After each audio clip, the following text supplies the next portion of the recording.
continue in low Earth orbit, and the next being the apogee rays burn that puts them in a high Earth orbit.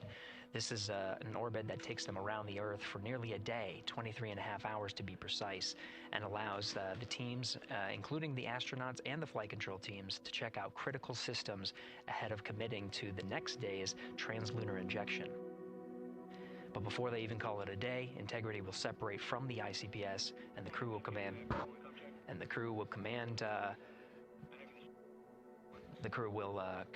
the Orion capsule to separate from the ICPS and turn around and approach the upper stage, but not dock. This is to test Orion's in-space maneuvering capabilities. Hello. All right. Well, I was gonna wait for the guy to finish talking, but I'll just go ahead and talk over him. Maybe I'll mute him. So, welcome to the Artemis 2 monitoring flight. We are going to listen in to what they're up to, and meanwhile, I guess I'll start flying the Comanche around places and see how that goes. Or maybe, I don't know, I could fly. It's just a casual bit of flying while we watch what they're up to, and that is the plan. So we are going to keep an eye on it. We don't know whether they're actually going to go this time. There's 80% okay weather apparently, so that's good. But it's not perfect. It's never perfect. So, hello, Mike. Well, we'll continue listening in. Now they're being quiet. Okay. So, ultimately, I want to fly the Comanche around.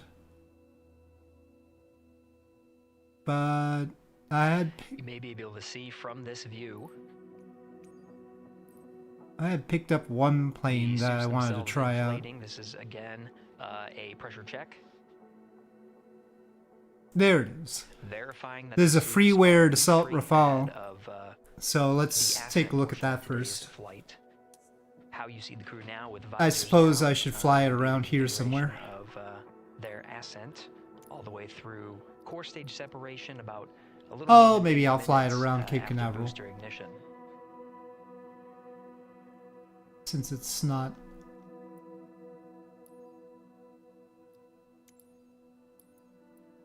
anything too serious, we can take a look at the situation at the Cape. We can see the clouds.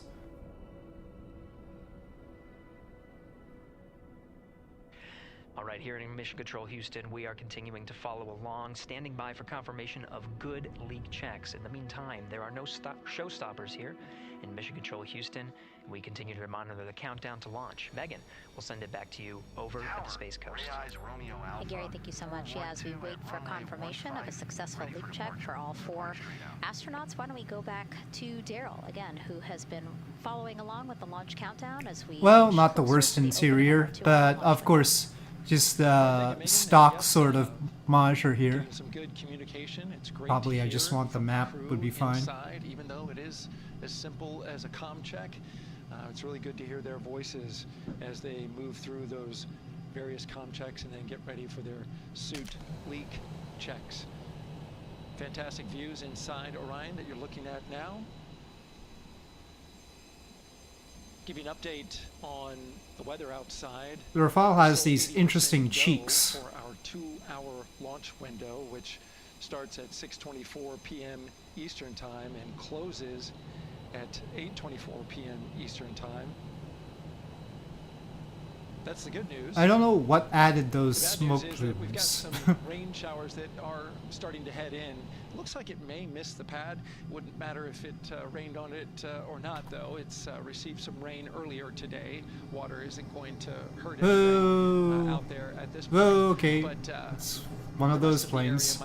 Okay, get me off the ground, please. Which may include the hostess, so keep an eye out for that.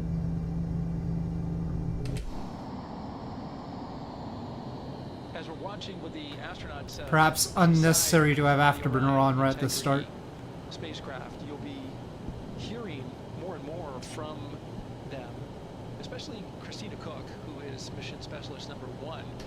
She not only is going to be making history. All crew, visors open, suit leak check complete. Okay, there you heard the suit leak check complete. They check those suits for leaks in the astronaut crew quarters. They check them again inside the spacecraft. As you can see, the closeout crew, our astronaut support person moving around, turning off the camera, so now we're looking from... Well, there would be an SLS on this pad right here. Towards, let's see. Get oriented here. Well, there we go. Back inside. Oh, other people flying around. What I was saying about Christina Cook is that she will have the role of reading... Uh-oh, there are boats. Wayward boat.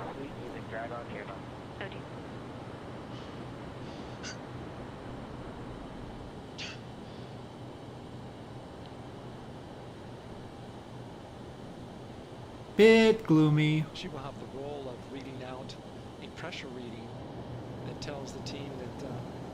And CDR. So there was that Terra Builder thing. Go ahead, NTD. Are you the Terra Builder? No, Another you're cleanup just on those, that. check, Oh, this one.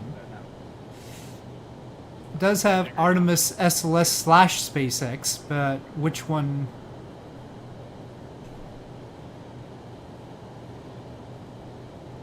That's communication going between Orion Has that worked? Commander Reed Wiseman and NASA Test Director Jeff Spaulding. Well, then I want Space Launch As I was Complex saying, there. Christina Cook will be reading measurements from the counterbalance assist. I don't know if that worked. I don't think so. Be asked by the NASA Test Director to read that.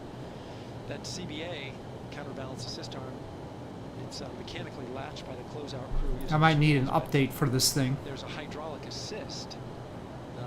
It's pneumatically opened and closed rather with a pressure assist that helps open it up. Not only that hatch, but also the last hatch. There's 2 hatches there that we'll see that will be closed. Okay, well, This now is in something's case happening. of, an emergency out there at the pad. If the crew, for some reason, needed to exit quickly, Where are they we? would exit the spacecraft by pulling that lever, which would open both hatches. Those hatches are heavy. The Orion hatch is hundreds of pounds.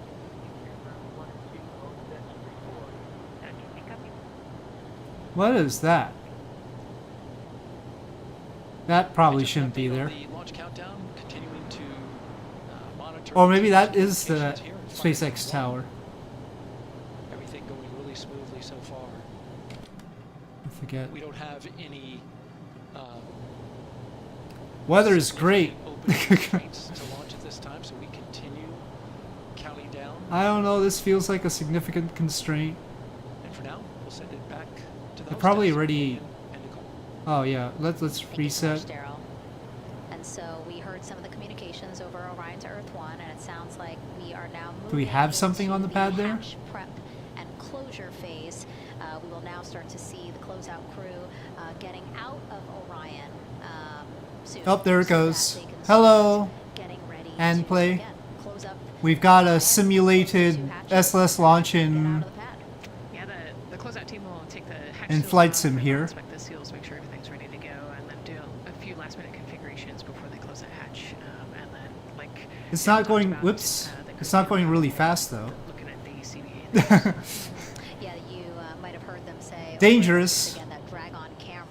So basically, it's a camera that they can move around, and you might have seen it in a couple of our shots already. But they will take that camera and Well, at least it's pitching over. go Yeah, it's called Terra Builders There's 2 seals Kennedy out. Space So they'll Center, go around the but entire, it costs money. area of the hatch just to make sure Very that niche everything looks good. And needs. that camera feed is being directly Right. shown to NASA teams who need to monitor that. Yeah, they want to make sure there's not a single hair or piece of dust on those. Make sure It looks there's no like damage this. and everything's ready to go. It gives you some choices. They will do a leak check on this hatch seal as well. Make sure it passes. Yeah. Let's and see. We'll know they're doing that because we will actually see one of the closeout crew members with Well, a let's hand start with vehicle and assembly they will building pressurize again and just see if the it can roll seals, out or and something. They have to see if it will hold pressure for just without a bit. me And crashing. if it does, then they will go ahead to pressurize the entire Orion spacecraft, and then that again is to make sure that the spacecraft. I guess it might already go out to the And that pad goes a lot if longer. it's It'll take them, like, counting 8 minutes. down, Like, it probably. takes time to pressurize it, then they have to hold pressure. And then Well, it takes other time to people are around depressurize here. it. Right, and they want to measure the difference in pressures at the beginning and end of that. Oh, to make there's sure that it one holds the going. right amount of pressure so that when they get to the vacuum of space, obviously the capsule holds its pressure. Yep. Okay. Well, again, as we continue to watch operations that are happening at the pad inside of Orion, why don't we go over to Banana Creek? It's one of our viewing locations here at Kennedy Space Center. They will have a. I think it's available on the in-game marketplace. NASA's I think that's where I got it. chatting with a big group of people surrounded by a lot of folks on bleachers there. Chasing the Saturn V. Oh, it's going a little bit slow. The game's opinion on the weather is not that optimistic. And I'm joined here actually by some people who are probably the only people in Center who are a little bit more excited than me to see this rocket lift off. Where are you from and why are you here? So we're from the Rafala doing a good job keeping up with it up to there. Aerospace Senior Engineering Marketplace, here with in the game, yeah. former quarterback of the University of Tennessee with his extraordinary. Let me double check. Now, you were actually telling me a little bit earlier. I can't keep up anymore. You're from Orlando. What's it like That's the best I can being do. a space engineer and then having the opportunity to come back here to the Space Coast and see this mission lift off today? It is absolutely amazing. The plane I is feel freeware, like by the way. the little 9-year-old girl inside me is so excited. Like, I'm from around here. I grew up Okay, watching launch let in my me backyard, just... And so this seems like such a full circle happy moment for me. Now, you are an aerospace engineer looking hopefully to join the workforce in the future. How does it feel to be here and see firsthand what that work does? It's just so cool to see what I've been working for the last 4 years and then 12 years before that to actually be physically happening in front of me. It's something I never dreamed of as a kid. And I'm actually joined here by the astronaut himself, Mr. Josh. Rainbow. Jones. Now, you have a history with NASA as well. You did an externship here. Uh-oh. How did that kind of play into your Ooh, passion okay. for aerospace and I was the foundation looking that actually provides at this opportunity the for you store. to see this? Or trying to look at the store. Month Off here to the side. on the Artemis 1 mission, which was a tremendous opportunity to learn about the space program and also what's next. And so to be back here for Artemis 2, and unfortunately Artemis 1 went in the middle of the season, so it's surreal to be here for Artemis 2. And for my Okay, personal okay, goal okay. is to You don't be need to able go up take anymore. advantage It's of the fine. opportunities that I've had and pass them along to the future of the industry and give them the opportunity to see where all their hard work can accumulate into. So it's an honor to be here. Oh, I hadn't tried it out before. And all the hard work that's gone into this moment, and we're excited. It's a freeware one, and I hadn't tried it out. Hello, Alpha Space. If you guys had one well wish for the team today, what would you say? I think Like we some can live all play streams? together, maybe say go Artemis. Go Artemis. Okay, well, hopefully you found it. I couldn't That was a fun get it without interview, crashing, and so... just so neat to see all the people who are here. I mean, still hours before liftoff. Not even hours before liftoff, but hours before a 2-hour launch window. So people just really committed to being here and seeing it in person. Yeah, you can see the Banana Creek is already buzzing. Yeah. They're behind I'll probably go to the Comanche in Europe after we take a few looks at Cape Canaveral here. Bikes, but you know, she's obviously yelling over a huge crowd there. So super fun, super exciting, and yes, I hope that we all get to see liftoff here shortly. Okay, so as we know, Victor, Reed, Christina, and Jeremy will have their hands full during their mission. So for some of their test flight objectives, let's go back to Megan Carter at the moon board. All right, as we have seen from those camera views, their capsule is very compact, obviously. So let me show you a few cool things about this piece. The Orion capsule is going to only be I don't have that much fuel left. 16.8 feet in diameter and a whopping 10.5 in height. Think of it about the same cubic feet as 2 minivans. So obviously, Well, we can get a every space piece of that shuttle. Capsule has been planned with purpose, and a really great example of that is going to be these seats that we have seen that live view of. Now, these seats are going to be out for launch, re-entry, and splashdown, but in between, they are stored in between to give them more room for daily activities and things like that. So, TerraBuilder, who made this mod, are planning to make a space mod, or are working on a space mod overall, where you can do stuff in orbit and dockings and stuff like that, which is crazy. And they're going to be doing lots of system checkouts, checking out the service module, making Wow, sure it keeps everything wanting is to go working up. correctly. I thought I'd Also, trim like I said, they're down, gonna have a but chance to manually fly. Now, this was taken during one of their come on, training simulations. no more of that. As you can see here, they will have advanced flight displays, hand controllers, touchscreen interfaces, so much to work with and practice with as well. Now, while on board, they will Did it really? also It have spawned over there? the Yeah, it looks like it spawned over there. stable meals that are designed specifically for microgravity. I think I saw somewhere that one of their meals is going to be mac and cheese and brisket, so that makes the Southern to me very happy. All right, but they are going to have also some time to look at some things like power and propulsion. They will have 3 key propulsion systems that are going to. Gosh, the shuttle looks small. And speaking of power, I want to bring Such a you back to the mini service thing module real compared quick. to other I wanted rockets. to point out these 4 solar panels. These are going to take about 18 minutes to It's unfold bulky, like though. giant wings, and they're going to stretch 62 feet from end to end, and these are going to help power the service module and in turn provide what the crew needs for their journey. So as you can see, spacecraft is built specifically for what we need. Nope, it and doesn't to want guide to do it. them Okay, and clear get all them home dynamic safely. objects. All right, back over to you, Megan. Shuttle. Thank you so much, Megan. Okay. You know, it's taken thousands of people many years to get Quite us stubby. to where we are today. Let's meet some of the people of Artemis who've made Okay, this flight the shuttle's possible. there. I am. Hello, Connor. How's it going? I'm the Orion Crew Survival System Manager. I am the Artemis 2 Chief Training Officer. I'm the SLS Launch Integration and Mission Operations Lead. I am the Recovery Director. And I'm Go faster, shuttle. First stage IT at Kennedy Space Center. I am the Artemis 2 Entry Flight Director. That I'm the closeout crew lead for Artemis 2. Our job is to design the spacesuits that the crew will wear for the Artemis 2 mission. The team here at Johnson Space Center in the Orion Crew Survival Systems Lab does pretty much everything involved with processing Where'd the it go? suits, designing the suits, qualifying the suits, testing them. Why am I for the red? Orion mission. I didn't want to be The red. role of the Chief Training Officer is No, I lost sight of it. to manage both the Oh, there it planning is. and the development of how we are going to train our astronauts and run our simulations for our flight control team for the mission, and then go. This is implement that 2024. plan. Recovery team is responsible for 3 things. So recovery is what we call our nominal recovery situation where we go recover the crew and the capsule at their designated landing site. Rescue is in case we do need to rescue the crew or they landed somewhere else that we did not. Oh, I don't know where it And ended up. control is us getting the capsule if they did land somewhere where we did not expect them to. My job on SLS is to manage Oh, the we went there. operations architecture on the SLS program. One of the specific things that we do is support launch operations. It means It's going too fast. this Artemis team to show the next generation and see what may come.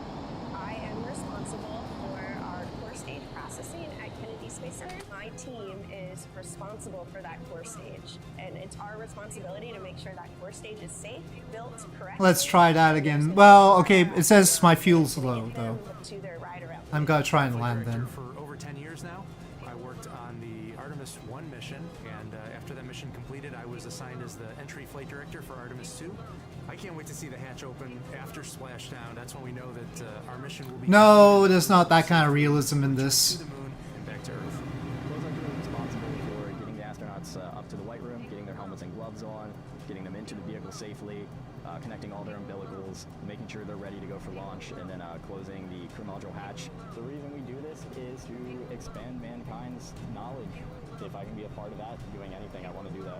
The launch director role really is to step back and kind of take that big picture view of launch. How are we doing on any NCs? Unfortunate. Timelines, our procedures. Artemis I don't know, I didn't want to get vaporized. Inspire a new generation. It's going to. But I guess for realisms. It's going to serve as a pathway to places that we have never been before.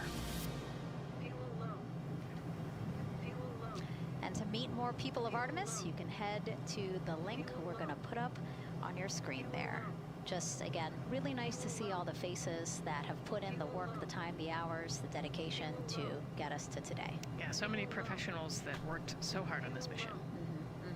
And what was really fun to see is, you know, we interviewed Taylor Hose, closeout crew lead, as he said, and that's who we are now seeing inside of the White Room as they are getting ready to close out Orion and close one of two hatches. We have the side hatch of the crew module as well as the launch abort system hatch, correct? Yeah, the astronauts are in the capsule. They're ready to go, and now the white room is very busy as they're getting ready to close both of those hatches. That's a great shot right there where you can see them. Almost looks like they're doing that hatch seal inspection that we talked about.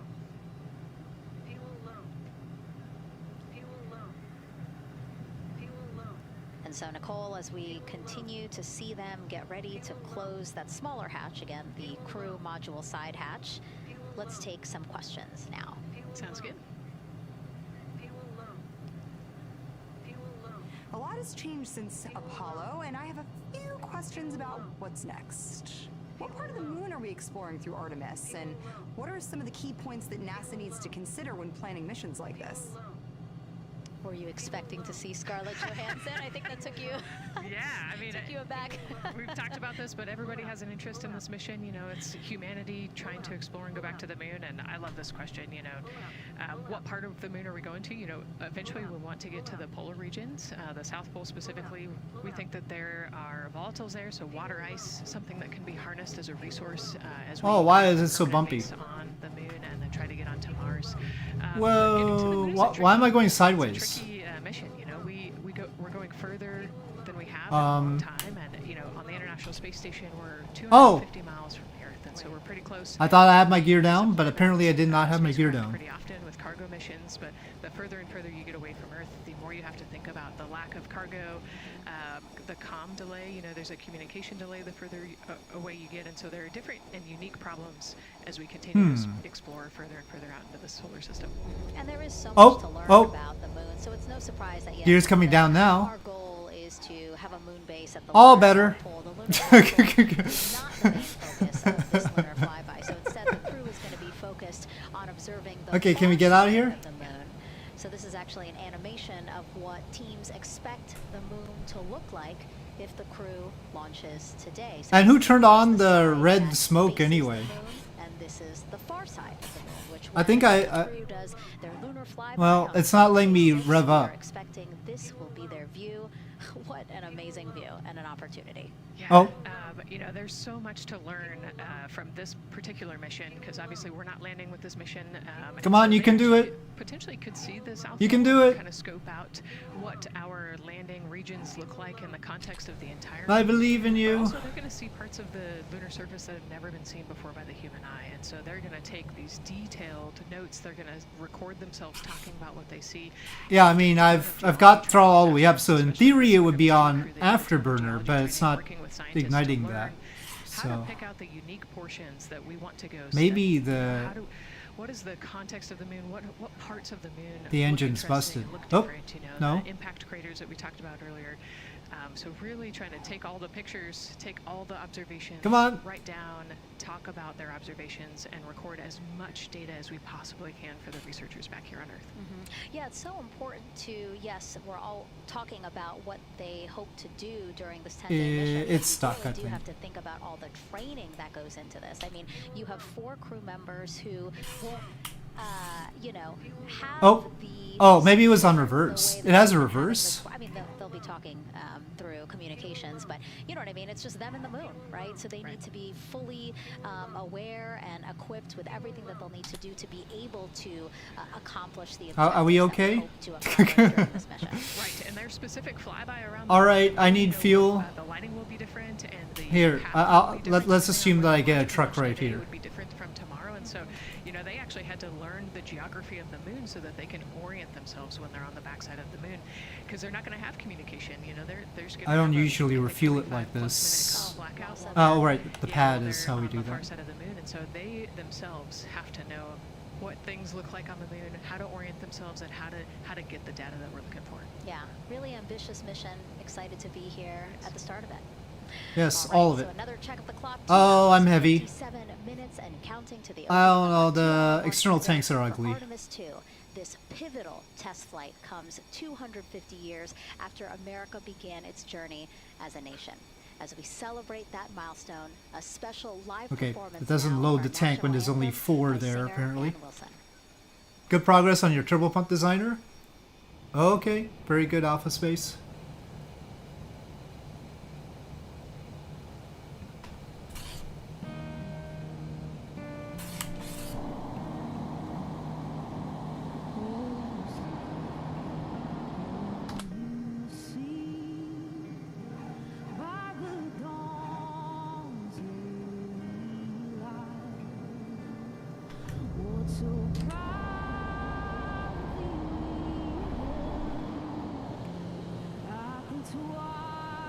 Gonna watch some what while you wait for Artemis 2?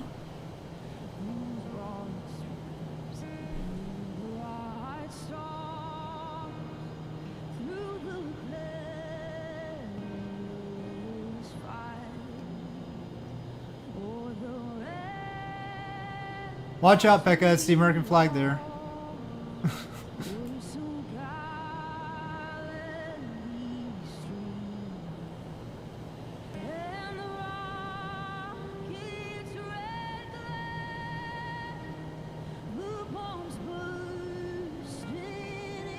I don't know about the sort of bubbly tone to the voice, though.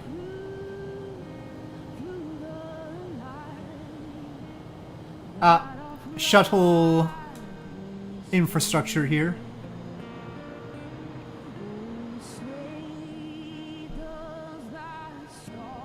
Okay, well, let me try and set it up, see if I can chase the shuttle properly this time.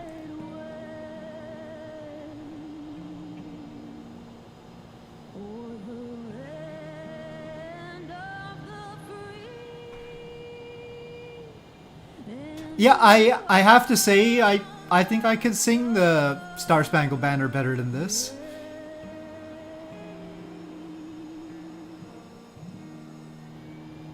First of all, I'd put more emphasis on the bombs bursting in air. I mean, that's dramatic. It should be dramatic. A beautiful rendition. Honestly, I'm a little emotional, a little speechless. Yeah, that was gorgeous. Yeah. I mean, again, we are a nation of explorers, a nation of curious... But I guess emphasizing the bombs bursting in air might not be the greatest thing for an SLS launch. Declaration of Independence was signed to when we are trying to return to the moon for the first You time. want me to sing the Star Spangled Banner? Yeah, leading the way back to the moon.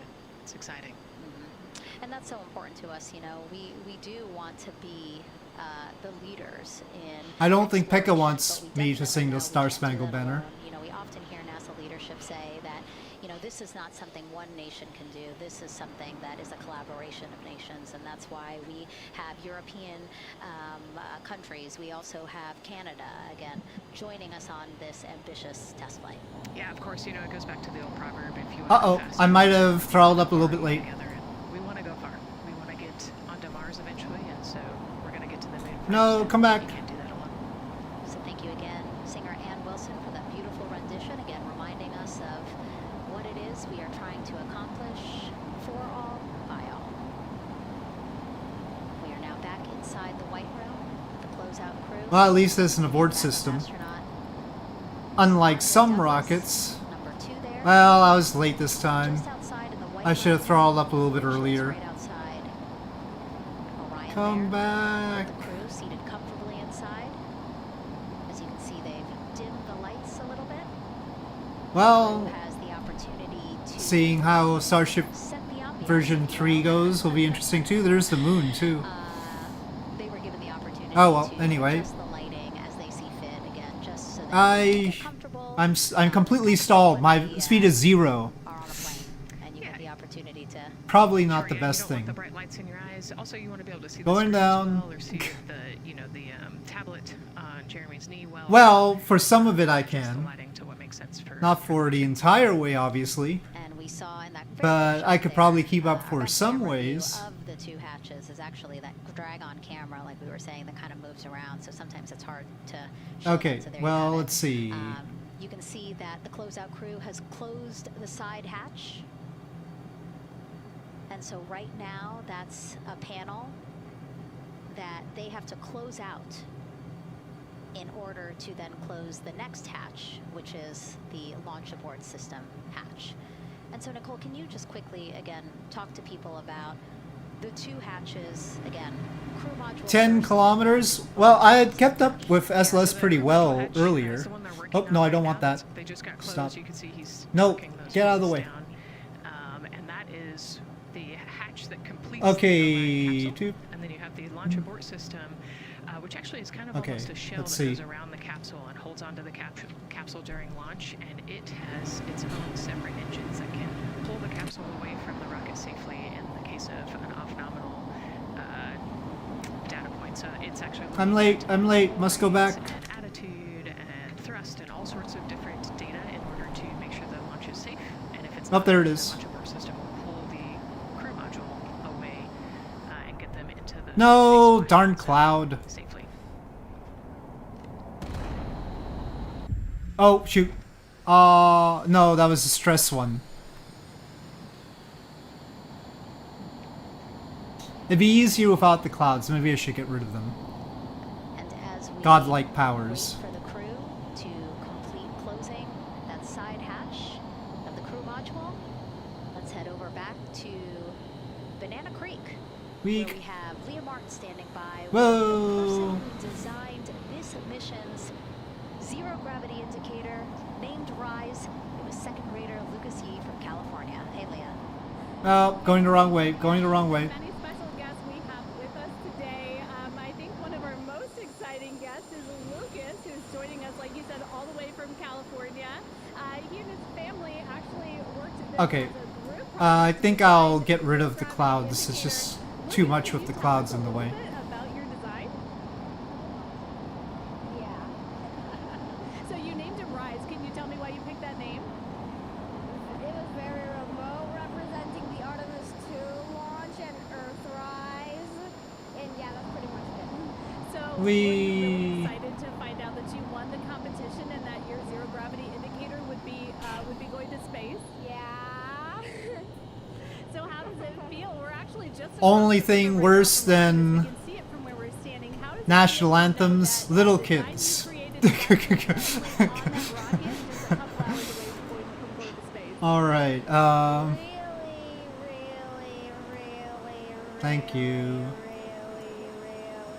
Really surprised and very happy. Oh god. You were telling me on the way over here. Wait, that read was up. hitting you. What was happening? Tell me a little bit about that. It's definitely very surreal to be here in person.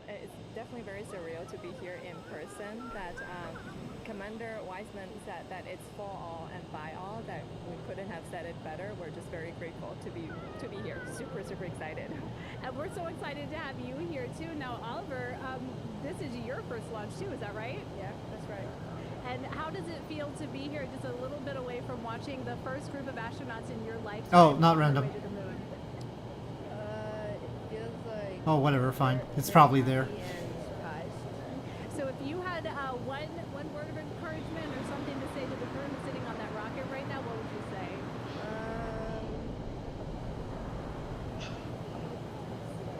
What? Go Artemis. Go Artemis. Thanks so much, Megan. I would say have a nice trip. You would say have I did hear that answer. I would say have a nice trip. You know, Leah, that was a hard question. You know, it's really hard to come up with a spot what to say in the crew who's about Hurry to up, make history today. SLS. And so the Artemis 2 crew, again, ZGI, Zero Gravity Indicator. It's a plushie, a soft toy that is brought in to the spacecraft with astronauts so that it can be a visual indicator for when we have reached the weightlessness of space, right? Yeah, you saw a little replica there that Lucas had, and then in some of the views in the cabin view, you could see it swinging and hanging earlier. So I think actually Jenny was the one who installed it into the capsule. Oh, really? Yesterday, yeah. So we have to unpack a lot here. We got to talk about Jenny, who we will get to here in a second. But then, yes, we will also go back into the capsule so that we can show you where the ZGI is now. Come back, But come the back. ZGI was chosen by the crew after a contest where asked for submissions. They got submissions from around the world to again design their ZGI that is going with them to the moon. I need to start out at a faster speed. It's kind of like any other road trip. You need clothes, food, a map, your favorite toy. Really. Except this toy has a job to do up there because I shouldn't try to be slow first. while not a scientific instrument, this safe and soft object tells the strapped-in astronauts that they've reached weightlessness. For Artemis 2, the crew wanted a one-of-a-kind CGI. So we asked you to come up with it.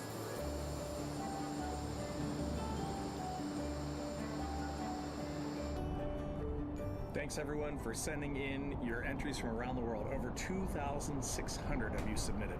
And we loved seeing all of your contributions.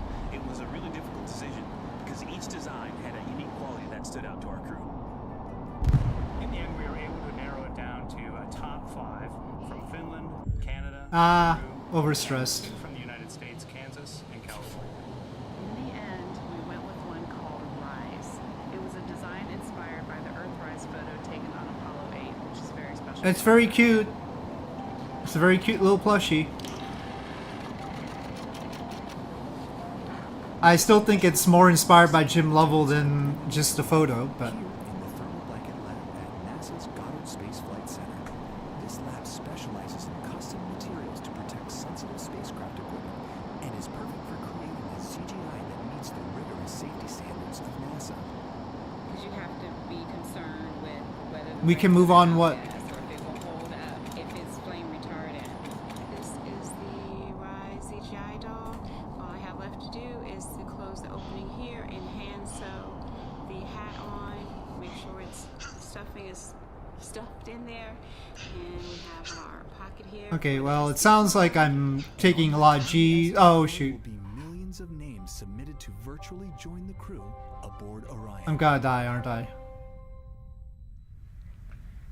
Got Rise. Not the real Oh. one, obviously, but this is a replica. I mean, so clever. Pointed in the right way, okay. Lucas and his family. Oh, we know everything about SLS's design. Give me a break. Famous picture that we all love of Earthrise, and then I love that the bill represents the space in between the moon and Earth. It's just such a cute. The zero G indicator is the best part. Represent this mission. Yeah, and again, Earthrise very important to this crew. It harkens back to the picture that was taken by the Apollo 8 crew, where they saw Earthrise. I've got a head start this time. Once again, now here we are going to see Earthrise again with this mission. Yep. So yeah, so this is little Rise here, and then you heard in that video that Oh no, I ran out of fuel! Gosh darn it. So get this, more than 5 Great. million people submitted their names as part of NASA's Send Your Name to Space campaign. And actually, Christina said that her niece and nephew's names are inside that. Yeah, how cool is that? Her nieces and nephews are going to go with her. Yeah. Love this. Love that people are engaging in such a cool way. And actually, if we take a look back inside of Orion, we can actually see the actual ZGI inside with the crew. As we said, the purpose of zero gravity indicator is to show when we've reached the weightlessness of space. Now, I know that it's probably dark in there because, as we said, the crew decided to just dim it a little bit for them. But here again, as we see, Reed on your left, Victor on your right. Below Victor, or next to Victor again, because Make sure I get the gear out. it's a little hard to explain the orientation. It's not really going out. Between basically Victor and Christina is where Jenny Gibbons has placed the zero gravity indicator. And Jenny, who again, Nicole just brought up, Jenny is one of the backup crew members. So we mentioned how Andre is the backup crew member for I don't know. NASA astronauts. Jenny is the backup. It makes a sound that it's going down, but the gear is not coming down. Astronauts, and yeah, so she's been also helping with preparations for today and helping get the white room ready, get the capsule ready. It seems a bit stuck. She's actually going to be a Capcom for Artemis 2 as well. Do I have an emergency? Completed astronaut training in 2020. Landing gear down. Mechanical engineer, combustion Tail scientist, hook, no. and actually before It becoming says an landing astronaut, gear she down. was an assistant professor. Whatever. So again, another very well accomplished person on the team. And I know the Artemis 2 crew has really enjoyed working alongside both Andre and Jenny. Yeah, actually Jenny was our EB. Make up your mind, landing gear. Scanner initial training, so she helped us with all of our spacewalk training, which was kind of cool as well. Okay, and there we have Andre again, number 2, with the rest of the closeout crew team there. Why don't we get another check with Daryl and see how the launch countdown is going? I don't know, maybe there's a fix for the fact that the landing gear doesn't want to come down. Still going quite And it keeps doing this sideways thing. here at the Kennedy Space Center. Launch team working no major constraints to launch, which is great news. We did get It likes that. Okay. Well, for now we'll set Kennedy Space Center aside and we're going to head over to Europe weather balloon released right around the 3-hour mark. with the command. Oh, I do have the SR-71. Do you want the SR-71? Knots in the upper parts of the That's a pain in the atmosphere. butt to fly, It's though. Important information for the launch abort system. Should the astronauts need the LAS, this would, of course, pull the Orion spacecraft off the top of the rocket in case there were an emergency, and then take them offshore to a water landing. You know, if we fly the SR-71 from Edwards, we can probably get to the Cape in time. And because they're pushing onshore, the launch weather officer is keeping a close eye. You want Europe to the on USA. strength of those winds because That if the 2 Orion hours and were to come 41 off the minutes, top, maybe. It's powered by 3 rocket motors, which can propel it. I think this one had way too much fuel. I forget if it was this one or the V Skylabs one in X-Plane 12 that had a lot of range. And if you've got wind pushing against it, you don't want You're a that NASA livery or spacecraft to not come back NASA and livery? land on land. So they're watching that very closely because of the onshore flow. I mean, that onshore looks like flow is NASA. also what's giving us a little weather action down to the south of us along what's called the beach line, 528. Oh, Got okay, a come on. whole lot of people out there getting ready to watch the Artemis 2 historic launch. Well, they just got a good soaking line of storms. Line of rain, But, shall you know, I if I fly say, from pass Europe, through it's that just, area and there's soak nothing the below place. us. It's So, not interesting. Certainly rain is a possibility. Spotty showers from time to time. But overall, launch weather officer And where would I tells us that take off we are from trending Europe towards if getting it that was stuff to all going push to Cape to the Canaveral? west, the closer we get to our launch window. A reminder, that window is from 6:24 p.m. to 8:24 p.m. Eastern Time. We don't have a specific T0 at this moment. There's a lot that needs to be calculated before we get There's there. a lot empty we also here. need to get through the rest of the countdown on time. As of right now, we are Bremen, right on time. out of all The launch things? countdown is going exactly as planned. That's not something that we saw certainly in Artemis 1. There was a lot of What about flux Greenland? in the timeline during those 3 Well, I mean, months Iceland is back in, technically Europe. 2022. But so far today, Well, the problem with Portugal is we're really just going to be cutting across all water. solid countdown work, some solid operations by the launch team so far. And to I was hoping to at least get some land over here. Created Earthrise. We all really like that. We'll send it back to the host desk. Thanks so much, Daryl. Yes, we really like that, and we I really don't want to cross the Atlantic, but thank you for that. That was really cute. I do want to figure out what the range is of this version of the SR-71 since they've updated it. Full view of the rocket. So there's that. On there with again some clouds, but still weather is good for launch today. And then we have the closeout team continuing. This at least has the benefit of half the way being land. That they have successfully completed pressurizing the counterbalance pressurization. Basically, as Daryl explained it before, the side hatch for the crew module is very heavy. So in order to open it, there needs to be 3,606 nautical miles. Right, that's exactly it. So the CBA, that counterbalance simulator that It's not supposed to have this range, but their ability to show me the range seems dubious. You can see where the range line ought to be. They haven't really fixed this map very well. The hatch, it weighs a lot, and so the average human cannot open that hatch by themselves, and so that's why we want Gotta to make sure it's daylight. pressurized, Alright, well, we'll try this. and that it is ready to go in case they need to open the hatch.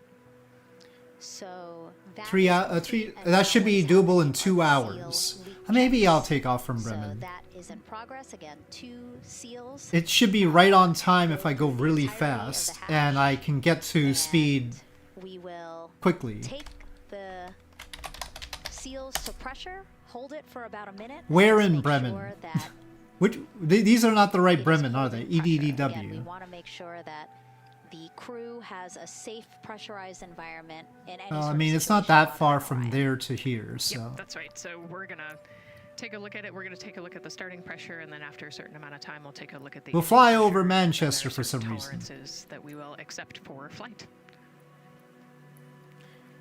2 hours, 37 minutes and counting from the opening of our 2-hour launch window today at 6:24 p.m. Eastern Time. After liftoff, it takes less It's than safe if you 10 don't actually minutes land to at reach LaGuardia. Earth's orbit. Let's learn more about today's ascent profile with Gary in Mission Control. So that's 500 extra miles. Monitoring here in Mission Control Houston. Okie dokie. Are looking at data from I'm not gonna integrity do the of space startup. launch system during the countdown. We're looking at some of the events happening in the White Room now and just making sure that all criteria is met to commit to launch and ascent today.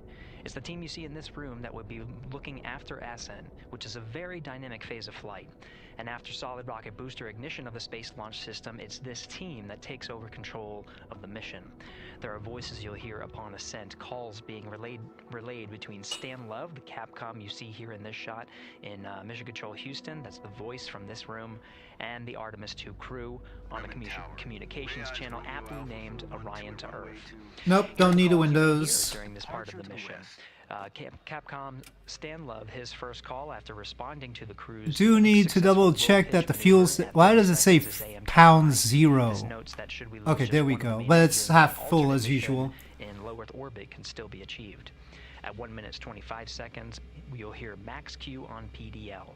This I guess it doesn't like to go all the way. Alright. Reaching the moment of maximum I don't know what it means by external. There sure as heck isn't any external tank here. To another ground station, That's a peculiar thing. Tracking annex located about External 1, external 2. At 2 minutes 45 seconds, you'll hear SM Prime. There's no Dark Star in this version of Flight Sim. This is Flight Sim 2024, unfortunately. After the launch abort system jettisons, and hello, reaction control thrusters on the inner rim cryogenic the artist formerly known as Columbia or F-14, etc. Okay. At this point, the launch abort system has jettisoned and revealed. Now I have to remember how to fly it. This check verifies that the now exposed. I don't remember how to fly. It's fine. Signal over the tracking and data relay annex, tracking and data relay satellites rather, which is part of the geosynchronous satellite network and the same assets that are used aboard the International Space Station. This communication switch happens to be at the Kármán line, a widely recognized boundary about 62 miles. You'd be surprised. I mean, you should know some of these planes, they have things, even if they're supposed to be started already, they have things you have to click in order for them to work properly, right? Before takeoff. You should be familiar with that. If one of the 4 main engines on the SLS core stage were to fail, 3 engines can carry through to a nominal main engine cutoff and proceed with the expected. So I was just wondering if there was any such thing. Alright, Bremen. At 7 minutes, you'll hear expect nominal shutdown. You'll hear this call should the main engine performance be as expected up to this point. Oh well, we might find out late. It's not necessarily the case that you find out immediately. Is more indicative of continuing the mission on the expected timeline. At 7 minutes 30 seconds, you'll hear AOA open. This notes crossing into a new abort profile. At this point, an abort will use Orion engines to escape the core stage, and the altitude and velocity are enough to make it 1 lap around the Earth. Well, we're pointed in the right direction. Instead of the Atlantic. And then, of course, the cockpit seems to want to load every time. Okay, what do I do wrong now?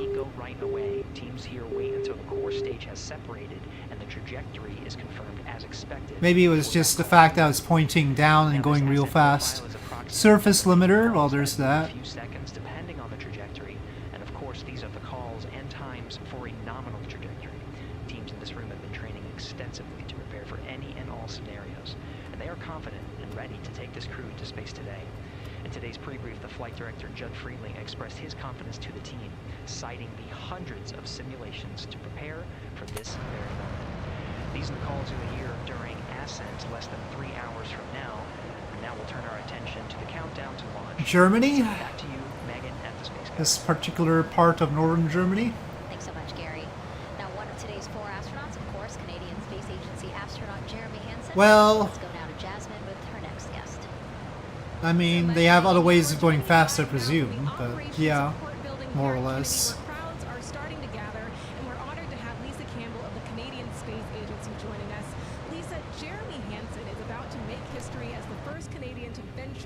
Yeah, every time I go outside and come back in, it's going to want to reload the cockpit. It's wonderful to be here. It's such a special moment, both for our astronaut colleague Jeremy Hansen, but also for Canada.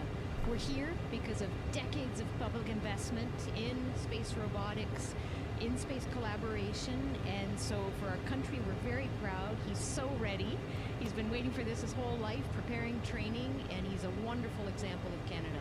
Yeah, and that's a perfect. Well, we don't know what secret planes they have. He has been prepping for this his whole life. This will be his first space flight. So, what has it been like watching him become part of this Artemis 2 crew? Well, as I mentioned to you, I've known Jeremy since 2020. The beep is being right at the border of where the afterburner will light. And of course we have a limited number of ignitions of that. The temp counter is there. We're at 14 now. This goal of being an astronaut and flying, he also is hopeful that witnessing that will raise awareness about the value of the space program, of the benefits here on Earth, of exploring the universe and our place in it. Wow, that's beautifully said. And really, this international collaboration has been going on for quite some time now. We've worked together in low Earth orbit and now going into deep space together. So why is it so important that we have these international partnerships? It makes us stronger. We can go faster and further together. Canada is one of the original signatories of the Artemis Accords, and Canada and the United States have been partnered for more than 60 years in space. Wow, that is phenomenal, Lisa. And this really is a team effort in many ways. We also have Jenny Gibbons. She'll be listening in on Capcom. What is Oh, let me make sure that the weather is on. I turned it off for Cape Canaveral. Well, Germany has no weather today.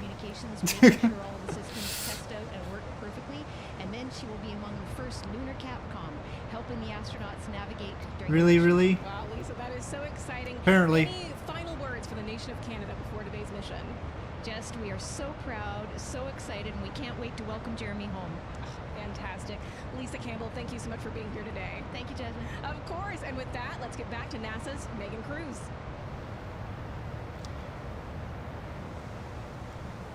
And right now,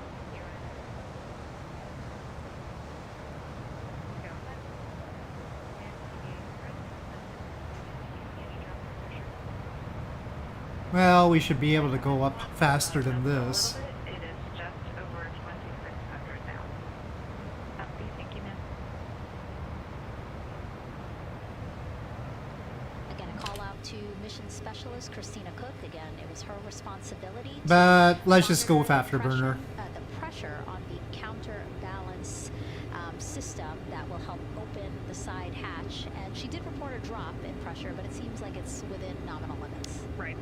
They might have had a small drop, but you know, we have a starting pressure and ending pressure, and as long as the difference isn't too high, then we will take that, and the engineers know exactly what they're looking at for in terms of that delta pressure.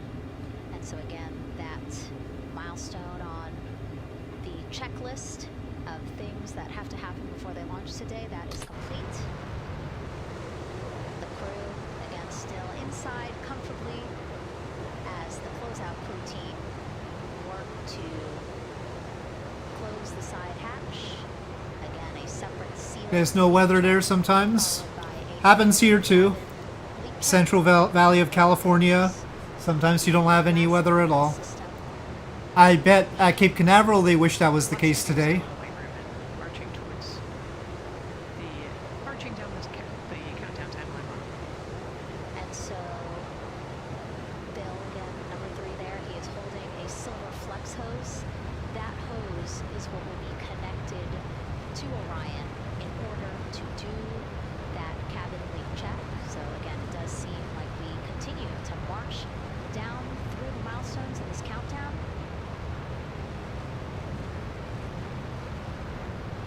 Hopefully lifting off today within our 2-hour launch window that opens at 6:24 p.m. Now, right now, people inside the Kennedy Space Center Visitors Complex are learning about this mission. Nope, it doesn't like the speed there. About the rocket and Orion, and of course, our Megan Carter with the moon board. All right, Megan and Nicole, yeah, you mentioned that checklist before launch. That checklist is going to continue during the mission, as well as there are several vital objectives that we are hoping to accomplish with this mission. So we've talked about the rocket, we've talked a little bit about Orion. Obviously, during Artemis 1, we had that test flight. It's there were no wiggly. crews on board. That is our one big difference for this one, and we are going to have that crew this time. So what are they going to be up to during this mission? Let me tell you just a little bit. Now, for Artemis 1, like I mentioned, It's really wiggly. on the SLS, making sure it has the power and That only happens in Flight Sim. we were also checking out the Orion spacecraft in deep space environments, making sure that it was good to go. Now for Artemis 2, we are going to be taking the test. X-Plane doesn't have that problem. By adding that human component. So those test objectives are going to start even before launch. Like you mentioned, they are out there making. Okay, do I have a yaw damper? But these objectives are Something. going to start now, and that includes safety safety. So one really great example of safety is going to be something called the egress baskets. They're out there in the spacecraft, obviously, and should Is the situation happen to come up, they are going to have something called the egress baskets. They can the yaw damper's on already? going to zip line them essentially down to the ground within seconds to safety. Another great example of those safety Is the autopilot. to be the LAS, or the launch abort system that I mentioned earlier. Just a reminder, that's the one that can pull the crew and capsule away from any danger within a few minutes of into the launch. Now, those are just a couple quick examples. We're at 30,000 feet. Have been training extensively, quite a lot, to make sure that they are ready and prepared for any challenging situation that could possibly arise. All right. Several other objectives that we are going to be looking at are One does not simply launch. Oh, I messed up the joke. One does not simply fly Energia Beren. Oh well. that they're going to be able to do, but we want to make sure that they have full communication ability from space to ground so that we can fully support them here. We are also going to be checking out those life support systems. Obviously, We are now over the Netherlands. what it is going to do for the crew, but we want to make sure that those life support systems are Or maybe it's that fuzzy line there. before we send them farther into deep space. That's going to be critical for them. So on top of being able to maneuver the spacecraft and check everything out, we are also going to be making sure that everything is fully functioning. So as you can see, big part of this mission is to make sure that the spacecraft, the hardware, and all the operations are working, and that the data is going to make sense. That is in fact F-14. We are also going to have the opportunity at splashdown to recover that launch or that flight data, and we're going to be able to take that back, analyze it, and make sure if there are any enhancements we need or changes we need to make before our next missions, we'll be able to do so. So they're going to still have lots to do. They're going to stay very busy, obviously. And with that, I will turn it back over to you, Megan. You don't see Renova's messages? 2 hours, I guess you 25 blocked minutes him. of counting, and the crowd, check it out, continues to grow at our Banana Creek viewing location. They will have a great view of Not launch. entirely We'll go back surprising. now to Leah Martin, who's standing with her next guests. Hey, Megan, yeah, we're surrounded by thousands of people, some here local from the space. Okay, Shuttle. full We have afterburner. Quite a few people who have traveled a pretty far distance to be with us today. I'm actually joined here by a group from the International Space Station Ambassadors Program who have come from all over the globe. Exactly, you're here from Japan. You've come now from Mexico, and then we have brother and sister Cosma and Jasko here who are visiting from Germany. You actually told me that you participated in the NASA rover challenge in Huntsville. How was that experience, and how is it kind of part Well, of I don't know why you can't see each other's messages. today? So it is an amazing experience because you meet so many young people with visions, with dreams, with ideas, which inspire you and motivate you. SLS is never standardized? The SLS launch because It's sort of a punk rocket. and that's what we're working for. Absolutely. And, you know, the Artemis missions, we talked a lot about the Artemis support and this being an international effort. You were actually telling me, Sako, that you're interested in becoming an astronaut with JAXA, pursuing your PhD to be able to do that. Tell me a little bit about that. I mean, Starship Super Heavy is clearly metal, so I guess it's fair if SLS is punk.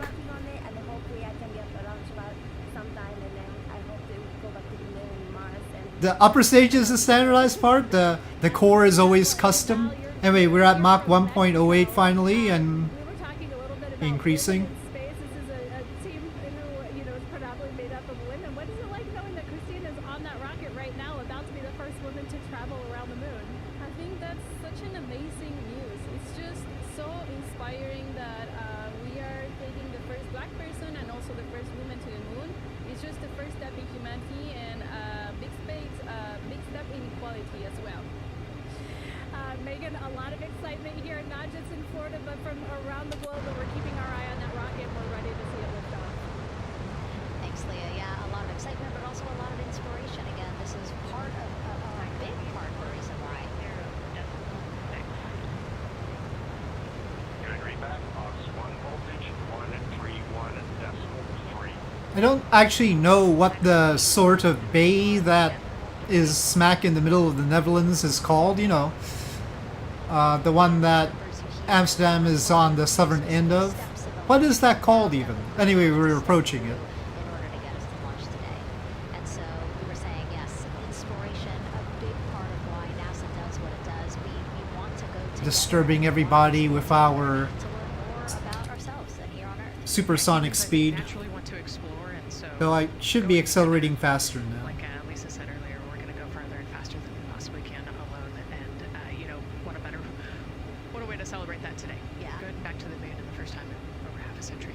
And we have that great shot there in our small box of the rocket on the pad, and at the very top there, our Artemis 2 crew. Well, the line between C, I don't know if it would be called a C. I don't know if the closeout crew has begun could be a C. doing that cabin leak check. So they are currently Is it just called the C? the cabin, and it sounded like it would take about 6 to 8 minutes for them to get to pressure, and then they have to hold that pressure for 5 minutes, right? Yes, that's correct. Yeah, so there's quite a bit of volume. You know, we talked about it being a 6-person tent. I think. Well, anyway, there it is. 30 cubic feet. Don't quote me on that number, but Whatever you call it. pressurize that capsule, and then, like we talked about, take that initial pressure, wait 5 minutes, and then take the second pressure.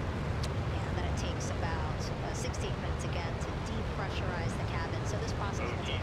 asset switch configuration complete. OTC copies, thank you.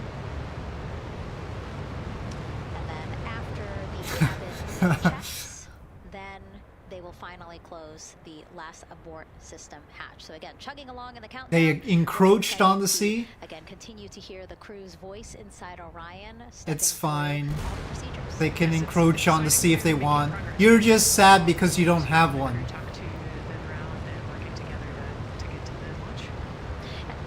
what I think is really cool is that this is the first time You're NASA jealous of their has sea. astronauts in low Earth orbit, but also They have too much sea. They're mostly under it. from some of the crew aboard the International Space Station right now.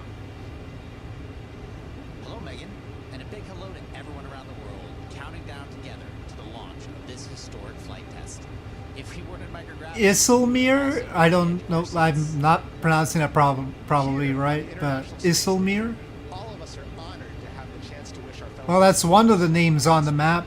My problem is it keeps giving me different ones because there's a marker mirror, there's an Isilmir, and then there's various other little names in the same body of water. So I don't know what distinguishes the Isilmir from the marker mirror. As we push the boundaries of exploration and expand our knowledge with scientific discovery, we advance our collective civilization together. Island Sea. I think you mean inland sea, right? Island sea would be a little bit of a contradiction, but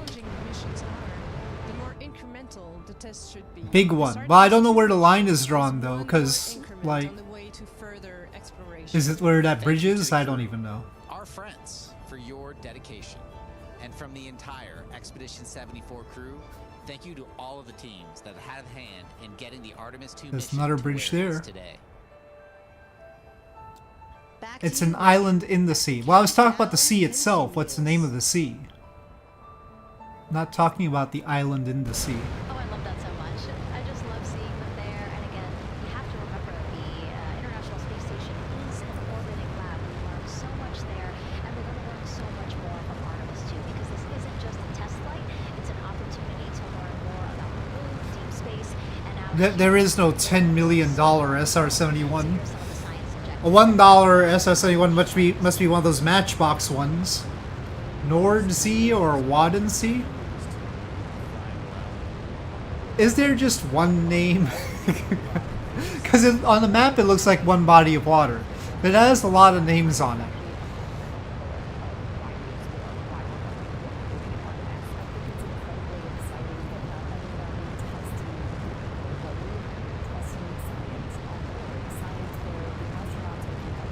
Isilmir should be the bit between the two big bridges.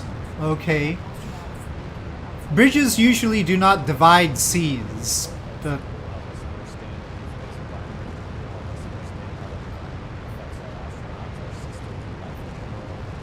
I don't know when that happened. Have to leave Earth's protective magnetic field. Here in low Earth orbit, the crew members are protected from some of the harmful radiation going to the moon, they'll no longer be protected. They're going to be passing through the radiation belts a lot.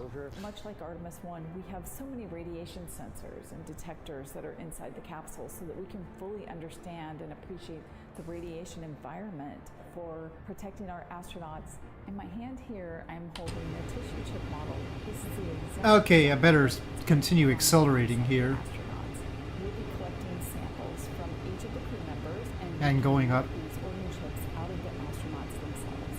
So every crew member will have their own avatar on board, and then upon return, we can evaluate that deep space radiation environment and what that compares to the astronaut themselves. Not only are they going to help change the course of medicine for the astronauts, but revolutionary. Do I dare see if the autopilot actually works? I forget the details. We're also looking at the immune system. So what are the biomarkers? We're using saliva as a method to study hormones and different things in your body that may change during a mission like this. And then finally, how do we... I've got the roll on, but I can't seem to get that on. Which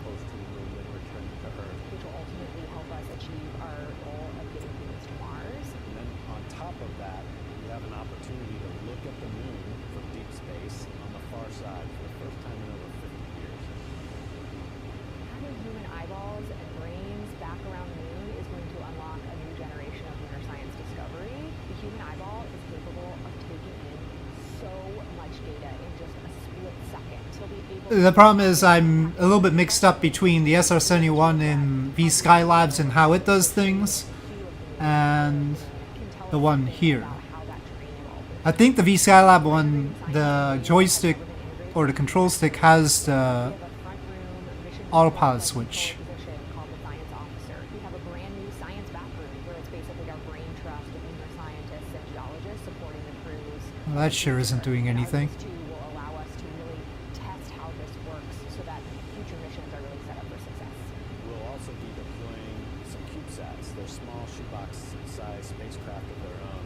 They're each provided by another country, one of our partners. This heading bug doesn't seem to do anything either. What we are doing at the moon with Orion. It is so incredibly exciting to be a part of this mission. It has been, really one of the privileges of a lifetime. Nor does that.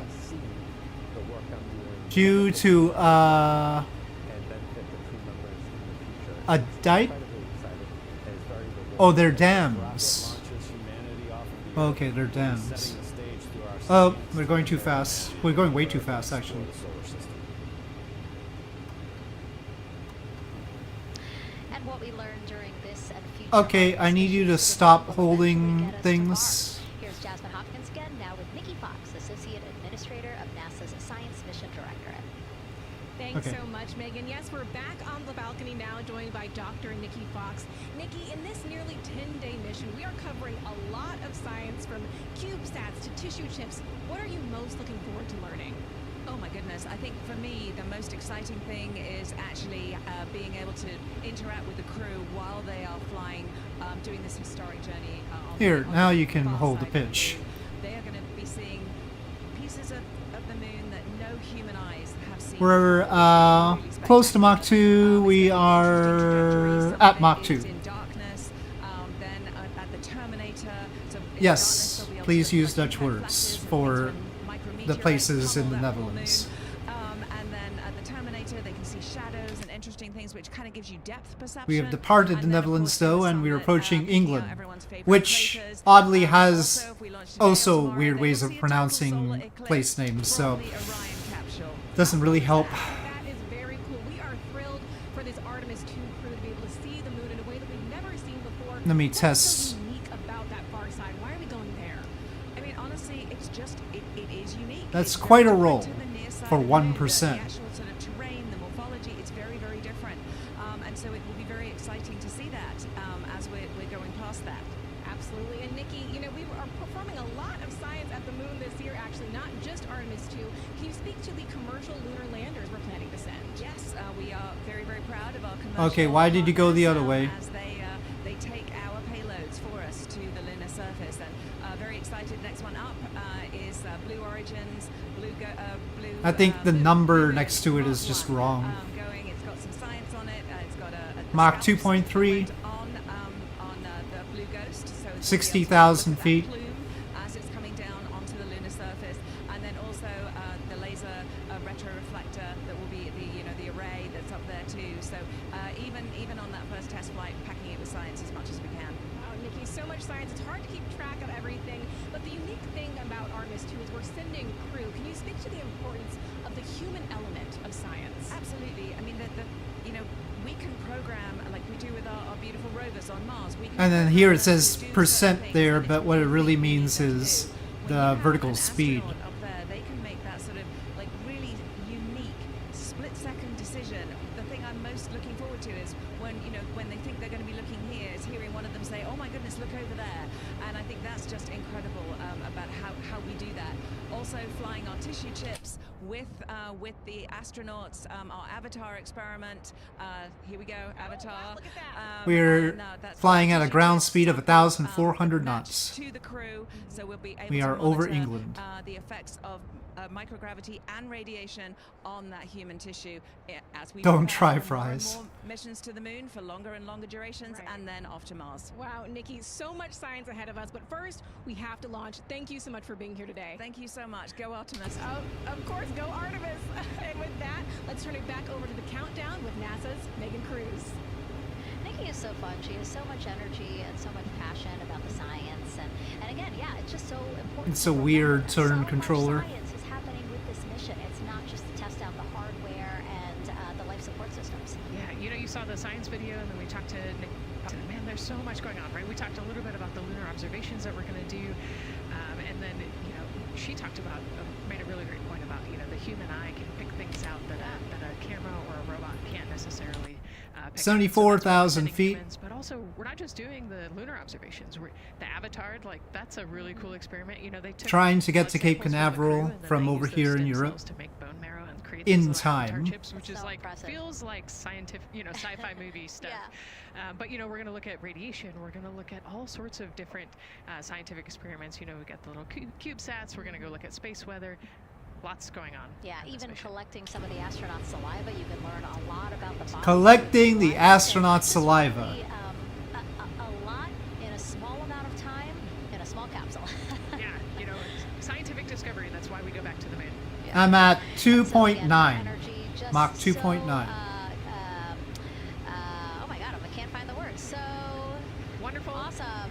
It doesn't really hold the vertical speed very well. So anyway, yeah, just really again, thank you, Dr. Nikki Fox and Jasmine.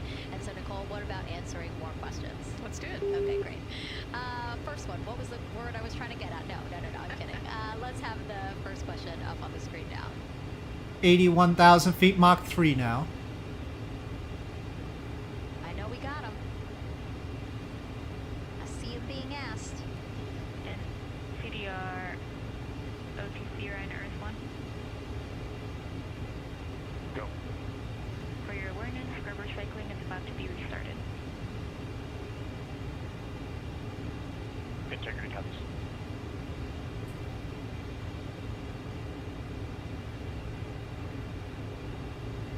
All right, let's try that again. Can we get the next social question, please? What are the G-forces experienced by the Artemis astronauts during launch and re-entry? Ooh, these are actually pretty similar to The CG seems to be in the red zone. or shuttle launch. We have to accelerate to get out of the Earth's atmosphere, and then we talked about the secondary burns that they will do to get away from Earth. But for me personally, it kind of felt like we got slingshotted off. Fuel aft transfer. I would like a forward transfer, actually. And the G forces are into your chest. CDR OTC or Earth 1.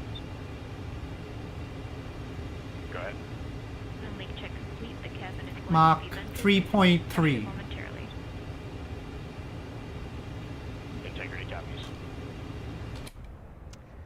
That's fantastic news. Yeah. Again, so the spacecraft is holding pressure as expected, and so now they will depressurize it, which will take about 6 to 8 minutes. Ground speed 1,900 knots. Yeah. Go ahead, Nicole. Like we sorry. talked about, continuing to march towards the launch. So the G-forces are into your chest, and it's kind of a slow build, and you can get all the way up to 4.5 Gs into the chest during the launch, and then often they have to back off on the thrust a little bit so that you don't get too high in the G-forces. And especially as we go through kind of max Q or that max aerodynamic force, so as they get through the thicker parts of the atmosphere.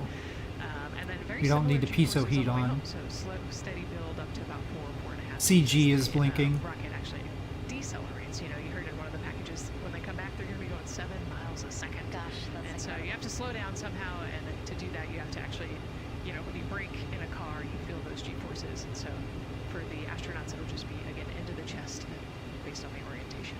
Great. Thank you Uh-oh, so I much lost for the one. answer, Nicole, and for that question. We're going to continue to try It got to too be as hot, I unique as guess. possible. Again, you know how to send them to us at NASA Artemis. But now we again have another question for you, for our audience. We want to know, what part of Artemis 2 are you most excited for? Liftoff, Earth views from Orion, lunar flyby, or splashdown? Tell us again on NASA's Instagram or Twitch accounts, and we'll share your answers a little later in the broadcast. That's a tough one. I don't know what my answer would be. I know, I don't know either. I'm excited for it all, but that's a cop-out. All right, now let's head back over to Banana Creek. Again, the crowds there. Well, it really ought not to just tilt like that. From around the world. Why don't we get another check with Leah Martin to see who she's caught up with now? Well, Megan, we were a little while ago. Okay, I've got it back. Students from around the globe. Today we're actually talking to some local students who are from right here, locally Merritt Island in Titusville. We talk a lot about the Artemis generation and about the students who are going to become the next generation of dreamers, of engineers, of scientists and technologists. And I'm actually standing with a group of those students here today. Okay, it doesn't like life right now. Okay. Implemented a really neat new program in the spirit of being able to create these pipelines for employment and engagement. Can you tell me a little bit about what Merritt Island High School is doing? Sure. Well, this is a new program, first of its kind here in Florida, and basically what we're studying is astronautics and aviation, kind of blended the two together. We have flight simulators in our lab, but We don't seem to have fuel flow right now. engineering, aerospace. We've got engine heat though. We're trying to make all kinds of pathways available for them, trying to give them opportunities to see which pathway they might want to be interested in. So, yeah, just a great opportunity for them to learn about space. We just finished doing a whole model rocket build where the students took CAD software, developed their own rockets, put them together, and launched them right from our school. So it's very exciting. Incredible. And then another local high school, Titusville, you guys also have a similar but slightly different program. Yes, we do Okay, okay. It was just, I needed more afterburner. Preparing students to build and manufacture things to automate, do automation to build things on Okay, Mars you and can things work like now? that, or locally too. No, you can't. Okay, why not? That you're actually trying to figure out a little bit what you want to do when you're done. You're a freshman in high school. What things are you Okay, in your iPod's not classes, cooperating. kind of tweaking your interest in the aeronautics field? So we're building a lot of things with like metal and how we're supposed to do it on the rockets. Things are We're also wobbly. doing computer programming, which would help with NASA. This was a problem with this one, in that Absolutely, and you were actually telling at the me high that, end, you actually, I think, were telling me that you're interested in becoming a pilot. We talked a little it bit about the pilot. wants me to basically come out of Afterburner. With Afterburner on, it gets too hot, and then without Afterburner on, it can't keep Mach 3. So, Like locally as well. It's amazing. I love it. And then you were also telling me you're taking the class. What's the most interesting thing you've learned? I really like the whole design Nope. part of it, like actually like engineering, like because I want to be an engineer. Engineering the products we use when we build stuff. That's definitely my favorite part, learning how to use those kind of softwares. Absolutely. Well, Megan, when they're seasoned NASA employees, you'll be able to say that you saw them here first when they were still in high school. Back to you at the desk. I can also say that they have fans. Nicole Ayers here. As soon as Whoa. that girl said that she wants to be a pilot, Nicole went. Yeah, why is that something that's so thrilling for you to hear? I mean, I love when kids in high school have goals and they set their goals high and they want to go do something. You know, the kid who wanted to be an engineer or a pilot, like, I love that. You know, find something that you're passionate about, go work hard at it, and go get good at it.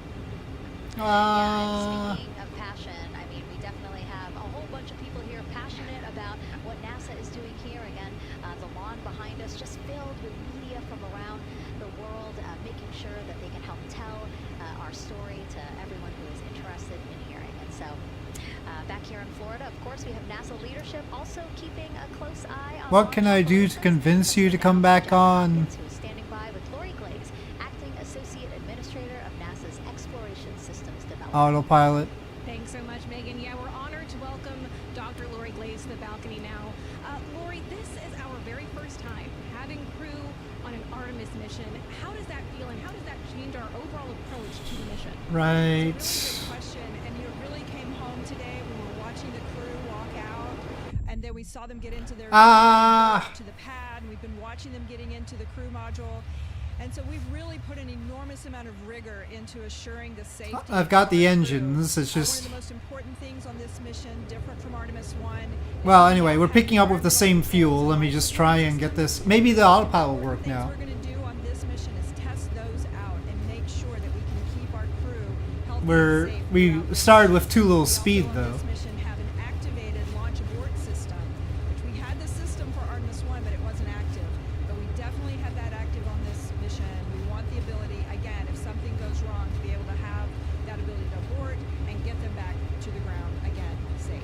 Absolutely, Lori. I mean, as you're driving home, safety is paramount here at NASA, and your program is responsible for all of these Artemis elements. We have the Space Launch System, Orion, ground system. So how do you get everybody cohesively on the same page for a day like launch? And that's a great question, and it's There must be the surface limiter must be on still, is it?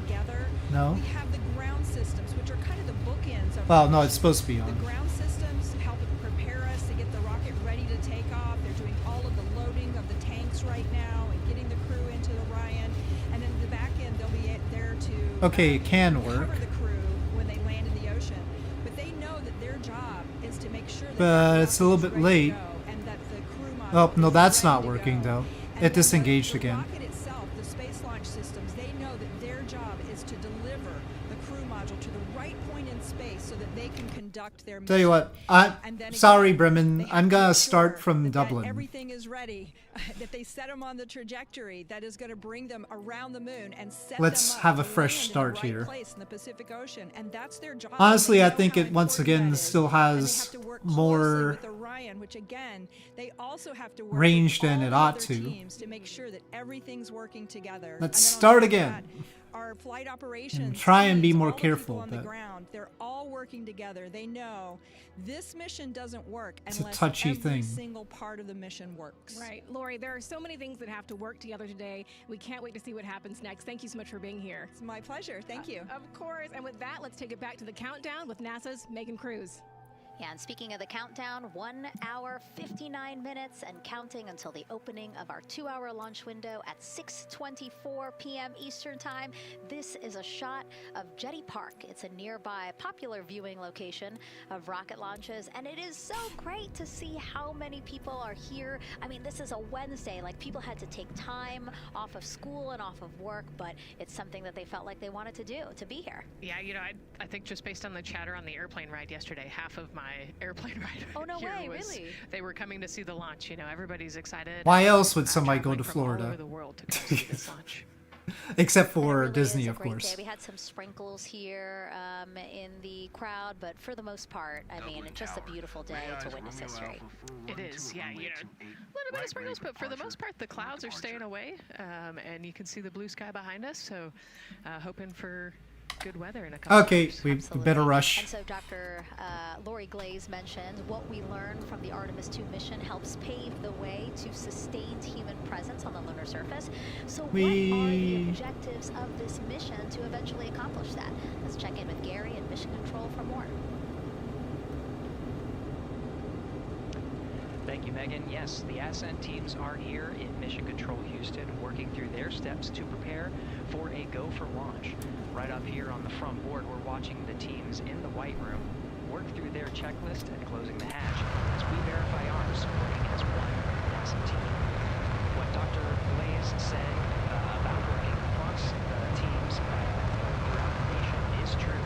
It takes one NASA team to bring everything together and accomplish our mission objectives. And Artemis 2 is designed as the first crewed test flight of NASA's Artemis campaign, sending astronauts into lunar space to validate systems, operations, and human performance ahead of more complex moon landing missions. NASA has identified an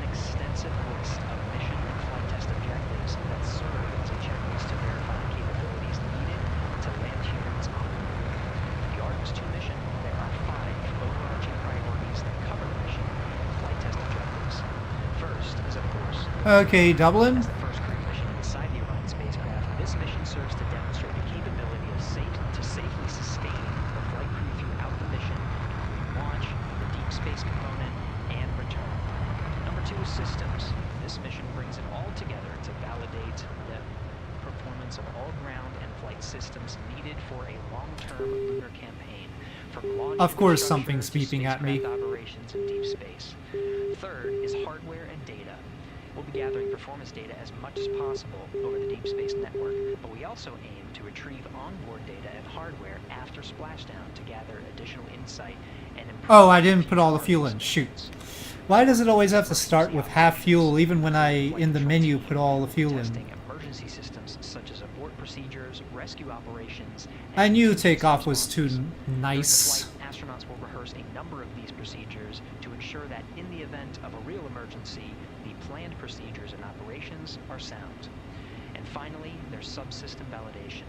Engineers will be verifying subsystems across the board to ensure reliability across life support, propulsion, avionics, and navigation. I lost the right engine again. Is this going to be a persistent problem here? Spaceflight is a complicated endeavor that requires precision and competence across all disciplines.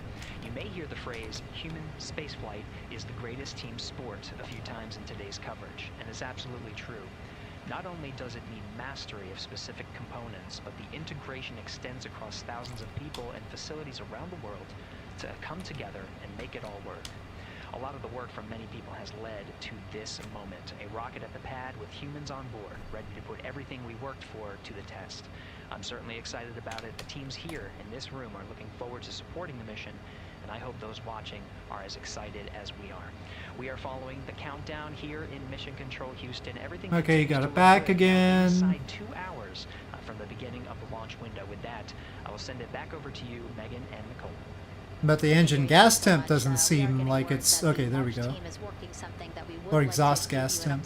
So let's get on over to Daryl. All right, thank you, Megan. And Make sure these things work. Here at the Launch Control Complex.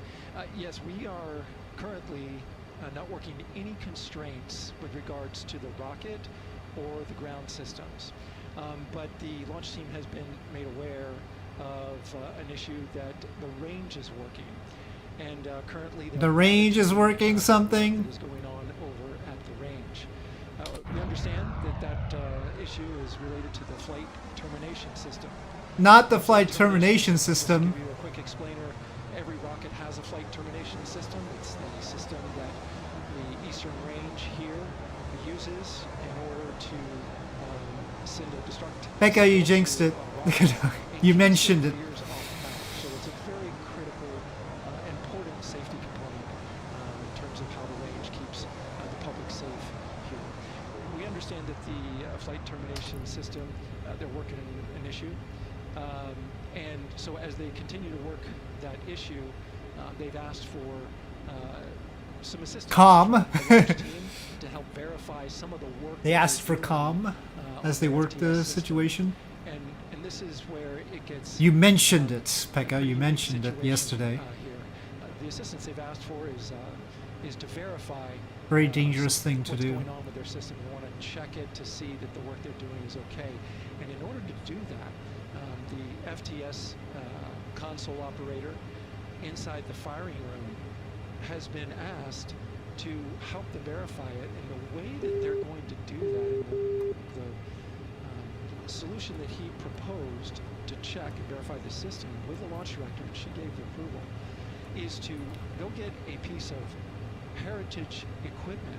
Heritage equipment. That was used during the space shuttle program. From the space shuttle program. Is able to receive commands by the range through the flight termination system. And so with this piece of equipment, this console operator who works FTS was granted permission to go and go over to the VAB next door.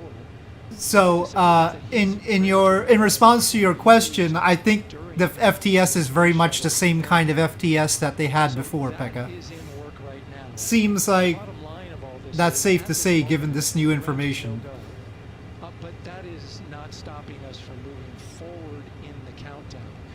We can continue to process and work the countdown. Fix it. You guys got 1 hour and 52 minutes. Fix it. But we'll keep you updated on what happens in regards to, as far as my understanding goes, a pretty unique situation here. We're trying to bring resolution and kind of help out the situation that we're seeing at the range right now. And that's the latest here from the firing room. I'll send it back to Megan and Nicole at the host desk. Thank you, Daryl. Yes, very unique, but I think it speaks to the ingenuity of this team, right? To say, hey, we have Right, the ingenuity. at the VAB. Why don't we leverage it? To Maybe try to solve have no problem with the FDS system in the first place. Example of human creativity, right? We know this thing exists. Let's go solve this problem. We have time. You know, like Daryl said, we're going to continue to march down the countdown. So we'll continue to get the rocket and the crew ready, but we still have that 2-hour window. So in the meantime, let's try to figure out what's happening with the range. And speaking of the range, what is the range for people who might not watch the rocket launches? Sure, yeah. So anytime that you launch a rocket, you have to clear the airspace. If they're impressed by human ingenuity, wait till they see Kerbal ingenuity. Is going to go. You have to make sure that that whole airspace is clear, so that we actually have assets. You know, the Space Force helps us out with this one, but you know, we want to make sure that there aren't airplanes in the way, and there aren't other, you know, maritime assets in the way, or things like that. So that there's a whole group of people. We talked about, actually, Gary said it great, right? It's a huge team sport, and so there's a whole group here on the ground that is monitoring that launch corridor to make sure it's clear and ready to go. Well, yeah, because they don't have a flight termination system. Well, good thing we're doing something fun anyway. Regardless of what happens with them, I get to fly the SR-71, it's okay.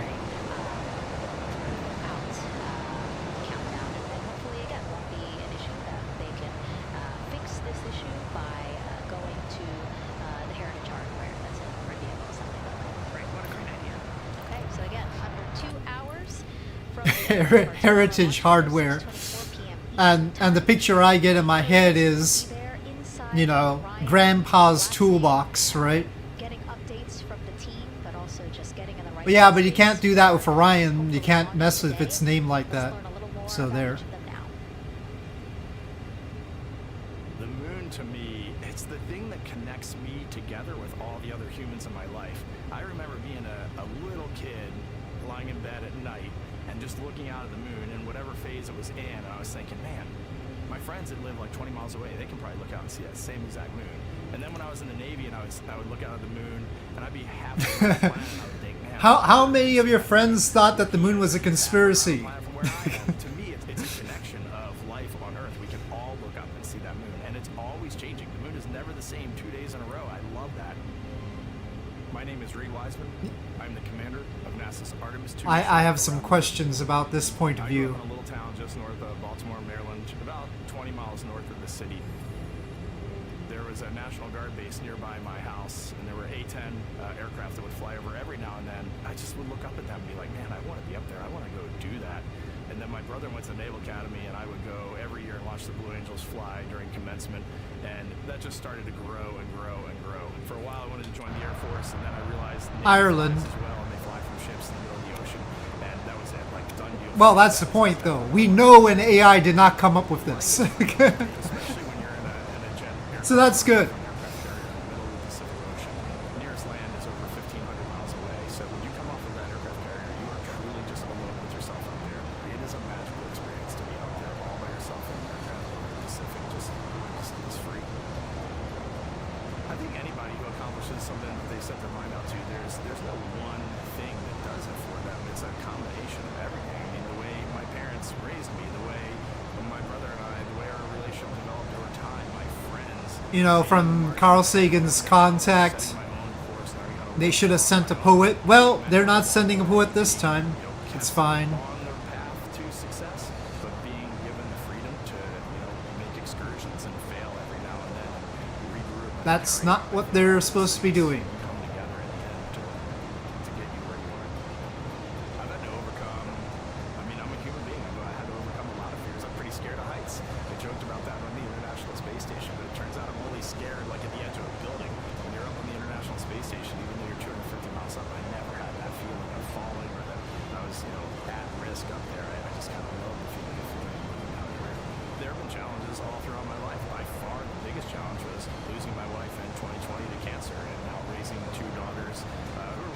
now, but that's been the biggest challenge by far. Well, depends on the prompt, of It is course. not easy being an only parent, trying to work a full-time job, and raising 2 kids is something that I think about every single day. I'm very proud of the work I've done. I haven't always done it well, but I've always shown up and tried as hard as I possibly can.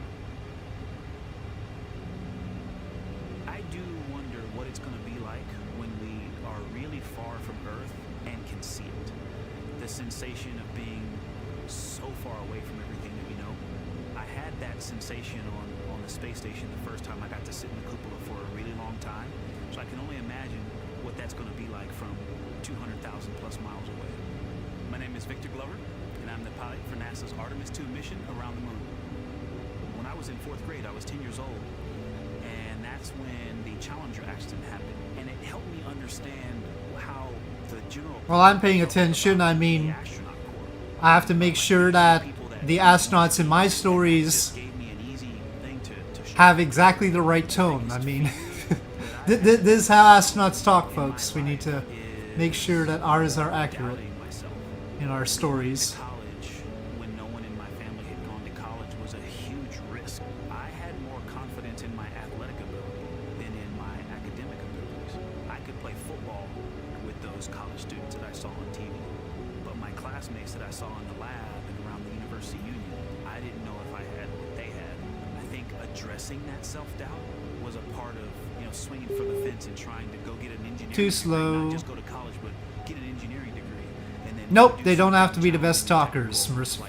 Mercifully, they have other requirements. Sending humans to the moon. Artemis has an opportunity to continue the Apollo story, but I actually think it's important for this story to stand on its own. Artemis is a new program, and we're trying to do new things. And it's great to compare and contrast. When you look at our spaceship, you can see parts that were designed, built, and integrated in another country. Well, I'm not expecting anything, but I have to admit that when I write characters like this, and when most sci-fi writers write characters like this, they have them talking a little bit differently. And so the ability to fly one actually in space on a test mission is just a really unique opportunity. I can't tell you how So it is instructive. and see the moon up close and the Earth from 250,000 miles away, but I don't use the word excited because I'm focused. What we do, this is very serious and it's very risky, and we are all intimately familiar with that risk. And so if we go out there and we're successful and we can pass that baton on to Artemis 3, that's something to really be excited about. Okay, well, 30,000 feet. I'll try and break the sound barrier here. He was just a very little boy. He was looking up at the moon with his mom, and his mom said to him, "Don't worry, Ronnie, we'll never get there." Fast forward maybe 70 years later, it's his daughter that's actually going there. And I think that long arc is something that we can all learn from.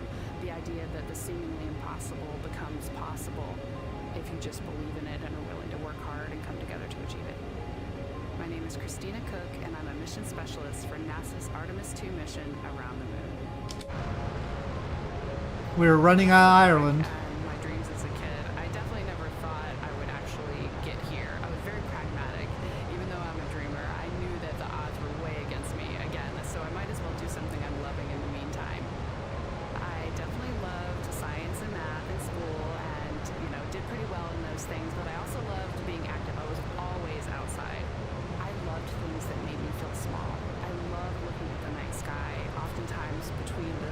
She sounds a little bit more like the character types.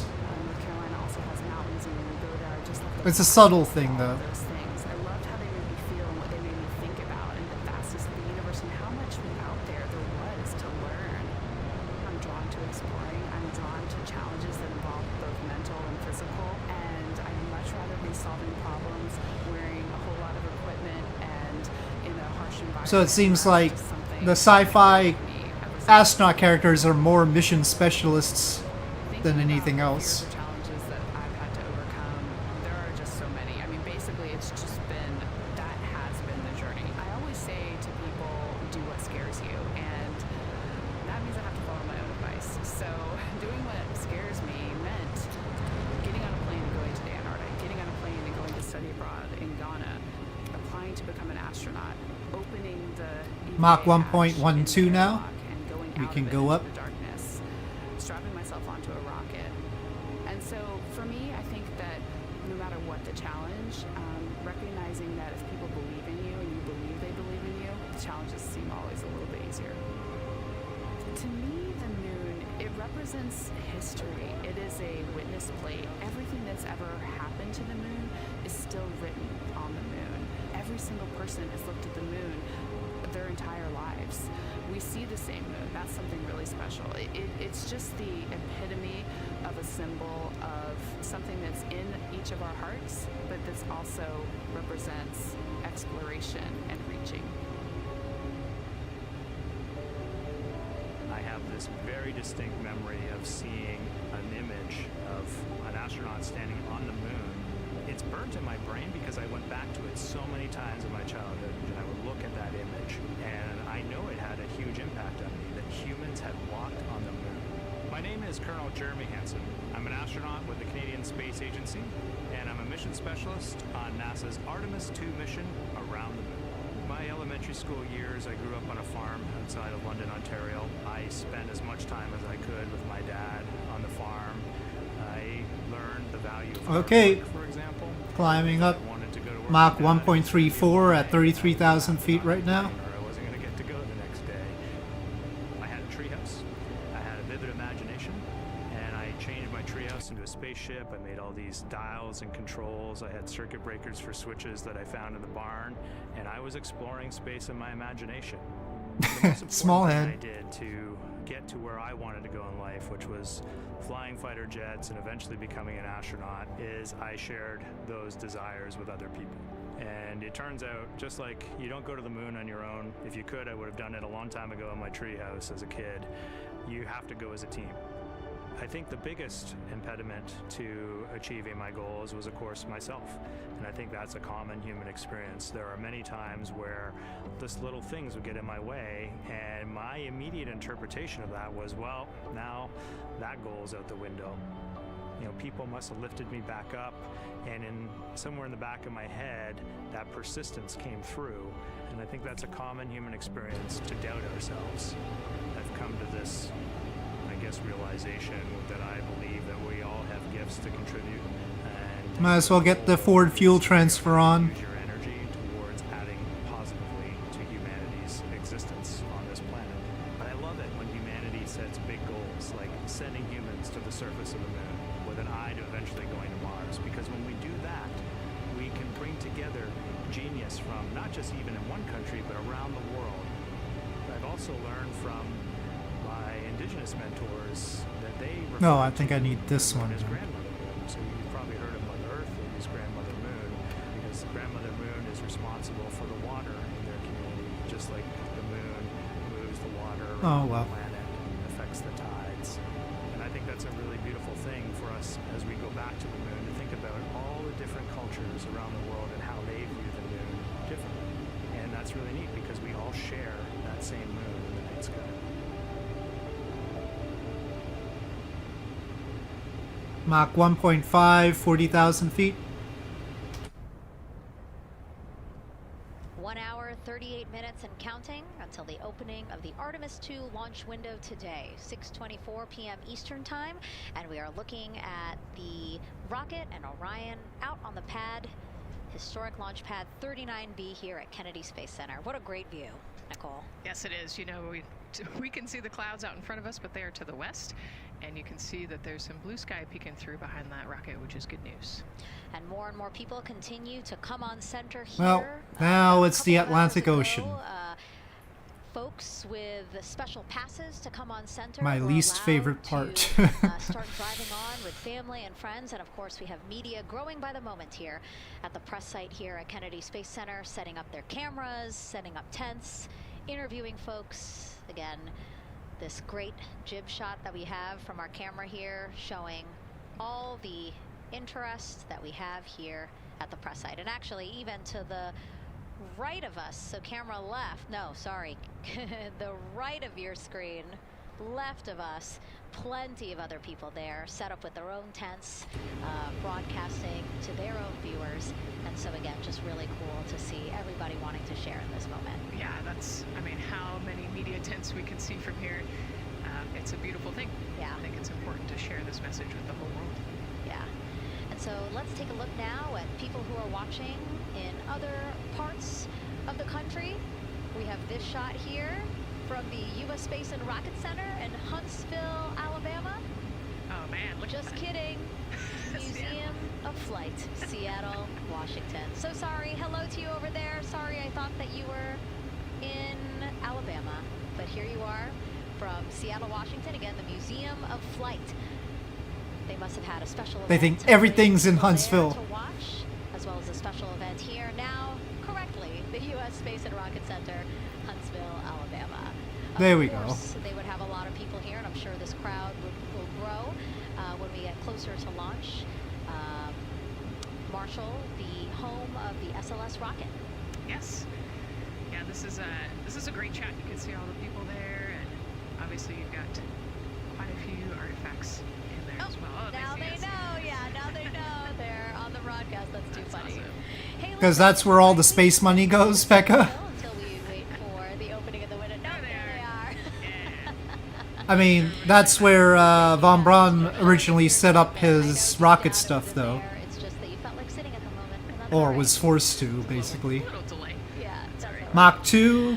Well, thanks so much to those supporting these watch parties and bringing them to us live here. Actually, our video paths are taking quite a circuitous route to be able to bring those live views in Have to from Seattle as well. Really adjust the as, camera for the fact that the Alabama, little but we're thing glad is in that the we can corner. Be able to share it with you in the broadcast now. And so why are we going to the moon? Why does NASA want to build a moon base there? Here's Megan Carter again with our moon board. KSC bigger? All right, thank you, Megan. Yeah, so we are It's right around all that about hour the and a half states, mark, hopefully for Becca. that launch. It's going to be very exciting. So they are going to have a few days to be around the low Earth orbit. Who and gets then what they'll money? launch to the moon. So yes, Oh, we're going let's too talk what will fast. be happening. Why are we going Pitch to up, the pitch moon? up, pitch up. So obviously this is not going to be a landing, as we've discussed. They are going to be coming with 4,000 to 6,000 feet around the moon's surface, and this is going to connect us directly to our path. Those Apollo missions did have 6 lunar landings, and the Artemis campaign is looking to build on that path by going back to the moon, staying longer, and then going farther. So how are we going to do that, and why? We have obviously talked a little bit about that. Well, when we say, you know, SLS was the Senate launch program, that was largely because of the senator from Alabama. Might have guessed we're going to be looking for some resources, especially, and that's going to be water or water ice. That is going to be giving us some really critical pieces for future missions. And Richard Shelby. We have identified 9 potential landing zones, so this is going to be a critical objective for our crew. Depending on when they launch, it will determine what is going to be visible, but we do have these 9 landing zones right here around the Shackleton crater. And as you can see here, a lot of that area is deep and dark, and that is where we are going to be looking for that water ice, because that is obviously going to give us not just water to drink, but as we know, that can actually be converted into our propellant potentially, that hydrogen and oxygen. So that is going to make the moon a No, critical but place for you'll that have to look up the numbers as far as how much. But, as, a backpack. you know, a lot of the space companies, because Alabama had such a outsized influence on getting money because of the Congress people, a lot of the space companies decide to build stuff there, including even Blue Origin has stuff there. But yeah, you'll have to see all the stuff. We're at 60,000 feet, Mach 2.5. You lost the War Thunder match. There was only one? I mean, can't you just win the next one? Exciting stuff. Again, the idea of accomplishing a moon base. Go win the next one. As we've been saying, sometimes things just seem like science fiction. Well, and it's let me amazing see. that we're making it science fact. Yes, yeah, we're going back. We're going to scout it out, and then on the future Artemis missions, we're going to put boots back on the moon for the first time in over half a century. but we're going to stay and we're going to learn from the moon, and we're going to, you know, as Megan talked about, the water ice, and harness that resource, and, you know, not only learn from the moon about Earth and about the solar system, but also figure out how we get to Mars. Apparently even Airbus has assets in Alabama. Boeing, Airbus, Blue Origin, Lockheed Martin, ULA, GE, Raytheon, Aerojet Rocketdyne, Northrop Grumman, and Dynetics all have stuff in Alabama. Yep. Yeah, so anytime that you're moving around and working, there are some sensitive sensors and parts of the crew module that we don't want to kick or bump into. And so Oh, it's an April Fool's event. Guard up while you're working in there.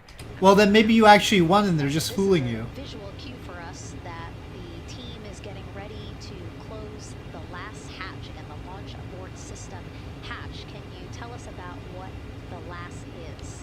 Yeah, so Let me try and find what Airbus is in Alabama without, like, breaking my plane, hopefully. The crew module is the launch abort system, and it has its own motors, so that we'll arm it about 5 minutes prior to launch, and then it stays. Airbus operates a major U.S. manufacturing facility in Mobile, Alabama, producing A320s and A220 family aircraft for U.S. customers and Latin American customers.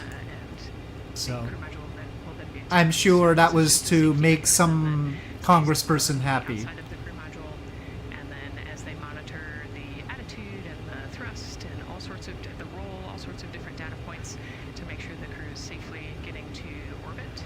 And once they are safely to orbit, then we will get rid of that launch abort system. And it looks like they're putting all of these parts that they're removing from around the crew module hatch into a bag, because they have to take this out with them once they leave the pad, right? Yes, yeah, we don't want anything left up there in the white room, and especially because that crew access arm will move away from the capsule and the rocket, and so we want an empty white 1.5 hours. like we talked about, so that we can have a safe launch. And this orange tube that you see on the right side of your screen, that had been inside the crew module, providing breathable air to the crew. And now again, with the crew module closed, and them getting ready to close the second hatch that has been removed and is out of the way, so again the closeout crew can continue to do their work. Yeah, that's just a duct to provide some cooling air and some breathing air to the crew and the closeout crew while they're in there. That's actually a good point, yeah.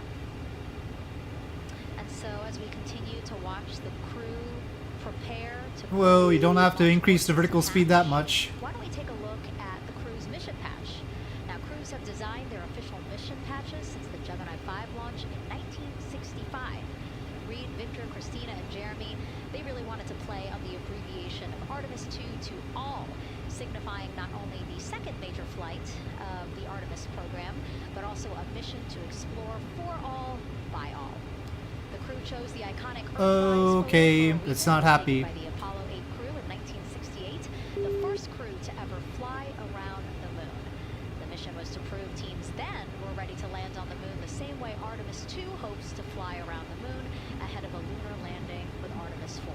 This time, as we've been saying throughout the broadcast, Every time it turns, it and pave the way to Mars. just forgets to hold pitch. Steps, right? And so Artemis 2 is very similar to Apollo 8 in terms of that increment. They're going to fly around the moon and set up the rest of the Artemis program for landing on the moon, but also with a nod towards the fact that we do this for all humanity. And I love the thoughtfulness and how much they, you know, how much importance they put on their patch design. Okay, Mach 3. Camera angle of inside the Orion spacecraft. I was going to say we might be able to see Rise, but I think it's right behind Reed's foot there.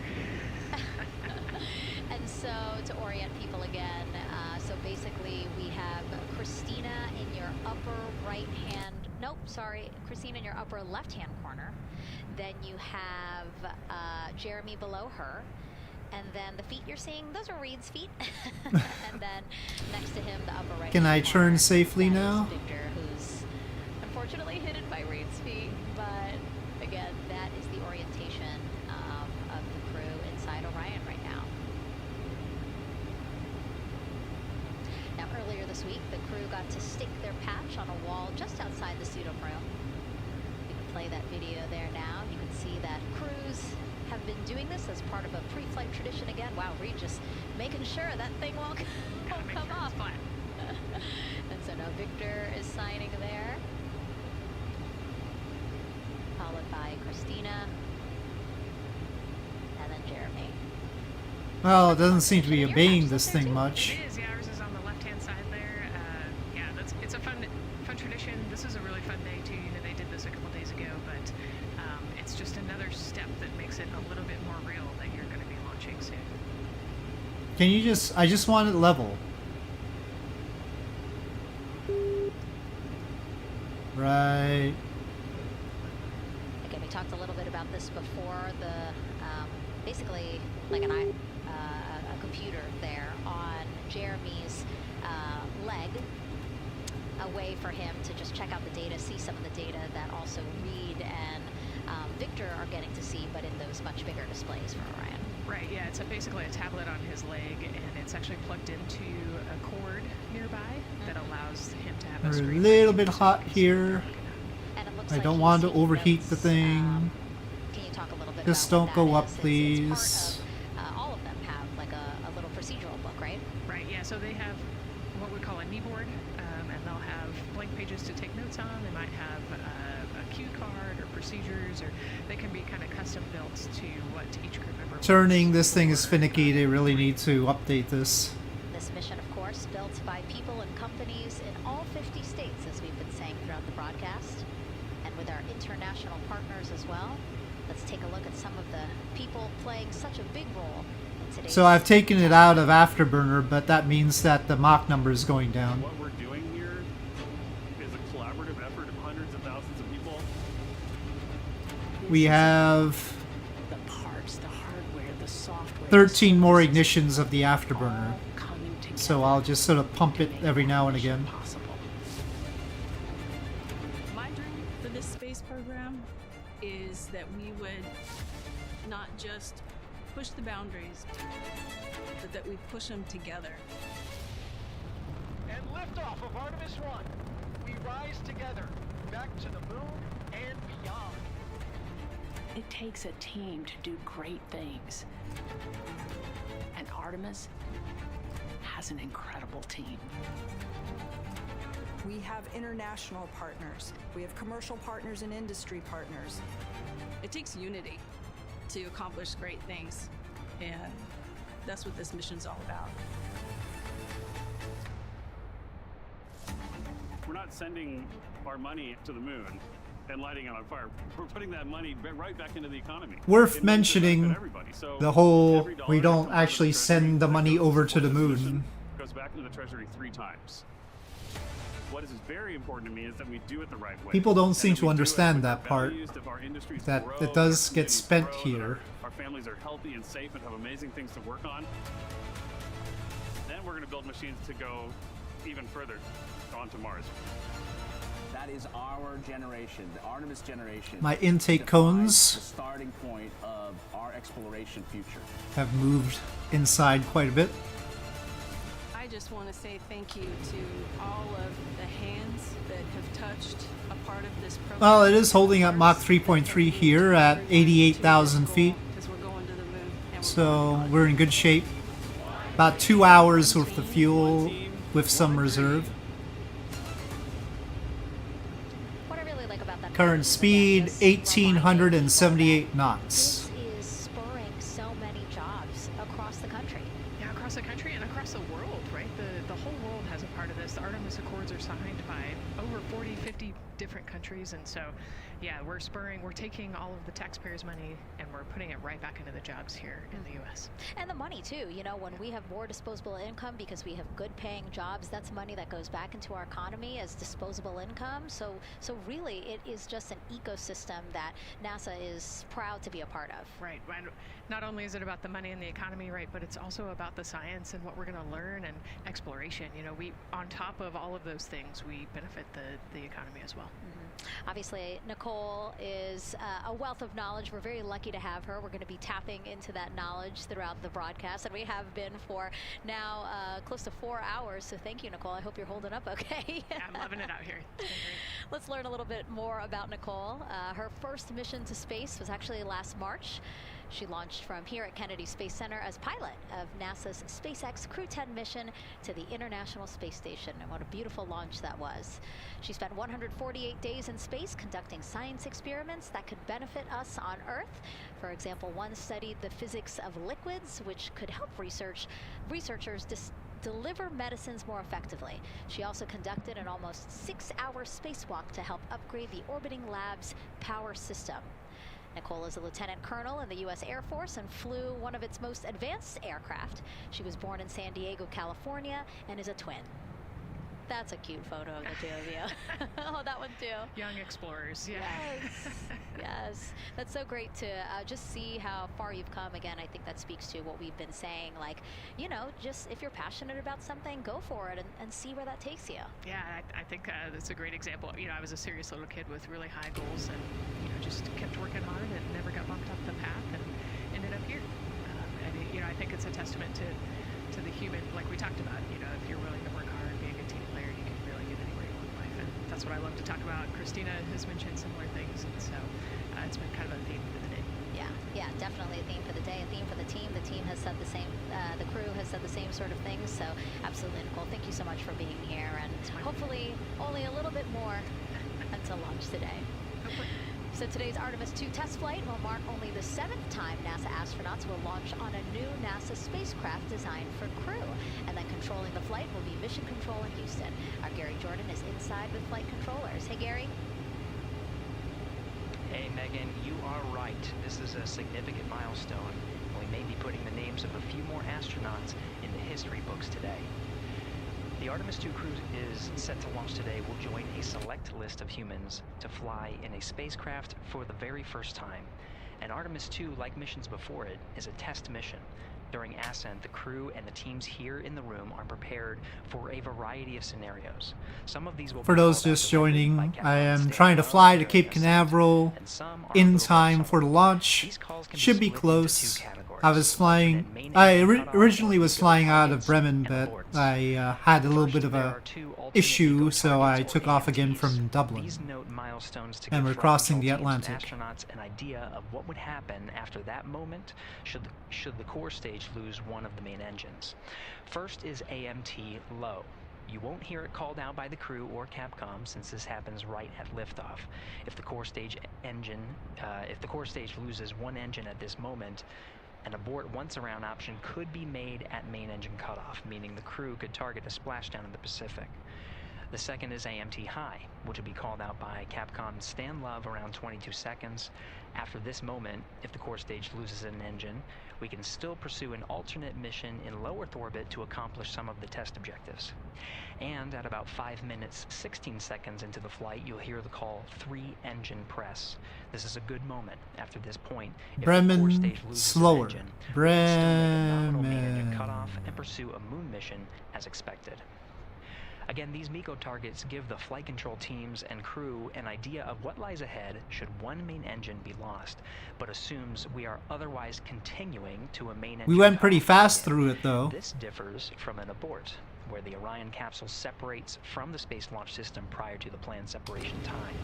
There are abort options at every moment that integrity. Spend more time saying it than actually going through it. To more than 3 hours into the mission. During the first 8 or so minutes of powered flight, there are 3 abort options. First is the use of the launch abort system, which you see at the very top of the rocket, and here in the White Room where the hatch is open and teams are working to close it. This particular abort capability can be used from here at the pad through roughly 3 minutes and 22 seconds into the flight. Bremen. Next is an untargeted abort splashdown. Something like that. This uses Orion's service module engines to escape the SLS and becomes available immediately after the launch abort system jettisons. The problem, I think, is we have places called Bremen here, and so here we would say it Bremen. with the places called Bremen in the United States. Bremen, or something, I don't know, German place names. Off the coast of San Diego to get to the crew and integrity quickly for this abort option. An AOA option continues to be available until solar arrays are deployed on the Orion service module a little more than 30 minutes into the mission.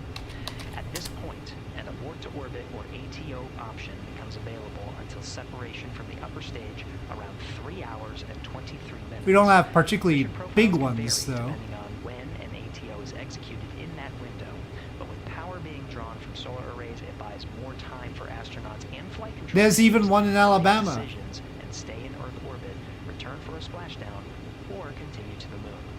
Unfortunately, the southern ones, they pronounce it Bremen. So in the south, they'll say Bremen. At this time, we're not tracking any significant issues here in mission control in Houston, Texas. And then in Illinois, they say it the way I normally do, Bremen. Indiana says it Bremen. With that, I'll send it back to you, Megan. The pronunciation guide doesn't even know how they pronounce it in Kansas, but that's because they only have 50 people. Kentucky says Bremen. Maine says Bremen, apparently. Ohio says Bremen. That's a good thing. You heard it there from NASA test New York, oddly, says New Bremen. They keep on asking her how the pressure is holding in the counter. But no place in the United States actually says it Bremen. We are getting closer to launch, so that's amazing news over the loops that we just heard on our mispronounced them. Again, that communication channel with the well, anyway, but that's by way of excuse, not. Team was tracking. All right, thank you very much. All of the U.S. ones combined do not have a population as much as the one in Germany.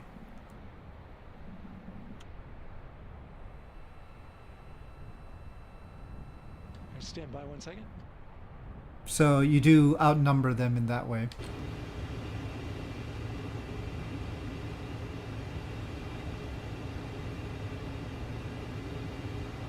I've been creeping up again. Sorry about that. We're just getting an update, in fact, about what I was about to report out on the range. And the good news is the ranges go. Ranges go! No more flight termination system problem. Their equipment regarding the FTS system, and they asked for a little of that verification work to be done by one of the FTS engineers here in the firing room. He went out to the VAB to get some legacy hardware to help out with it.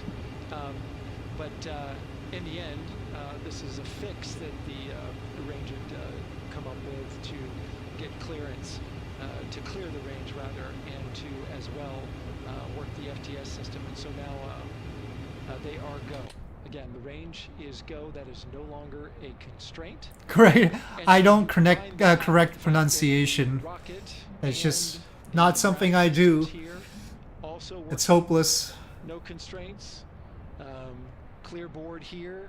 It's like the Gemini problem. Gemini, half the time. Just once I get to Cape Canaveral, I will. But right now I'm crossing the Atlantic. I did a little Cape Canaveral tour earlier in the stream, and actually I launched SLS a few times, and the shuttle and a few other things. But I'm trying to get back to Cape Canaveral in time for the launch, but right now we're over the Atlantic. Oh, around the aircraft. But we're so I don't know. Is there? It's all top secret.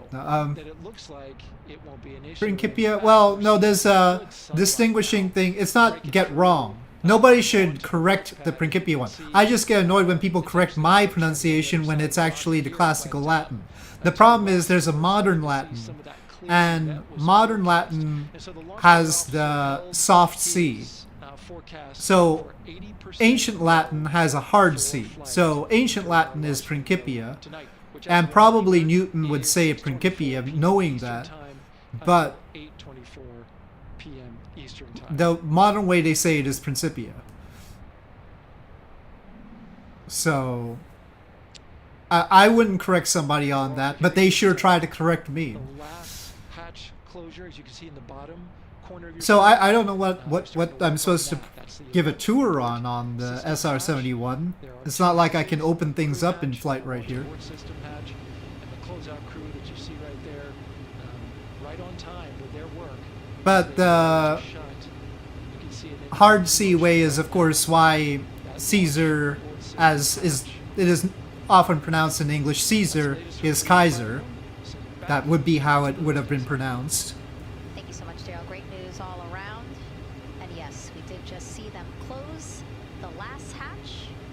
And now we are I mean, a live view of Banana here's the Creek. cockpit. Lots of people there. I'm sure relieved to hear that that issue Don't ask me what every single thing does. resolved, and we are go for launch. Go for launch from the range, go for weather, and go from all of them, I would imagine.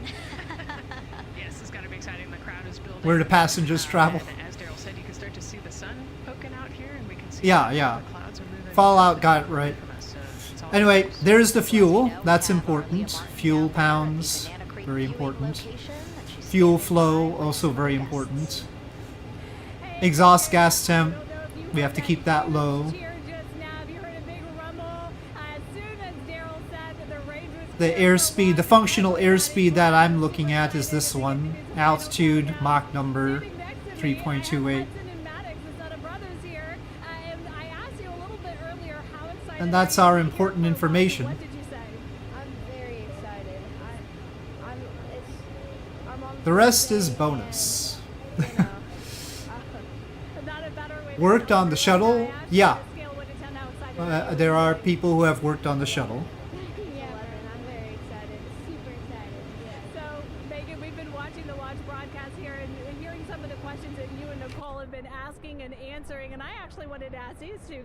If you could take a 10-day trip around the moon and take 3 people with you, who'd you take with you? Well, I'd take my dad and my Oh, your rocket exhaust is changing colors because of April Fools? Huh. Probably my best friend. I'd just say one of my friends. Oh, Waterfall does that? Yeah. Okay. I mean, of course, the module manager will have the little Nyan cat happening.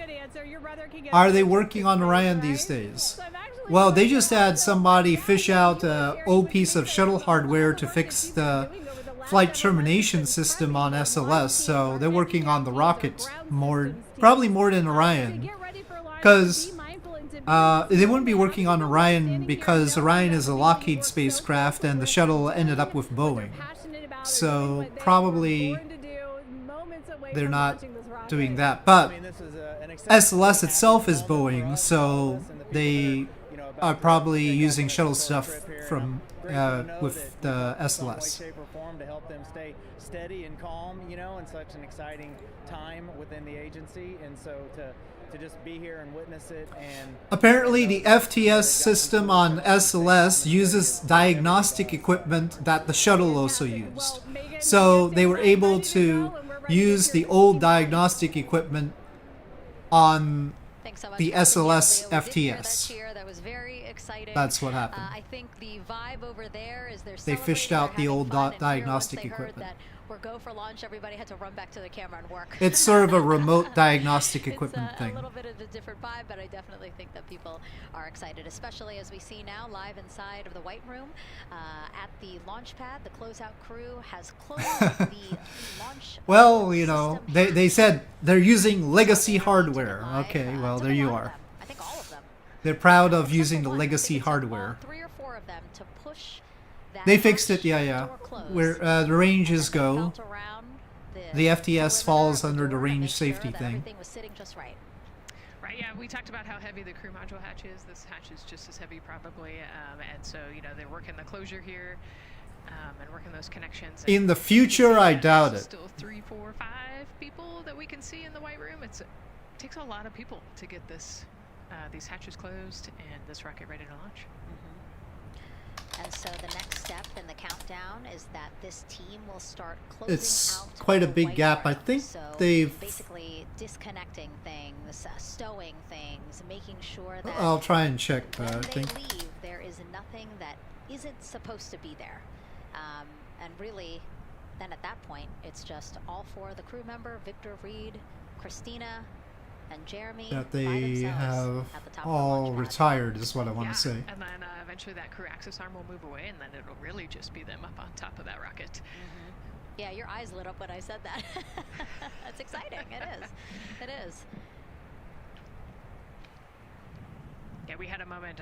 We talked a little bit. Oh, about somebody the can heights, correct me, but my understanding is that I think no shuttle it was just us, 100 and some odd feet up, and astronaut is going to fly on may or SLS. may not have said something that made everybody go, huh. Were you wondering to yourself, what? How did I get here? We're pretty far up. That crew again, bringing that drag-on camera. Oh, new. Well, just look on the bright side. At least they didn't have to design a whole new FTS diagnostic system. For teams who are remotely watching these operations closely.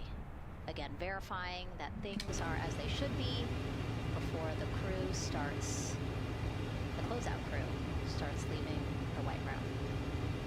Hey, if they saved money on that, I don't mind. Their procedures. You can see they're covering the ends of those hoses. That's to protect those hoses from thawed, so we don't want any dirt or anything to get into those while we transport them and stow them. So you can see Andre there working to close out the hoses as well while they're cleaning up the weight room. And so they'll take that close. You just saw number 5 holding some tools. Again, we'll stow them Well, away. the gap between World War II and Desert Storm was quite a lot more than procedures, paper, notes out, like all of that has between the shuttle. Yes, and you can Oh, I even have see to turn that under off. his hat, he's got a string that's connected to his suit there. The shuttle and Just to Artemis. make sure that we don't lose anything. If gust of wind or you get knocked or something, you don't want. And on World War II pilots that flew in Desert Storm, no, I don't think so. That they would all be past retirement age, considering that World War II ended in 1945 and Desert Storm was in 1991.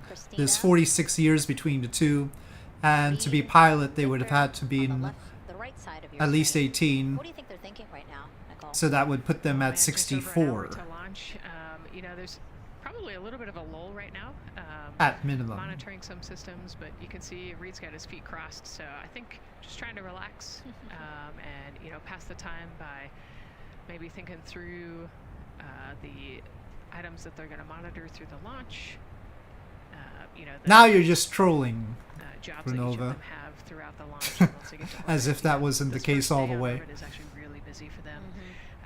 They've got 2 burns that they have to monitor. They've got to get the system set up, and they've got to get the cabin set up. That's a There's good lot going question. on for the That's next at least 24 hours for this crew. I possible. think they've Let's got see. a couple sections where they get to take a nap, but I don't think they get a full night's rest for quite some time. So yeah, going through what's next. And so as we say that, Well, most of them were like generals and such, though. live in a spacecraft for 10 days. How about we narrow it down to pilot? Life will be like in Orion. Artemis 2 is our first crewed mission back to the moon since the Apollo program. A lot of the focus of Artemis 2 is really checking out systems to be sure that we're ready and well positioned for continued human exploration. My name is Susan. They were mostly generals and Chief instructors. Performance Officer for the Orion program and the Artemis 2 mission, and this is 10 Days in Orion. But there were people serving at the time who had served in Vietnam. For this mission, the crew will launch in the Orion spacecraft on top of the Space Launch System rocket, or the SLS rocket. Once they've launched and achieved... There is Space Shuttle crew still active? Many of the different critical Orion systems, check out some of the critical medical systems, and be sure that we understand how the crew would do that successfully within the volume of Orion. We also have, of course, systems to feed the crew. They have a potable water dispenser. NASA active. And they also have a food warmer. Kind of looks like a suitcase that the crew can use to heat their food. They're also going to check out the flywheel system. We'll have the crew perform some initial exercises. Part of that is to ensure that the flywheel is actually working, but part of it is actually to be sure that our environmental control system... Oh, it seems that way, yeah. For sleeping, the crew will sleep in sleeping bags. Some crew members like to be very tightly bound up. There's Stephen Bowen, who flew on 3 shuttle missions. For the first time and be sure that it's able to flush. While they're on their journey, they'll do some testing that they quickly don their suit just to be Randolph ready in the Bresnik. future for an emergency. They'll also check out Randolph Bresnik is 58 years old and was on one. Stephen Bowen is 62. Put it in some specific locations on the vehicle, basically for it to serve as shielding. Michael R. Barrett And so I want to talk a little was bit on more one about shuttle the mission food is in that 66. package. I am interested in the space food. So Reed, Victor, Hold on, Christina, I need to Jeremy make a have turn. menu to choose from. But they are not We're like, actually gonna pull up a graphic yeah, now that kind of shows you some of the food that they're going to ready to go or anything. journey around the moon. We know of more than 10 types of beverages. There's coffee, a mango peach smoothie, apple cider, lemonade. So those all sound delicious. And now I've just remembered I haven't eaten lunch.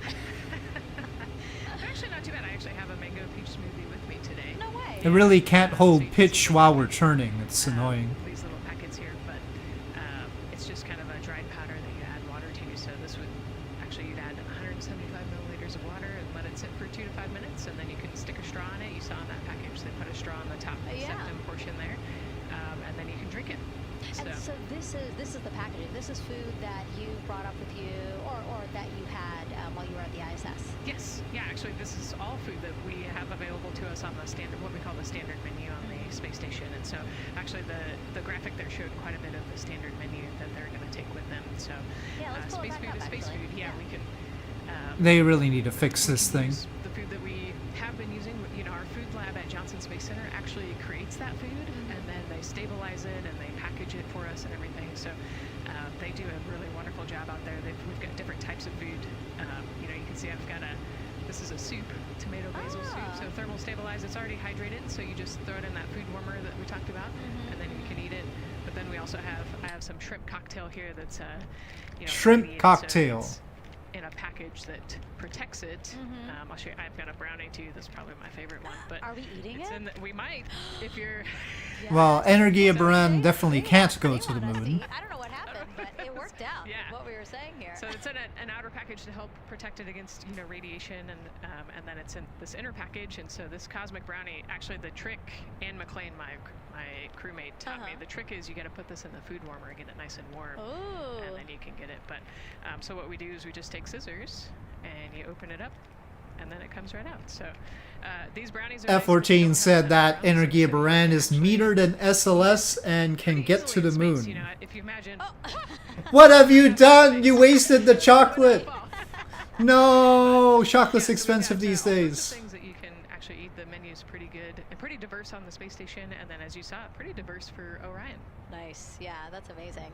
And again, here's a look at the crowd that's starting to continue to grow here as we get closer and closer to launch. We are now under an hour from the opening of our 2-hour launch window at 6:24 p.m. Eastern Time. And so let's take some questions from social media. We haven't taken some of those for a while. You put that brownie away, Nicole, or I'm going to steal it. Nicole, we have another celebrity who submitted a question. Let's take a look. Okay. A quick question. Are you gonna steal the bit that fell onto the dirty table? From Earth would you bring with you into space? And why would it be lasagna? Maybe you'll come back for the launch. Okay, well, we can hope. Again, not really a question. Yeah. Because he was like, it's lasagna. It's gotta be lasagna. You know, there is lasagna on Space Station, and it wasn't too bad. It wasn't too bad. Gosh, if it's lasagna and it's all the way down, that maybe not too bad. That sucks. For a spacewalk or something, it's a great option. Yeah, I remember Christina saying that her favorite lasagna should be a surefire one. She was saying that she was getting in trouble Not because too people kept bad. on saying, you can't eat mac and cheese every day, Christina. You know, we mentioned the mac and cheese and brisket earlier. Man, I would put those two on a tortilla. That would be great. That sounds delicious, delicious. Well, thank you so much, everyone. Mach 3.3. We're going up though. I don't need to go up. A 5-year-old that we got a question from, to all the way to Roy Woods Jr. there, a comedian. So thank you so much. And if you're just joining us, welcome to the Space Coast of Florida, where we are counting down to liftoff of Artemis 2. You see a beautiful aerial shot there of our rocket on the pad. For the first time in more than 50 years, we are sending humans to fly around the moon and back. And we're taking you all of you with us on this next chapter of human spaceflight. I'm NASA's Megan Cruz. And 57 this is minutes. Nicole Ayers. Great to have you here, Nicole. Yes, this has been a beautiful day. Excited. We're continuing to march towards this launch. Yeah, and if all goes as planned, this crew could travel farther from Earth than any other humans before them and see parts of the moon no one has ever laid eyes on. How exciting. Yes. Exciting is an understatement, I think. That's true. We're going to see the... I can only assume that that's because when the Apollo astronauts went over there, the far side of the moon, parts of it were in shadow. That you're seeing here at the Kennedy Space Center press site. We also have a ton But of people gathering and it would be the consistent parts of it because they wanted the lighting conditions at the landing site to be roughly the same. So. We checked them probably like 30 minutes ago, and it was half that. But again, as we get closer and closer to launch, we are seeing more and more people gather. Otherwise, of course, the Apollo astronauts did see something of the far side of the moon. At home, you know? Yes, this is so exciting. Look at all of those people, man. And now here we are back in Seattle, the Museum of Flight. Again, people gathered there to show their kid. We see someone walking in the second row there. His first crewed launch to the moon. How exciting. That is exciting. Hello, everyone. Oh, that's so great. North Atlantic clouds here. And now let's get you up to speed on what's happened so far. Again, we are now within an hour of the opening of our launch window. So what has been happening so far today? Well, a lot. After waking up and grabbing a bite to eat, our Artemis II crew suited up inside the historic crew quarters, a tradition that dates back decades. Teams helped them into their custom Orion crew survival suits, and just like other crews before them, they gathered around the table for a card game to pass the time, but to also burn off any lingering bad luck before they walked in the footsteps of every NASA astronaut launching from Kennedy Space Center since Apollo 7 in 1968. They walked outside the Neil Armstrong Operations and Checkout Building to greet a crowd of family, friends, supporters before getting into their Astrovan for their security-escorted ride out to historic Launch Complex 39B. They got a close-up look at the SLS rocket, then walked across the crew access arm and climbed one by one inside their Orion spacecraft. After that, teams conducted final checks with the crew before closing both hatches. The crew module hatch, as well as what you're seeing there, the launch abort system hatch. Really wish this roll trim thing was a little bit finer, but basically it goes in increments of 15 degrees. They are now tethered, Nicole, because they are about to move some pieces that connect the Orion spacecraft to the White Room, correct? Well, if it was the ITS approach, I mean, I don't know. I don't know if in that case SpaceX's option would have been chosen as the lander. So in that case, you know, maybe there would have been a different lander. And for how we're looking with the launch countdown milestones, let's go to Daryl Nail in the Launch Control Center. All right, thank you very much. Too many variables. As you can see there, finishing touches, as you've been talking about, to the last, which brings me to that subject because we currently are hearing the launch team is working an issue that was reported out. They're working an issue. There's an issue apparently with a battery on the LAS. The engineer who is in charge of the launch abort Battery on the launch escape system? here reported that Or launch abort system? a temperature for one of the two LAS batteries is out of range, and although it's not a constraint for launch right now, it would be when that temperature is checked inside of T-minus 6 minutes, which is inside of terminal count. So right now the team is working some troubleshooting on this issue. Going to follow, of course, along closely with what they learn, but again, a battery temp for one of the two batteries on the LAS is out of spec, and the team is working to understand, first of all, whether or not this may be a sensor issue, or is there an issue with the battery itself. So again, looking into it, troubleshooting and researching as we speak. With regards to the weather, we did get some good news there. Launch Weather Officer Mark Berger reporting to Launch escape system battery. Weather chances have now improved for the window. We are up to 90% go, which is great news. Again, 90% go. That is up from the 80% that we started when we. How do you even have a hot battery in the launch board system? Officially 3 days ago. And so that is great, and for anybody. I mean, I don't know, Player Yoshi, because I don't even know when we're going to land on the moon anyway. So how do I know if it's gonna be a few more years when I don't know when we're actually gonna land? And then just a reminder for those people who are watching the launch from the nearby area that if you're watching on an internet-enabled device, just remember that. There may be a little bit of a delay. Can't tell you how much of a delay, but since it's on an internet... Arguably, the timeline has a lot more to do with whatever's happening in China than anything else. So just keep that in mind as you are watching. Don't wait to the last second to run outside if you're inside your RV or your camper or your house. That's the latest here from the firing room. Of course, we'll keep track of that last battery issue. I'll send it back now to Megan and Nicole at the host desk. There had to be tethered to the inside of the white room, because obviously now we have detached the white room from the Orion spacecraft. Yes, that view is quite something. Yeah, spectacular. Yep. Oh no, I'm sorry, I forgot. Nicole's scared of heights. An astronaut afraid of heights is actually not uncommon, as we've learned today.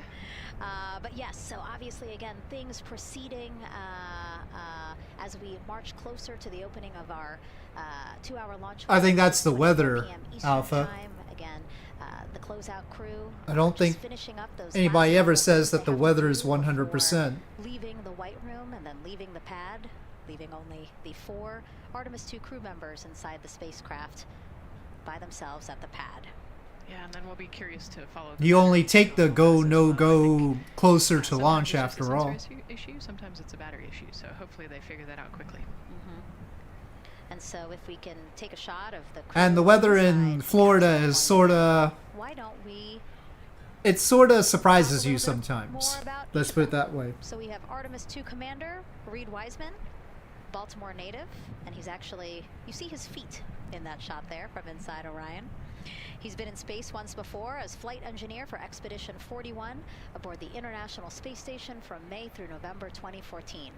During the 165-day mission, Reed and his crewmates completed more than 300 science experiments in areas like human physiology, medicine, physical science, earth science, as well as astrophysics. They actually set a milestone for station science by completing a record 82 research hours in a single week. He also served as chief of NASA's astronaut office from December 2020 to December 2022. His 2 daughters were out to... Chief of the astronaut office conveniently found his way on the crew, huh? Reed is the one sitting in the seat to the right, closest to our camera there. So, looks like he's relaxed by the body language. Sounds familiar. Yeah, I think they're kind of in a holding pattern, if you will, or a waiting period. So, it makes sense that he's a little bit relaxed. He's also kind of just a relaxed person in general. He's wicked smart, but has a demeanor that keeps everybody calm. And so I think we're seeing that here today. And so in this shot, Reed is the one sitting on the left, and to his right, Artemis 2 pilot Victor Glover. NASA selected the California native as an astronaut in 2013, and at the time he was actually serving as a legislative fellow in the United States Senate. His first trip to space, November 2020, pilot of NASA's SpaceX Crew 1 mission. That was the first political connections. No, not quite as good as being part of the being the head of the astronaut office. To the International Space Station since the end of the shuttle program. Victor is a U.S. Navy captain and naval aviator who served as a test pilot, racking up more than 3,500 flight hours in more than 40 different aircraft. So again, he probably feels pretty at home in the pilot seat of... I don't have any idea what the code looks like for the flight computer, no. Goodbye to his wife but kids. Again, those maybe they kept, I mean, they probably kept some stuff from the shuttle. I think some JM Studios had talked about before. They had to make adjustments from the shuttle flight computer, but they probably kept a bunch. And then mission specialist Christina Cook, sitting on the upper left-hand corner of the screen there, native of Grand Rapids, Michigan. Was selected to the Astronaut Corps in 2013, same class as Victor. Served as flight engineer on the International Space Station from March 2019 to February 2020. Now the shuttle code is public. They released the code for the shuttle, so you can take a look at that. Days in space. How cool. She also participated in the first ever all-female spacewalk. And before becoming an astronaut, Christina helped to build But the SLS one is different. And led scientific fieldwork in some of the most remote environments on the planet. Her hobbies include surfing, rock climbing, community service, yoga, and photography. Go ahead, NCD. There's a couple of suppressed overvolt messages. We're going to go ahead and clear those off your screen. We see them and we copy. All right. I guess they're just gonna... NASA test director. We're still working here, trying to get through everything. So we're getting close, and then trying to talk that other issue that we just picked up a little bit ago. But I think work-wise we're doing really well. I don't know whether they're clearing the messages because they've solved the problem, or whether they're just clearing the messages. Glad to hear it. NASA test director giving an update to the crew. Some messages flashed on their displays. Just wanted to say that they didn't have to worry about that. We're going to clear that. And that also just reassuring the crew, again, that they are tracking and working the issue with the launch abort system battery. Yeah. All right. And then first-time flyer, Canadian Space Agency astronaut Jeremy Hansen will 45 minutes. Well, I'm gonna have a snack, so I'm gonna mute myself. Selected as an astronaut in 2009. After that, he worked as Capcom at NASA's Mission Control Center in Houston. Capcom stands for Capsule Communicator and is the sole direct voice communicating with astronauts while in space. Jeremy also participated in training exercises, really cool ones like living on the ocean floor off the coast of Florida to simulate deep space exploration for a week. In 2017, he became the first Canadian to lead a NASA astronaut class. He also enjoys getting out on a sailboat, rock climbing, and mountain biking. He has a wife and 3 children. And he's the one that you see bottom left-hand corner of your screen. I know, I'm trying to see what he's doing there. Christina's looking too. And so there is your Artemis 2 crew inside the Orion spacecraft. And this is actually the 7th time NASA astronauts will launch on a new NASA spacecraft designed for crew. And if you're wondering about the first 6 crewed test flights, here they are.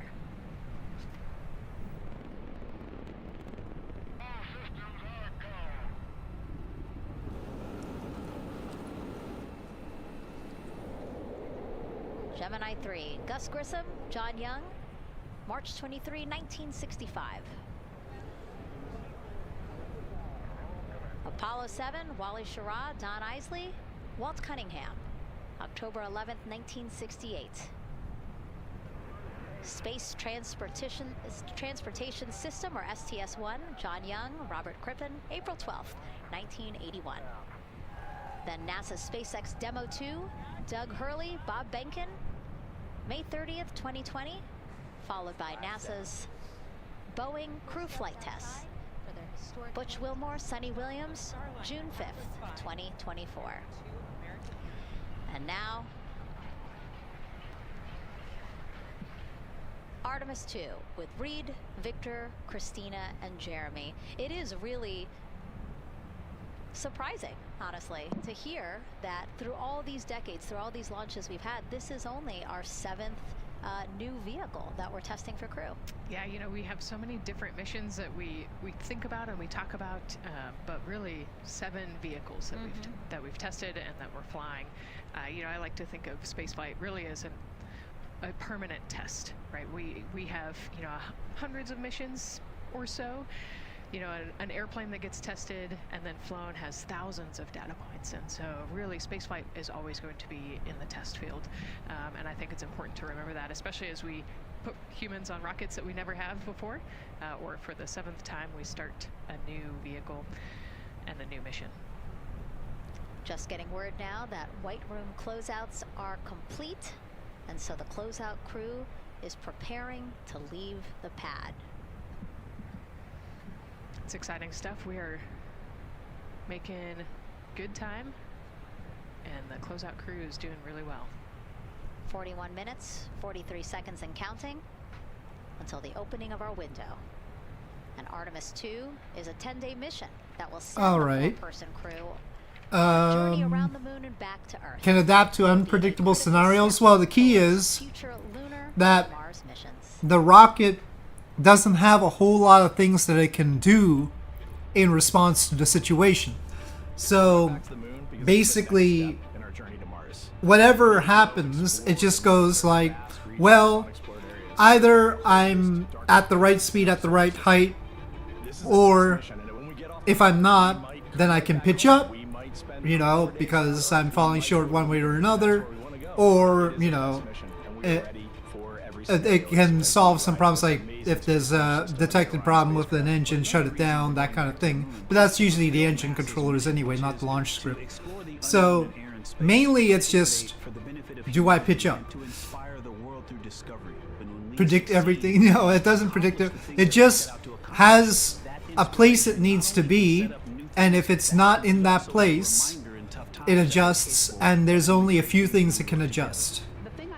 So that makes it easy. It has a particular launch corridor that it's trying to fit into, and if it's falling short, it pitches up. If it's aiming high, it pitches down, and then that's that.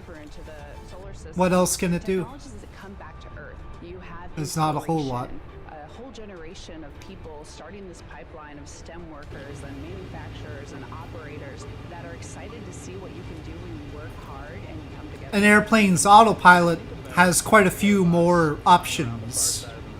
Seeing that Earth rise, taking images and video and sending them back to you. The feeling that I have inside is hope. We know that Artemis 2 is not the solution for humanity on planet Earth, but it is a contribution in the positive column.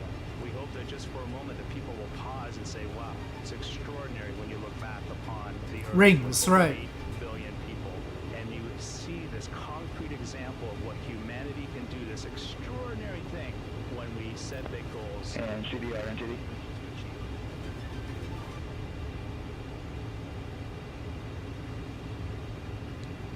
And so Mission Control Houston will control the flight of Orion after a liftoff. Oh, great. I'm gonna have to try and make another turn with this thing.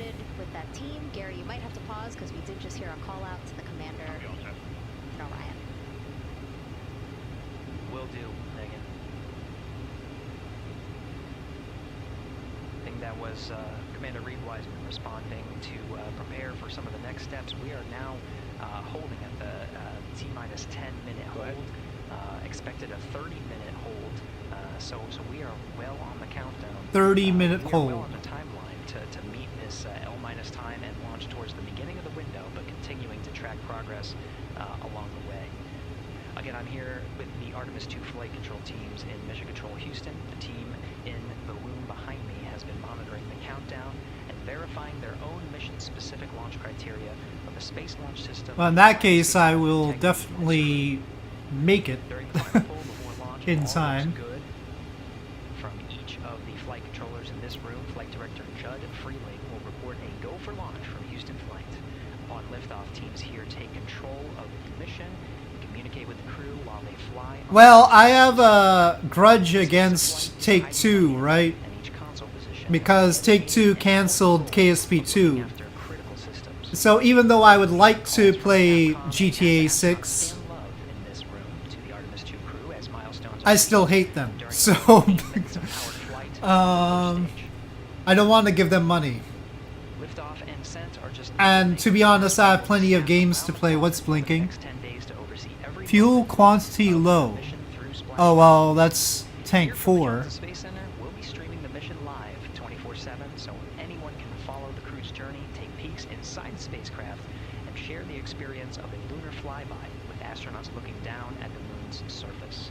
Teams here have been rehearsing tirelessly in simulations to throw every conceivable and inconceivable scenario their way. We are ready and eager to begin the Artemis 2 mission. Still milestones to come as we I don't care enough for that. right back with you during the ascent phase of today's flight. With that, Megan, I will send it back over to you at the Space Coast.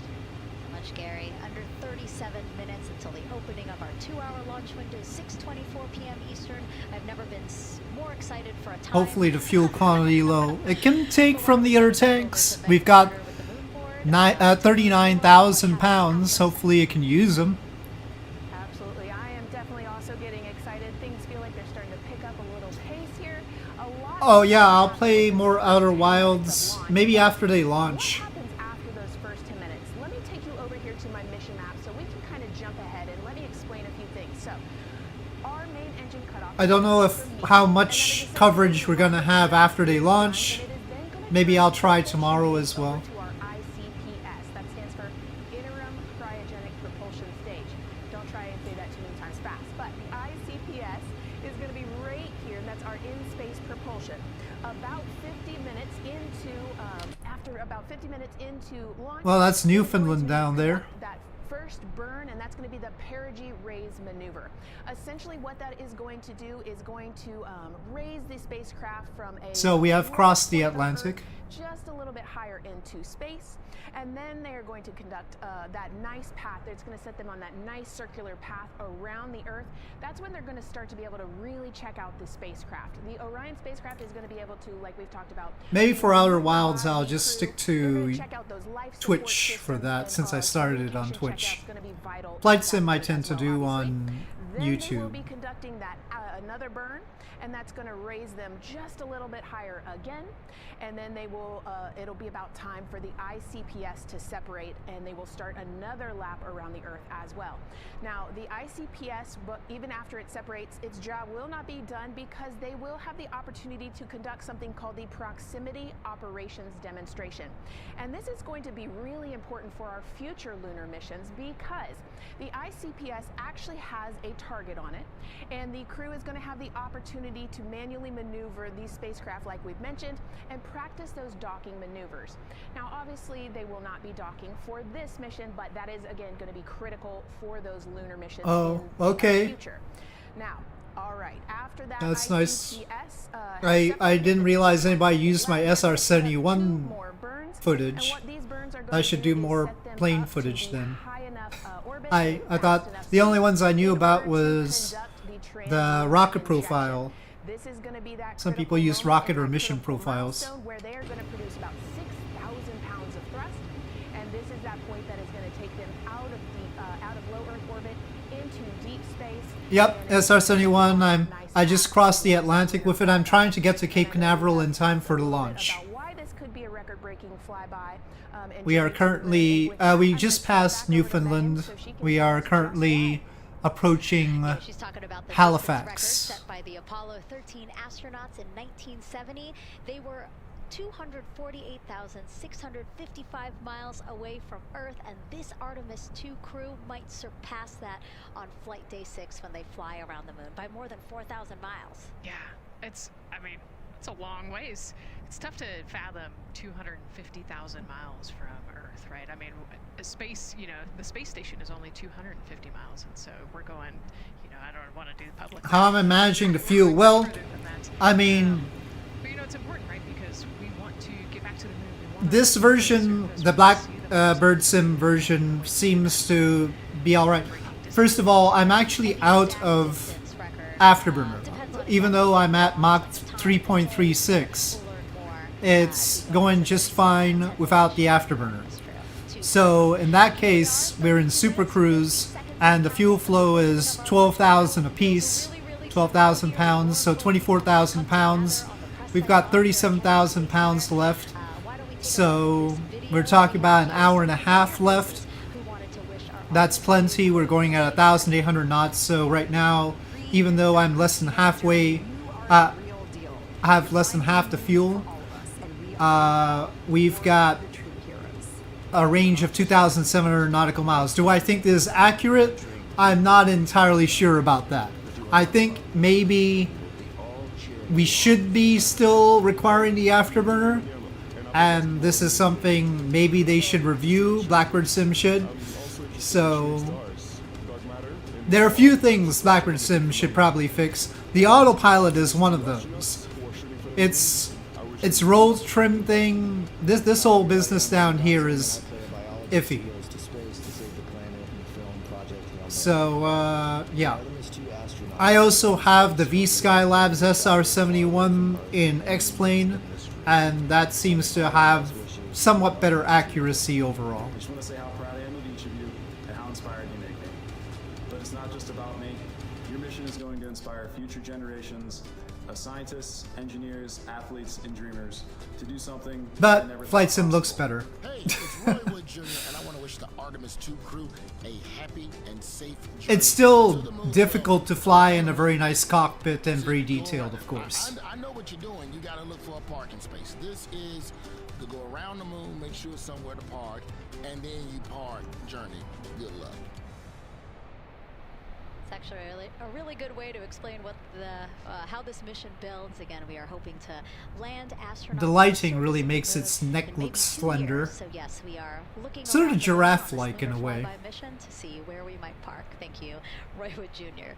Okay, and as we look at this live view of the rocket on the pad, there is a spectacular place here at Kennedy Space Center to watch launch from, and that's the big okay, what are you beeping now? Area. Why don't we go back there where the crowd is excited, and Leah has the best assignment ever, talking to people who are super excited about being here for Artemis 2.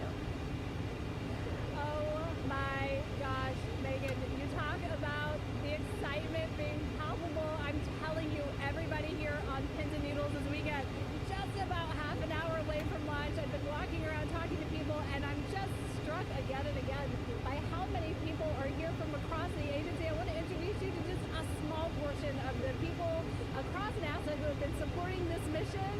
Patty Ortiz, NASA Armstrong Flight Research Center, Orion Program. Orion. Catherine Graves, Glenn Research Center, Office of STEM Engagement. David Alexander, NASA Glenn Research Center, Office of STEM Engagement. Jennifer Becerra, Johnson Space Center of the Office of STEM Engagement. There we go. Right back here. Where are you from? I'm from NASA Glenn Research Center, Joseph Pinakitas. Here we go. Wes Furman from APL.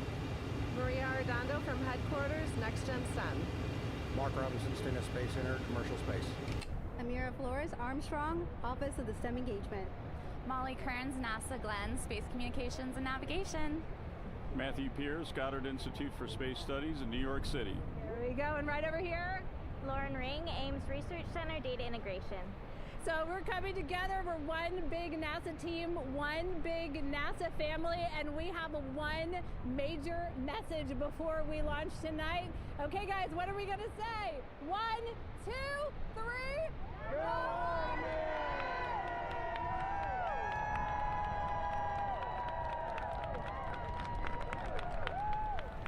Oh my gosh, that made me so emotional. That was so inspiring to see. I mean, wow, yeah, that was great. I mean, just to hear everybody say their position, what they're doing to support this mission is amazing, and I'm sure this was something that really rang true and resonated with NASA's Administrator Jared Isaacman, again, to see the workforce come together to do the work and then to be here for launch. So why don't we actually go over to him now with our Jasmine Hopkins at one of our other viewing locations. All right, Megan, thank you so much. The energy here on the balcony is honestly becoming electric as we get so close to launch, and now we are thrilled to welcome NASA Administrator Jared Isaacman. Jared, we're really entering a golden age of exploration. How will Artemis 10 to 15 minutes, okay. for the coming years? Well, I mean, Artemis 2 is the opening act, right? This is the test mission. This is getting very comfortable with the SLS rocket, the Orion spacecraft. No humans have ever flown on this before, right? And we're going to put it through its paces. We'll go into Earth orbit for a little bit, make sure Orion's doing okay, and then we are sending them, right? We're going to send them farther into space than any humans might have gone before, 250,000 miles away, and it's going to set up for the subsequent missions. That's why we're going into the golden age of science and discovery right now, because you're going to see a moon rocket launch in 2027 when we do our testing with the lander. We're going to go for the landing on Artemis 4 in 2028, and in parallel, we're going to build the moon. We are over Nova Scotia, but the clouds make it impossible to notice. That's going to support the enduring presence we're trying to create on the surface. Absolutely. So honestly, history-making years ahead of us, you know, with Artemis 3 and 4. Served you pizza once? Well, that's nice. Well, I'll tell you, I mean, after ignition, to me, the moment that I'm going to be most excited for is splashdown. There's no question about that. Good shoots. Very useful to sort out your own rockets. Well, I'm glad to hear it. I think the takeaway from this is gaining extreme comfort in the Orion spacecraft, right? I mean, this is very glad somebody around here appreciates them. Right? I mean, the velocities that spacecraft is going to re-enter at, it's going to be new territory for us. We want to get our arms around that completely. So I would say the performance of SLS plus Orion is everything on this one. We want to make sure we do it in as safe way as we possibly can, understanding what we are undertaking right here. Bring our crew back, learn as much we can. Ship 36 exploded. He came down to Starbase and gave everyone pizza. Well, that's nice. That's a little attempt at morale boosting. Generation. You know, I talk about this all the time. Like, you know, one of our overarching KPIs that we should always be tracking is the number of people living and working in space. Well, you know what's another strong number 2 on that one? It's the number of kids that are dressing up as astronauts for Halloween, so that they grow up, that they're inspired to want to join in this grand endeavor, whether they come work with us here at NASA or they join in industry, but they're helping humankind venture out farther, pursue all the secrets of the universe. Yeah, I think we'll see a lot of kids dressed as astronauts this year. And finally, Jared, you've really made it a personal mission to get to know the people behind the work at NASA. Do you have any final thoughts, any final words before today's history-making launch? Yeah, well, one, I want to express a lot of appreciation. I'll tell you what, the 4 astronauts on top of Artemis 2 know this. It takes the problem with the SR-71 is like this, right? You can't really get below the clouds to take a look at things. The international partners that come together to make this. Now I have it as a conversation starter. Yeah. Whenever Isaacman pops up, right now, so getting them ready for launch, that will be watching. You've got to mention it. Control, recovering this crew when they splash down off the west coast. I have complete trust and confidence in your abilities, and everybody else. And then when you have grandkids, they'll have heard it like a dozen times. Next year, when this mobile launcher gets back in the VAB, we're going to start stacking. Wow, plenty of excitement ahead of us. Jared Isaacman, thank you so much for being here. Thank you. Thanks for being here. Of course. All right, and with that, let's get back to the countdown with NASA's Megan Cruz. Under 25 minutes and counting from the opening of our 2-hour launch window, and take a look at all these people behind us. I literally, every moment I turn around and I see the clock, I am like, oh wow. Oh wow. Let me get an updated which is a great ETA for myself here. Now this first crewed test flight of NASA's Artemis program coincides with the 250th anniversary of our country's founders signing. We're about 1,184 nautical miles, so that's more than half an hour. And it continues now with our return to the moon. So maybe I won't. I mean, it depends on exactly their timing. Are they really gonna be this at the start of the window? That is the question. The problem is I had a headwind. We are facing basically a 70-knot headwind.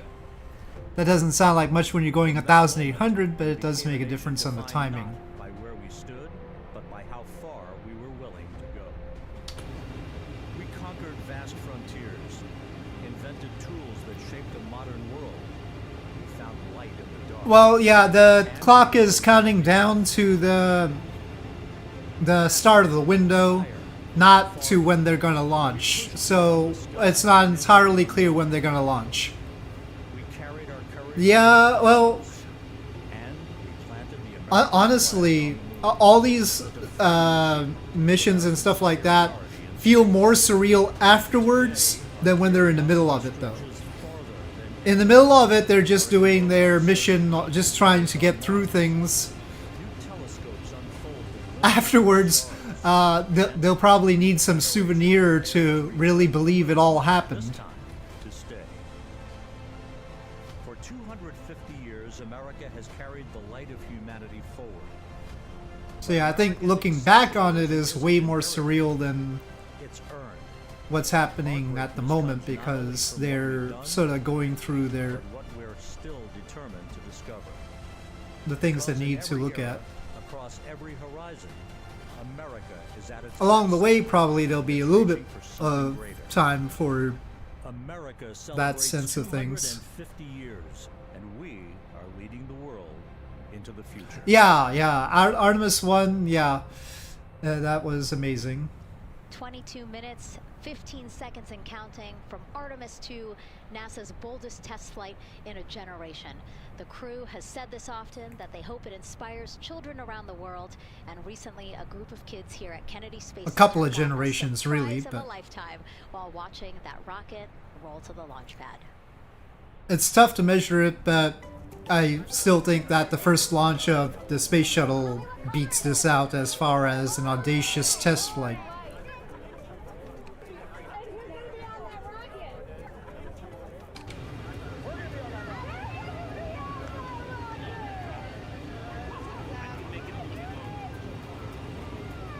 We've crept up to Mach 3.39.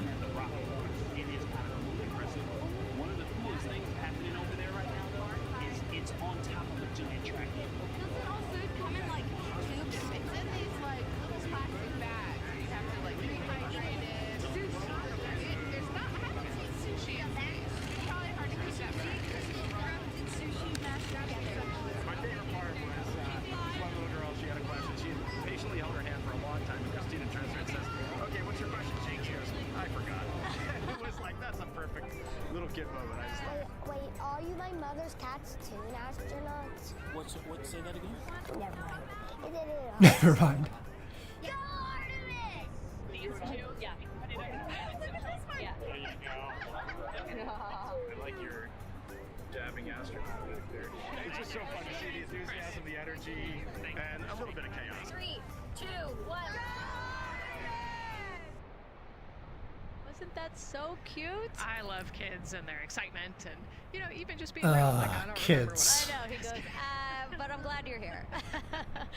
Now here we are, Space Center Houston. The crowd has exponentially grown throughout the day. We started showing you live shots from in there probably an hour ago, and now take a look at all the people there getting ready to witness history together. It's something really special to be able to witness something like this together. Yeah, you know, we've heard from celebrities and officials and kids, and you know, it's amazing. People from all around the world came here today to Florida to watch. So it's something. It's hard to put into words just how much support for this mission we're seeing today. And great news too, remember the team was tracking an issue with the launch abort system battery. They appear to have cleared that issue, so we are... Okay, no launch abort system battery problem. We continue to be a go. U.S. Space and Rocket Center here, Huntsville, Alabama, waving to the Artemis 2 crew sitting right there inside Orion. Inside of 20 minutes from the opening of our launch window, and right now we On Juno New Origins, the top of that launch window, so we could be launching autonomous starship for all the stock, all for the stock system. I don't know if I expected this today. I'm excited, Well, and you know, I'm glad they were last time I tried to look at Juno New Origins, I was trying to get the real solar system working on it, and so now as I'm not entirely sure I got that right. But there's also the problem with career in that situation. as we are about to embark on a mission Anyway, I've got my own thing that I'm doing because I'm creating certain spacecraft and they're futuristic. Juno New Origins isn't really suited to the kinds of things that I'm currently doing in Kerbal Space Program, unfortunately. So, and I still haven't figured out how to mod Juno New Origins properly. But right now I'm mostly doing futuristic spacecraft.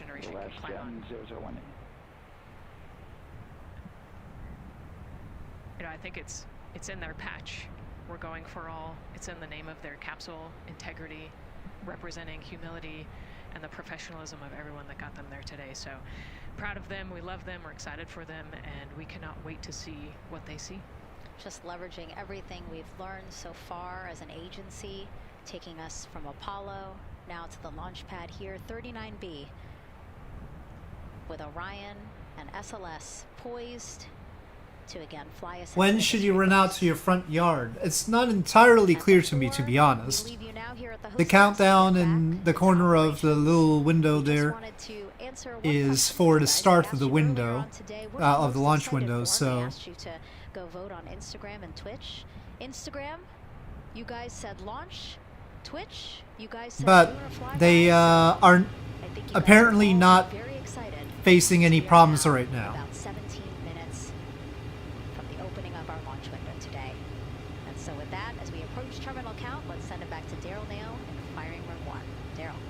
All right, thank you, Megan and Nicole, and just want to give you an update on the launch abort system that you just reported that they cleared. They believe, they're convinced this is an instrumentation failure. So there are 2 batteries on the LAS. The LAS, of course, and with the help of Tyrell Sun's model rocket. Daniel said I can use this, so it's okay. The LAS is right here. It's the tower above Orion. Orion capsule's inside of here. It's used to pull Orion off the rocket in case the rocket is something's going on with the rocket, either on the pad or in flight. 2 batteries are bad. Well, I'm sorry, one of the 2 batteries reported an out-of-family temperature, and it was very much out of family. And so they checked their data going back into the vehicle assembly building where they recharged the batteries and worked on them. And they have good, solid data, they reported, that tells them that this is an instrumentation failure. I didn't hear that satellite. I was looking at my instruments and such, but I assumed that was a joke. And they all fully accepted it. So now we are clear as far as that constraint is concerned. On phone? One quick thing as we count down now, we are getting into the final minutes before liftoff. There's a 2-hour window.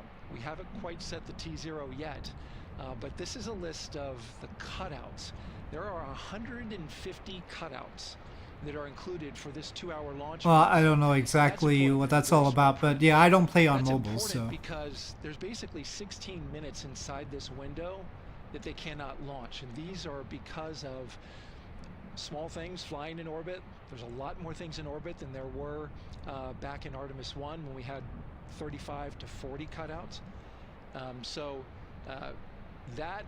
For that reason, because of these 156 cutouts, they're going to be managing... Not for the launch. Window, no, it's definitely not 1 in 30 for the launch satellite. One of these cutouts, they range in time between 2 seconds to 23 seconds, but you'll hear the NASA test director talk through that. We're getting ready. It's relatively high for an entire mission. Jeff Spaulding. But it's not that high for a launch, no.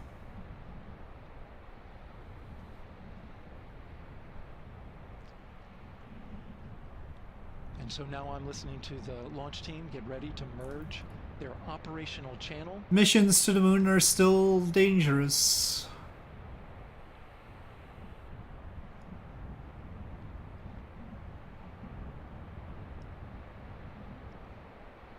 We're now entering one of the most consequential phases of launch day. The funny thing about that is, of course, that's Northrop Grumman nozzle, but as far as Japanese variety shows go, NG means not good. So it by definition means a problematic nozzle. NASA Test Director Jeff Spaulding confirming communications with his team. They use the English term not good to indicate a blooper. There will be 2 polls that we'll hear. One from... We're off of New York, actually. New York is somewhere to the right there. Team are ready to proceed. At this point, I'm surprised we can't even see Long Island or anything. No constraints. Darn clouds. But we need confirmation from each individual on the NASA. Welcome back, Fire. So we'll hear him poll his team. The other poll that we're waiting for is the poll from Launch Director Charlie Blackwell Thompson. who will take that final Who step knows? from NASA management before giving the go. Well, maybe the test is the Seeing problem. the We've clock got the count down at, Hubble L-minus 12 situation. minutes. CCL, OTC, Orion, or S1.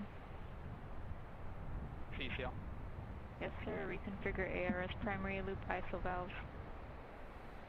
Copy, that's in work. And I have not disclosed any snacks because you'd ask for some. ISO valves are being closed at this time.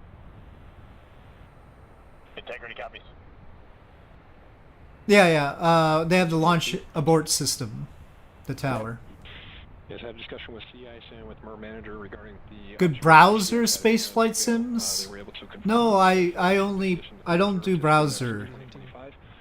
I just do regular PC games. I haven't done any browser spaceflight sims. Okay. And I don't do mobile either. I just because I'm an old person, I just wait until I get home and then play. So Copy.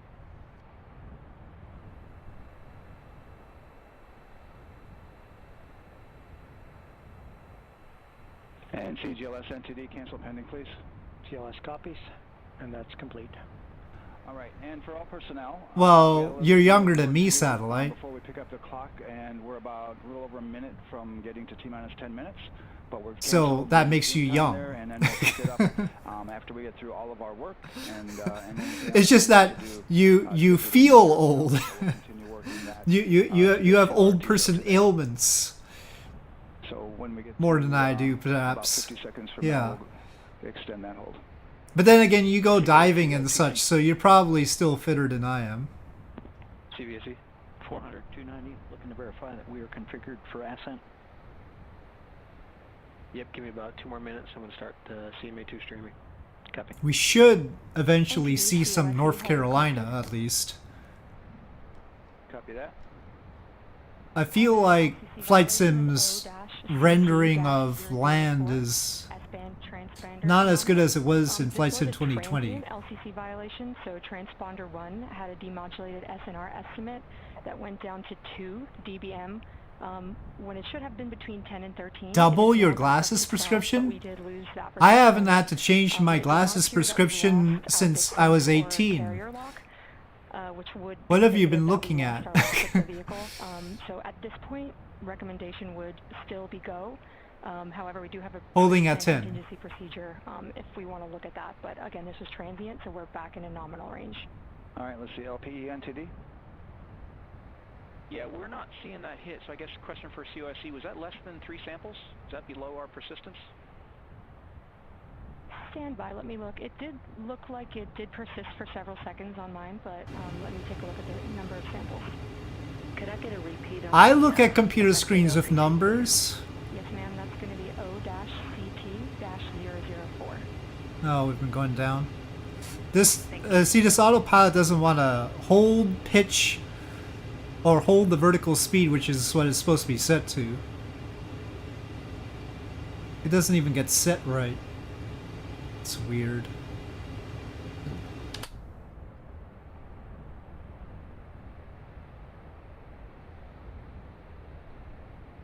Civ 6 on it. Well, gosh. That'll suck up your time. Oh, bang your head on, I guess, but your visual cortex is in the back of your head, Satellite. You'd be only banging your frontal cortex, which is your personality, which, hey, that's probably alright. I've never done boxing, that's for sure. And COSC, while we're doing that, these are 1/10 hertz measurements, correct? So we would have had to lose it for over 10 seconds to get a second sample? Yes, sir, that's correct. It is 1/10 hertz. Yeah, so from our perspective, the allowance is effectively up to 30 seconds, up to 3 samples based on the 1/10 hertz. This is not an LCC violation, I believe. Yes, sir, I would agree with that at this point. Copy that. We're checking with KUS on 232. I don't think they have 212 access. We're trying to verify. Well, what they're trying to sort out is beyond me at this point. I've been trying to figure out It sounds like they have a loss of lock as well. what exactly... It's a transponder thing? Okay. And I guess for both KUS and CUSC, do we have lock now? That's affirmed. KSP during class and the person next to you played some browser game, the person next to you got a warning from the teacher, you never did? Well, of course not. KSP is educational. Yeah, so from the integration console perspective, we did have a temporary loss there within the allowable, and per the requirement, let's go. Compete in amateur boxing, huh? Good telemetry here in GSC. And KUS is reported to they have good lock now. 3 seconds, is that really an alarm? Because the official sample period... They said 10 hertz. Isn't 10 hertz 10 times per second? Right, LP, you concur with that? Yes, sir. LP concurs go. And launch director. Or did they say 1/10 of a hertz? Concurs go. All right, and I'm going to go ahead and just verify everybody has everything else complete, launch director, and if we do, we'll be ready to pick up the pole at that time. So how could Unless there's it be... something else that, you're aware of. No, sir. Let's verify all Not... our work is complete. And Anyway, whatever they say. I'm sure they're right. All right, let's see. OTC, are you still waiting for com config, or are you... That is affirmed, sir. Okay, yeah, you only open item? 10 seconds Yeah, OTC, this is for the sample period. Well, anyway, they said something about hertz, but whatever. 10 seconds so it is OTC then. complete with all your work? That's affirmed. All right, copy that. STC? STC is complete. And 10 GTC? to the -1 hertz. Okay, excellent. All right, and LP, Great. just want to verify we have no open constraints. Oh, there's the coast. No open constraints. We have a clear board, sir. Okay, tracking the same here. That is currently And launch director, that with little that, bit we are of clear and ready to pick up the launch readiness pole with your go. Virginia that's on the peninsula. Oops. All right, sir. I am go for the pole. All right. Hello, GM And Studios. for all personnel, this Somebody is had asked about the Artemis SLS's launch readiness script. check. Verify ready to resume count and go for launch. OTC, TC is go. STC, STC is go. GTC, Please go. And also, I mean, obviously it's not available right now, but let's say how different it is from the space shuttle LP. launch. LP's go. RTD, RTD's go. Houston flight, Houston flight is go. Rock, Rock is go. and CDR. Cruise go. Well, I mean, they've gone on And alarms launch before, I director, know that. NTD, our launch team is ready to proceed at this time. All right, NTD, I copy all. At this time, I'll perform my poll. Attention on the net. This is the launch director performing the final poll for launch, verifying no constraints, and go for launch. EGS, Program Chief Engineer. Artemis Chief Engineers are go. Copy, thank you. EGS, Chief Safety Officer. The Artemis CSOs are go. Copy, thank you. Range weather. Launch weather is go. Thank you, LWO. And Artemis MMT Chair. MMT's go. Thank you, John. And Integrity Launch Director. Good Air Airways Charlie, PLT. Thank you, Charlie. This is Victor. We are going for our families. MS1. This is Christina. We are going for our teammates. MS2. They probably should fix the echo. Going for all humanity. All right, Charlie, your Artemis 2 crew is go for launch. Full send. I copy that. Reed, Victor, Christina, and Jeremy. On this historic mission, you take with you the heart of this Artemis team. This is Launch Control Center 1, so they probably have a few old things there too. Yeah. And the hopes and dreams of a new generation. They do have to fix the echo. Godspeed, Artemis 2. Let's go.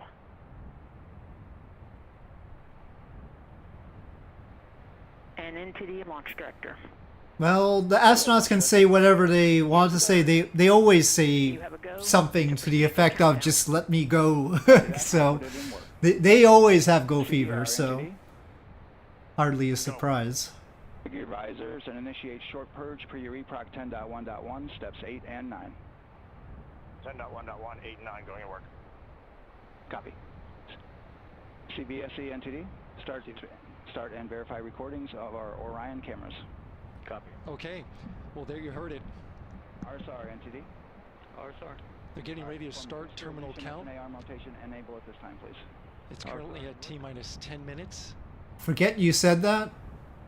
Well, now I can't. What do you mean, unless it's Pete Conrad? Rotation enable complete. We're going to start that clock. Now that they did their whole speech, are they allowed to say hold, or are they committed? They are still allowed to say hold, yeah. Do they need to... I think it's the same as any other launch. At any point in this period, if they say hold, then there are rules about exactly whether it's a recycle situation or whether it's an abort situation. So they check the data, confirm that I don't know what their rules are. This was with the S-band but yeah, transmitter. anytime at this point they can call a hold, yeah. Work through that issue. For all no, you mean the astronauts? No, they don't. All with the world watching. North Carolina, everyone. Impressive work by the launch team. The Barrier Islands and such. Window, which starts in just a few minutes at 6:24 p.m. Eastern. They will repeat the speech if they have to do it on a different day. And ECL entity. They will do that, but not on the same day. ECL copies. And for all personnel, once we get that short purge verification, we'll verify that we are clear to go, and then we'll proceed with the terminal count.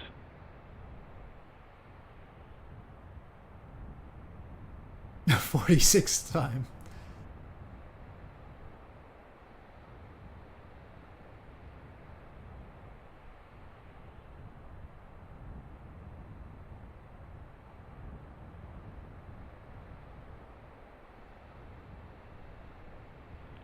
ECL time estimate? About a minute. Copy.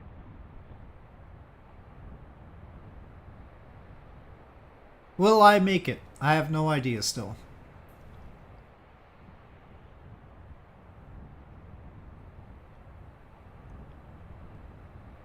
So we're going into the launch window, but not by much. It looks Welcome like. back, Becca.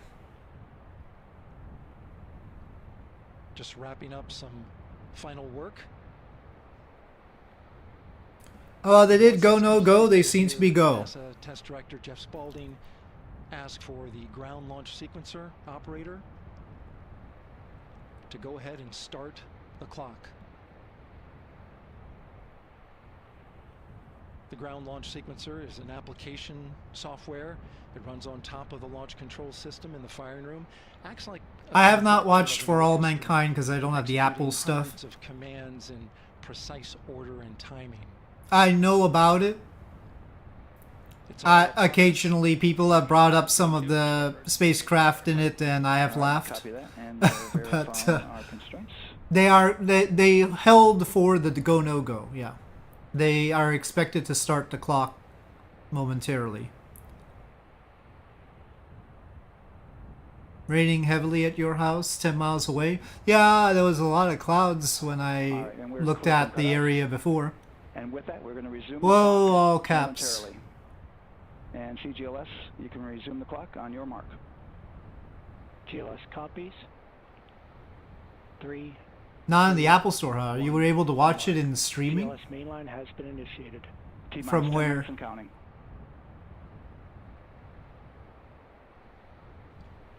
And that begins terminal count. Our new T0 is 6:35 p.m. Eastern Time. 6:35 p.m. Eastern Time.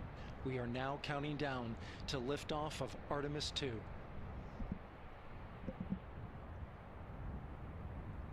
They couldn't have given me a few more minutes. Voices on the loops. If everything goes nominally, NASA Test Director Jeff Spaulding, who's directly managing the launch team, and Alex Mendelis, a GLS operator who closely monitors the software. He has the ability to stop and restart the countdown. So there you go. There is somebody who can stop and restart the countdown. About whether they're there's a launch button. There certainly is not. Flight and rock. Artemis 20 is 22. Please don't talk about Houston flight count copies. that stuff. Affirm. There you heard confirmation of the exact T0, 6:35 and 12 seconds p.m. Eastern Time. How far out am I? Oh, 6:35 and 12 less than seconds 400 p.m. nautical miles, Eastern. so But as I was saying, oh, there's no launch button. This is autonomous. about There's 12 a button that minutes. keeps you from launching, and that button allows the GLS operator to pause the countdown outside of terminal count and during terminal count and submit a hold to the next holding point. So the clock won't stop. Actually, If there's no, an don't worry issue, about it, fire. we'll go to the next stable holding point. Actually, what I did was recently, I was at least concerned that For All Mankind might overlap with my future history. So I asked an AI to summarize For All Mankind and compare it to my future history. And asked it, okay, is there any overlap? Does it seem like I copied For All Mankind or in any way? You know, that kind of thing. It cleared me. It said I was okay. Mine's was sufficiently different. So that's about all I really know.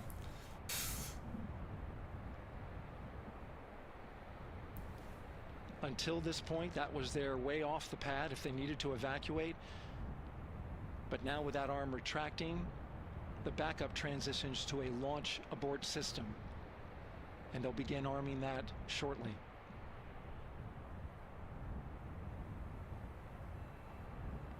Arm retract. System. Great shot there of the crew access arm retracting away. I didn't have any arms on my whatchamacallit, reenactment. And its crew off the top of the rocket in case of an emergency. And that's because that was not a proper part. That was actually a Kerbal Constructs tower. It was also the wrong color, but of the astronauts. And that's because it was actually a Saturn V one.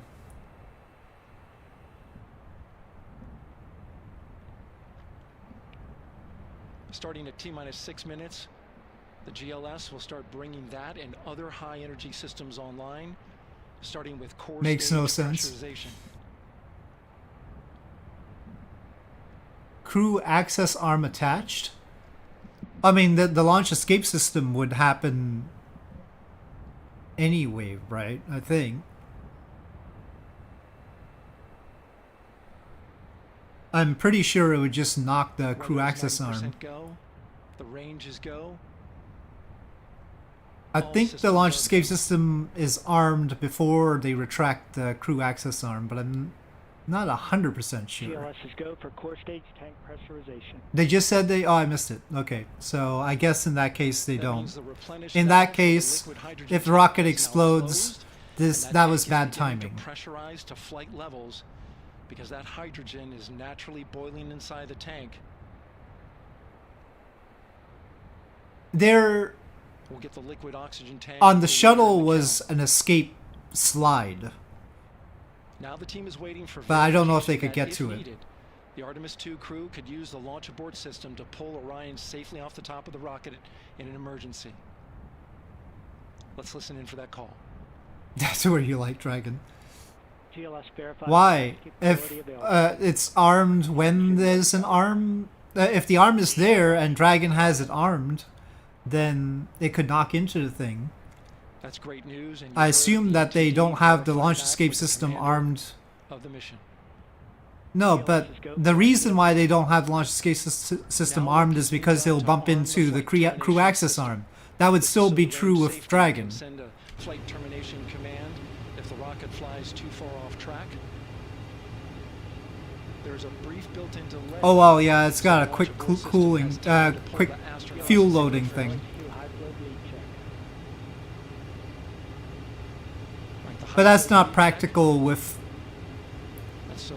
lots of rockets. It's verification that the RS-25 engines, all 4 of them, are in the proper temperature range for launch.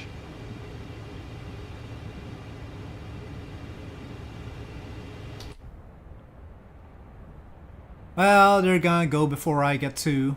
Alright, I'm gonna expand the window.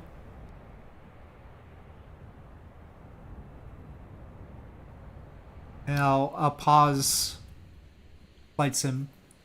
GLS is go for core stage APU start. I did not get there in time. Those are auxiliary power units, high-speed turbines which provide pressure to hydraulic pumps that steer the RS-25 engines. We're going to see a gimbal test a little later at T-minus 2 minutes and 30 seconds. This is what allows that to I happen. was over South Carolina right there.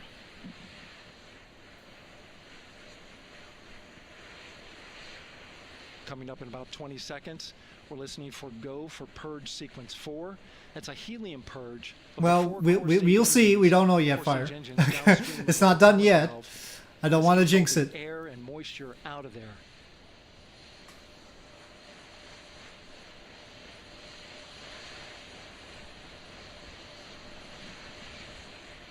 GLS is go for purge sequence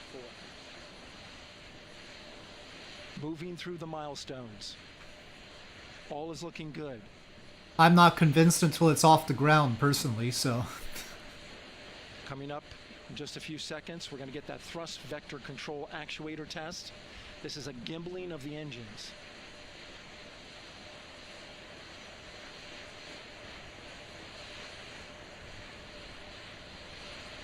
There are the four It's always so cute RS-25s, when they gimbal. 3 of them, Shuttle Heritage, 1 of them built from shuttle parts. And there you see them moving.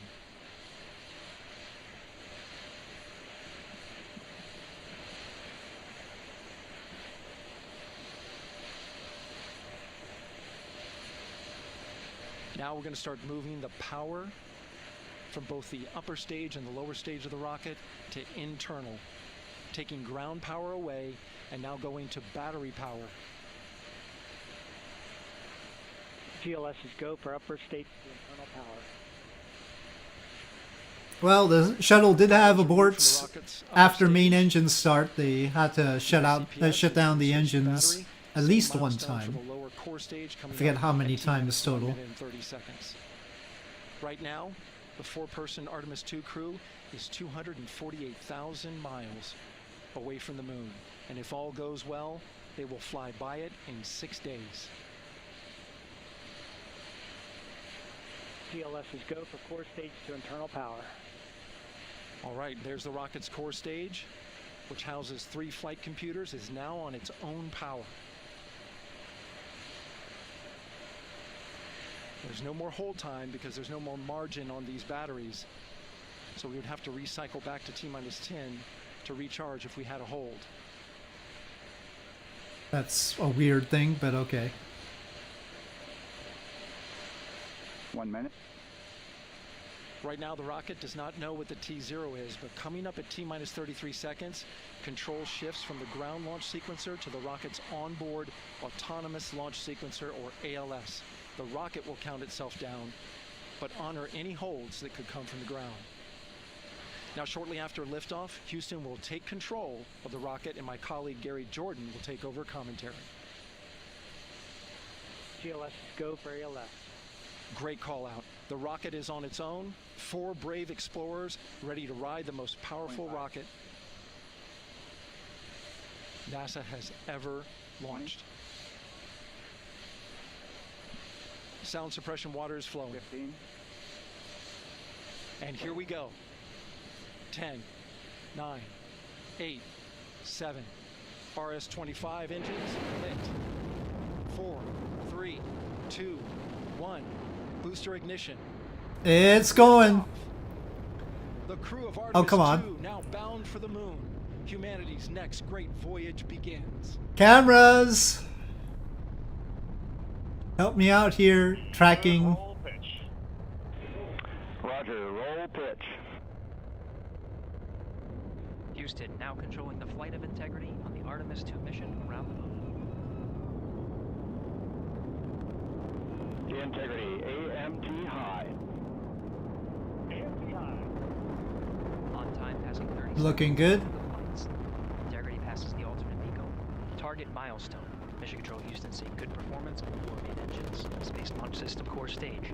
Integrity, 3 miles in altitude. Traveling more than 1,200 miles per hour.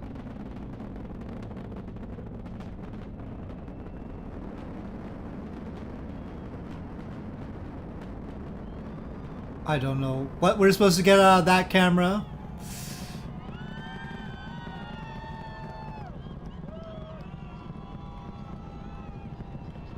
Mission elapsed time, passing 1 minute, approaching max Q. On, Ponce de Leon. Stan, we have you loud and clear on Ponce de Leon. Have you the same? Communication signal transfer confirmed as Integrity and its crew go supersonic. Approaching 90 seconds into the Artemis 2 mission. Integrity is 14 miles in altitude, 8 miles downrange, traveling more than 2,600 miles per hour.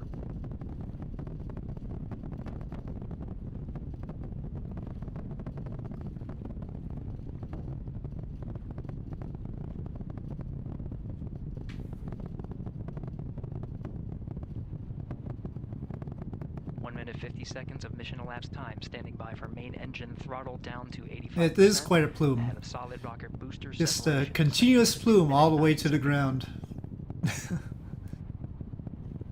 We see throttle down. Yeah, I don't know why they're doing miles per hour, honestly. Confirmed separation. Main engine's throttling up, guidance converged. Clearly, they should be talking about football fields per second. I mean, nobody has any sense of miles per hour. Converged, performance nominal, upper stage RCS ready. Copy all, Stan. Off they are. Integrity, SM priming complete. Always nicer when they're off. Priming complete. 2 minutes 45 seconds of mission elapsed time into the Artemis 2 mission. Thrusters on Integrity and upper stage confirmed in a ready state ahead of service module fairing separation. Yeah, well, I wouldn't 3 want minutes into to, flight. you know, Integrity, 49 miles take in altitude, every 78 astronaut's miles feed downrange, because that would be passing rude. 5,000 miles per hour. The NASA feed is safer. Falcon is louder? That seems unlikely.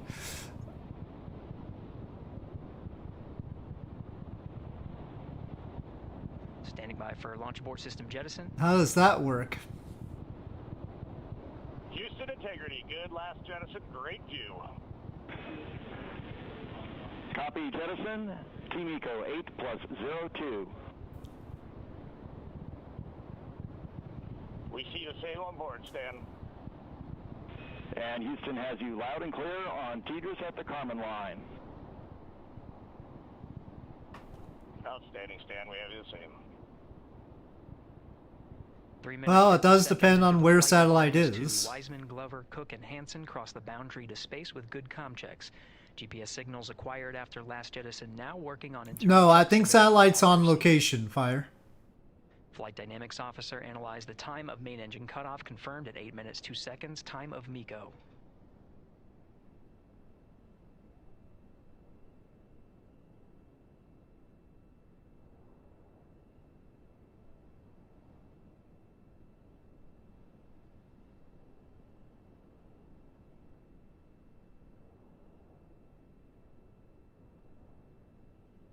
I wish they had some telemetry on the NASA stream, though. More telemetry. At least there's this camera now. Integrity, GPS processing. Outstanding, Stan, we see the same, and we have a beautiful moonrise. We're headed right at it. They better have a lot of nice cameras, darn it. Approaching 5 minutes into the flight, Commander Reed Wiseman confirms he has visuals of his destination. GPS guidance, navigation, and control software finishes internal checks and sends to navigation channels.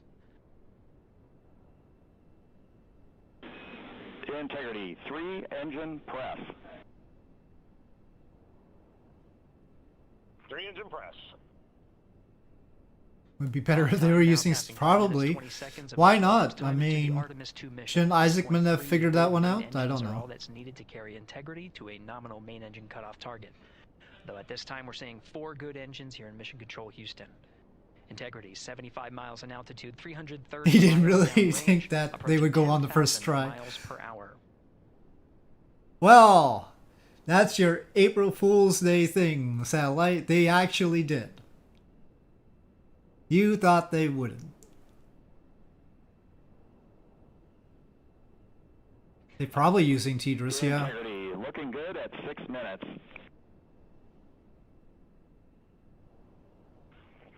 Everybody's surprised. Everybody got... The April Fools was actually that they went. Good trajectory and engine Everybody thought that they wouldn't. Booster officer will soon report the shutdown plan to Flight Director Judd Friedling, expected at the 7-minute mark. Sort of a reverse April Fools. Integrity, 78 miles in altitude, 460 miles downrange. Integrity, expect nominal shutdown. Integrity copies nominal shutdown.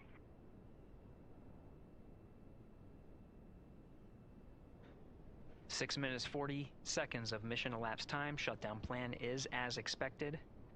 Again, the time of MECO was confirmed at 8 minutes 2 seconds into the flight.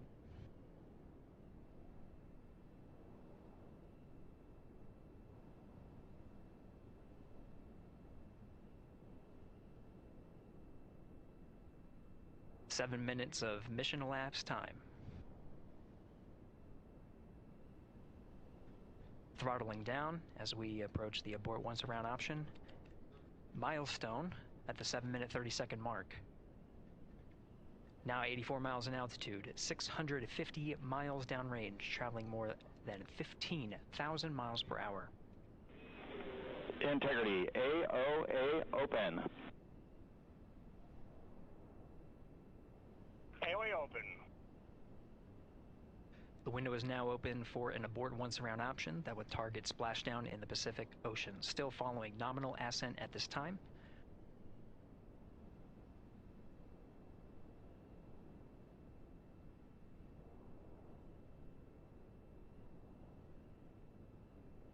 About 10 seconds remaining until the main engine cutoff of the Space Launch System core stage.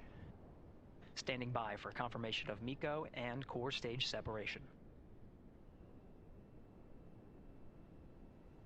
What's the little X thing there?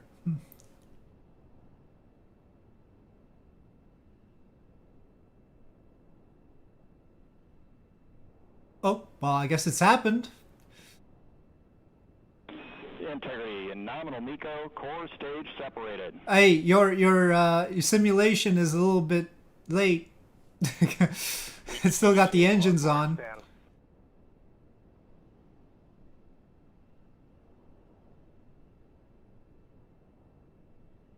8 minutes 40 seconds into They've got too many cameras is their problem. They need just one good camera.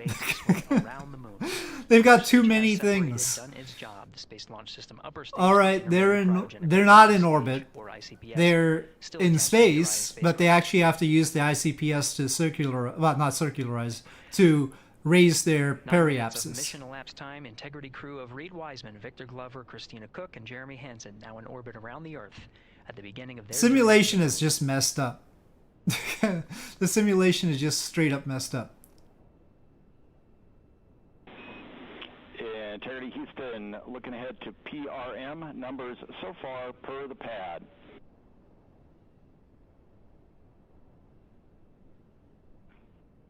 Copy that, Stan. Numbers for the pad.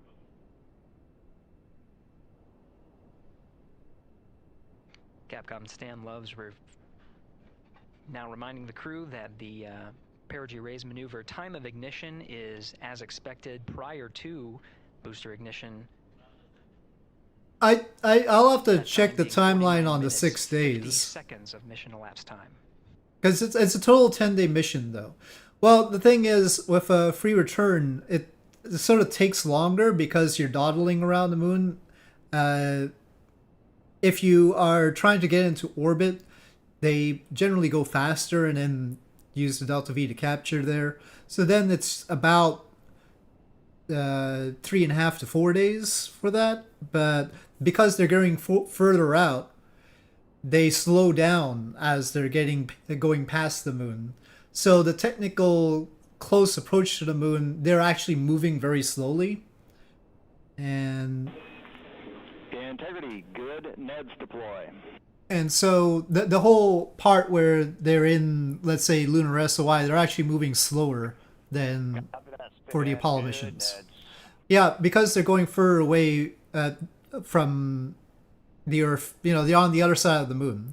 And they're basically allowing their orbit to get to 0 over there and then fall back. They're just naturally falling back after that. They're getting sucked back in.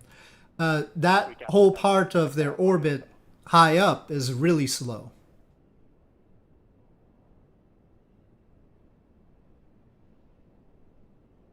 Passing 11 minutes of mission elapsed time. Well, they did the thing so far, JM Studios. Now, I need to check the timing for the ICPS burn. Confirmed, complete. We also have the visors are confirmed up, now past the dynamic phase of flight, that is ascent. Their launch and entry suits that provided them an extra layer of protection. Now not as needed. That's They're going to raise in those visors. At 49:49 or roughly.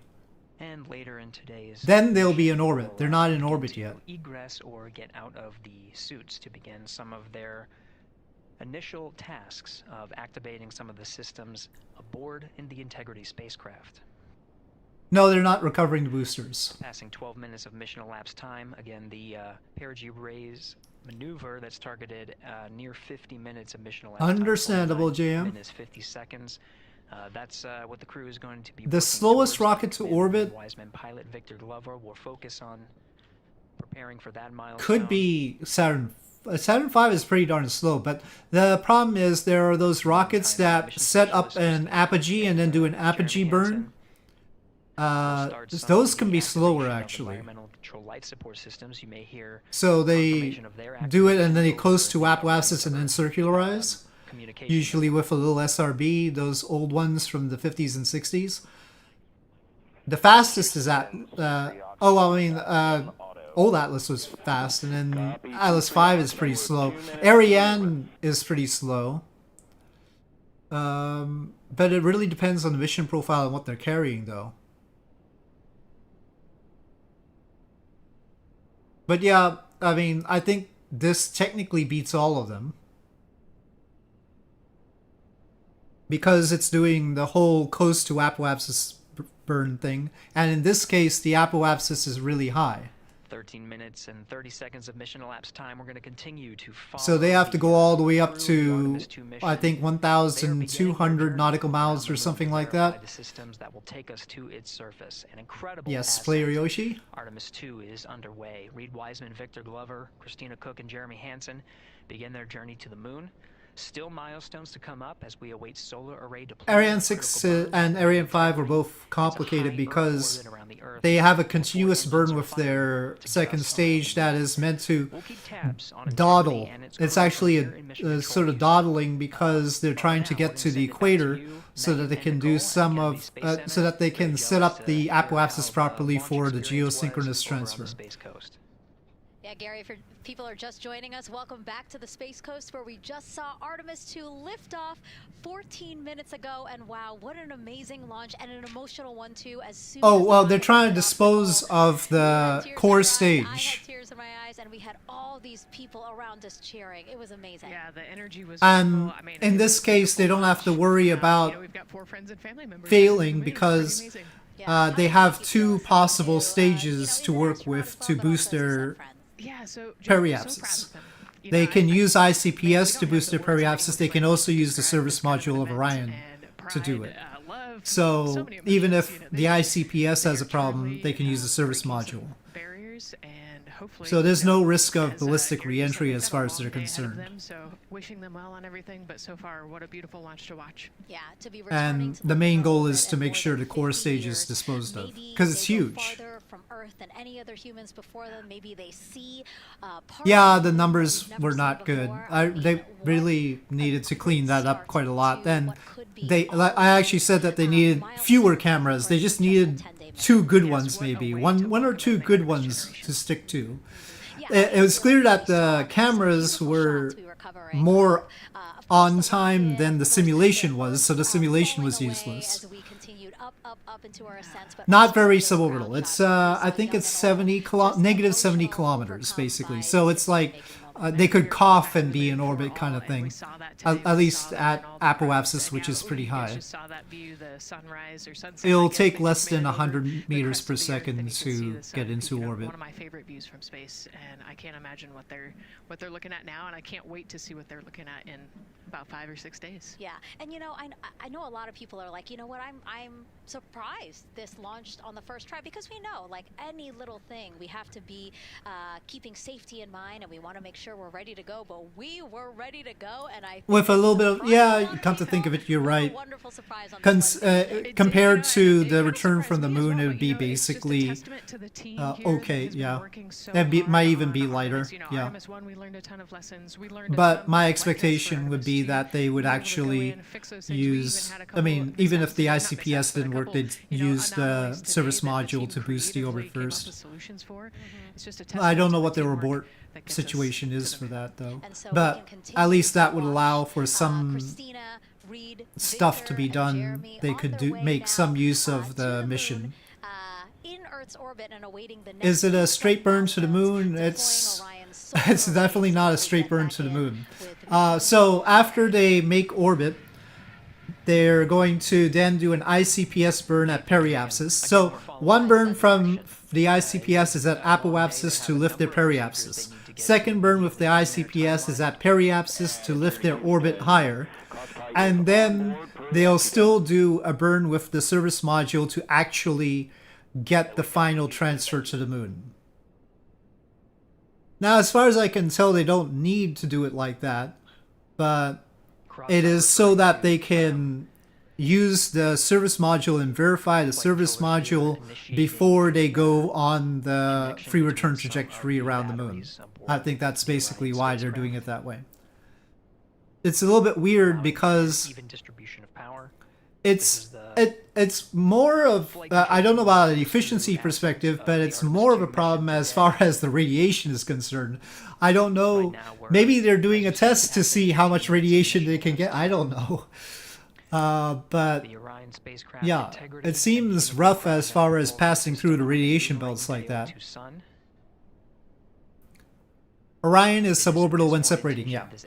So after the ICPS burn, that will leave it with a suborbital Earth periapsis, and then Orion will do a burn to finish the transfer to the moon. Yes. Commander Reed Wiseman. So Orion isn't going all the way back down to periapsis to do the rest of the burn. The ICPS burns, and right after the ICPS burns and separates, Orion will finish the transfer to the moon. For the perigee raise maneuver, and of course the solar array wing deploy ahead of that. The solar wing deploy is a critical milestone. We'll continue to have our coverage follow the mission until that deployment.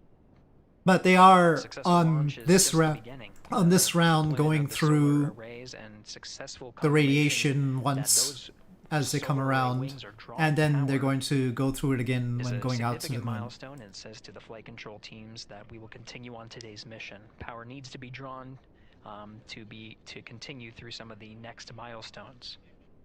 Until then, the AOA open option that was called up upon ascent, the abort once around, is the current option, and abort to orbit option ATO will be switched to a preferred mode at the time that the solar array wings are deployed and latched. It gives the flight control teams a little bit more flexibility. Integrity Houston, update on TDRS handover for your pad. Oh no, I'm reviewing it and I got that wrong. And Stan, you can read it. I just ready to copy. Actually, it looks like they do another perigee raise burn with the service. So, okay, this is bad. So after the ICPS finishes its burn to give them a higher orbit, they're now in a 43,000 mile by 0 mile orbit. So it is a suborbital orbit. So it's a re-entry situation.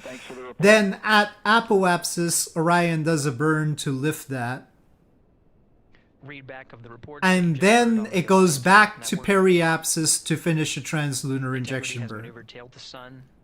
So they actually do pass. So they pass 1, 2, 3, 4, 5 times on the way out. With the deployment confirmed, it'll be several minutes until. Okay. See you, Fire. And see you, Pekka. So it's pretty crazy. It's pretty crazy. The teacher's handover at the pad, that message meant the crew was there was the press kit. I'll link the press kit that Pekka was kind enough to link to me. Handovers between the tracking and data relay satellites. Currently orbiting Earth at an altitude of 545 statute miles above the Earth. They are in a near-Earth network communication system. The tracking and data relay satellites, geosynchronous satellites that are stationed about 23,000 miles above the Earth. After the apogee rays burn that occurs later today, the burn itself will put them in an altitude that surpasses the range of the tracking and data relay satellites, and they will. There's a PDF on that site. Today. And integrity for prop messages, we see 2 temperature measurements right near the line. It's that momentary message you saw earlier. We're going to suppress those. It's CM here. Well, while they're coasting up. T1. Oh, let me make sure I'm capturing properly there. Okay, while they're coasting up, I'm gonna at least try and land at Cape Canaveral here. Integrity, thank you. We see the same. So back to flying.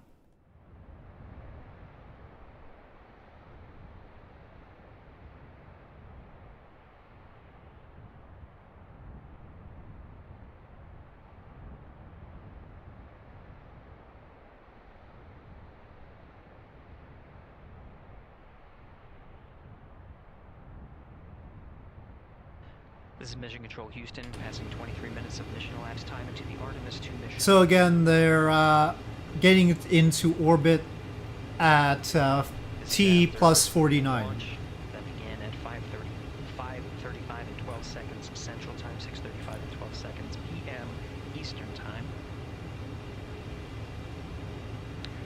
Right now, the orientation you're seeing from our aero visualization that translates some of the telemetry that we're getting from the spacecraft and puts it into a model so you can follow along on some of the milestones that we are following here. The RL-10 nozzle that you see at the... Oh no! No, don't do that!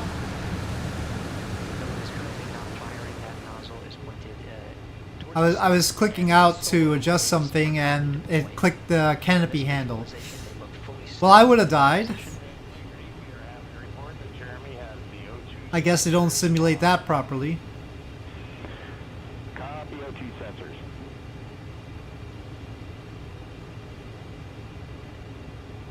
Buzz the VAB and the tall buildings.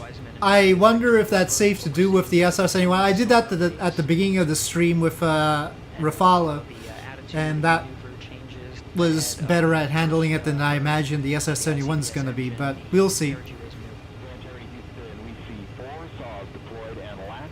Darn thing right there is the canopy. Shouldn't there be a way to safe the canopy handle?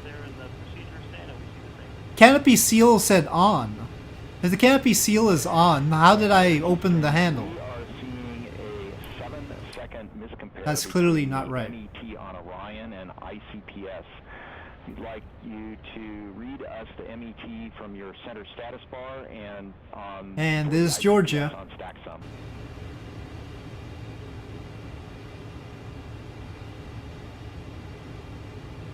And Stan, we see a absolutely precise alignment. MET 25, 14, 15, 16, precisely aligned with ICPS MET. They have a clock problem. Copy, thank you for that. We'll investigate a ground issue. And Houston integrity, ATO preferred set. Copy, ATO preferred.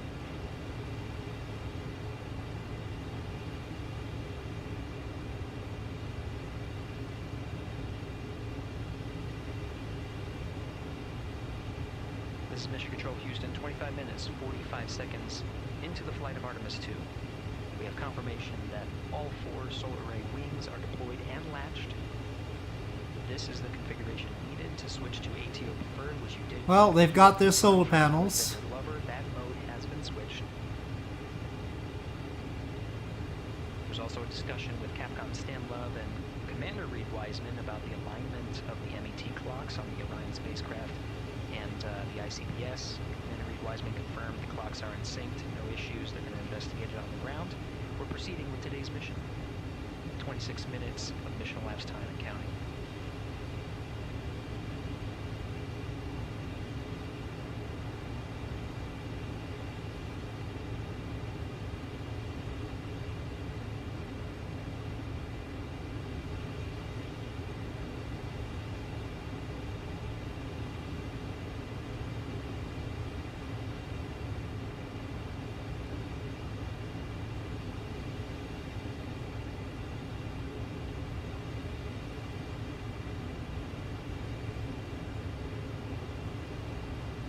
Takes a lot of time for this to turn. I just wish it would hold the pitch properly when it did.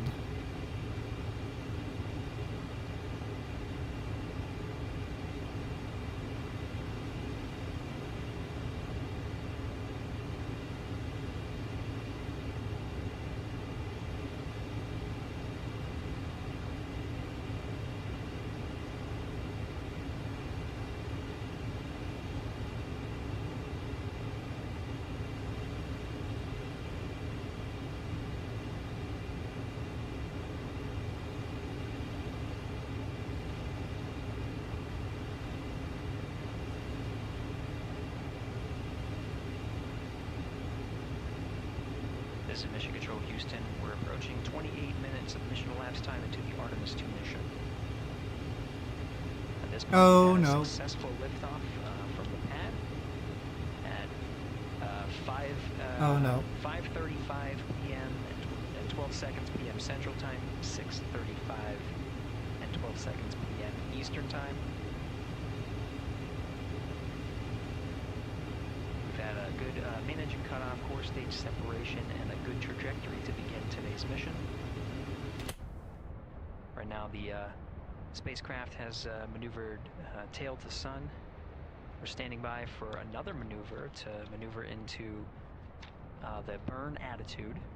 This is where the RL-10 engine of the ICBS is pointed in the correct orientation for the perigee raise maneuver. We did hear confirmation that the perigee raise maneuver time of ignition has been confirmed per the pad, which means it was the predicted time prior to liftoff. For integrity for GNC, we're taking channel 1 to unfiltered and to BFS. Okay, Stan, we're watching. Go ahead.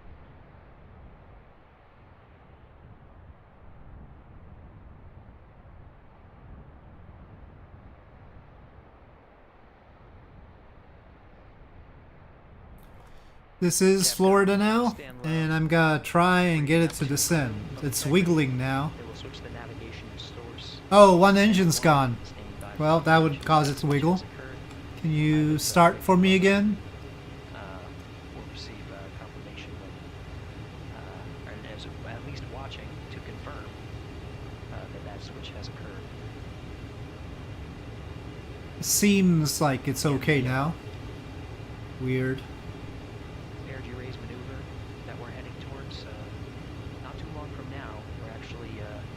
Inside 20 minutes this time from the time of ignition of the perigee raise maneuver. We did have a successful deployment and latched of all 4 solar array wings. This is the configuration needed to commit to the perigee raise maneuver. Of course, flight controllers here in Mission Control Houston will continue to evaluate. Well, the right engine doesn't seem to be responding quite well. No, that's right, because I restarted the left engine.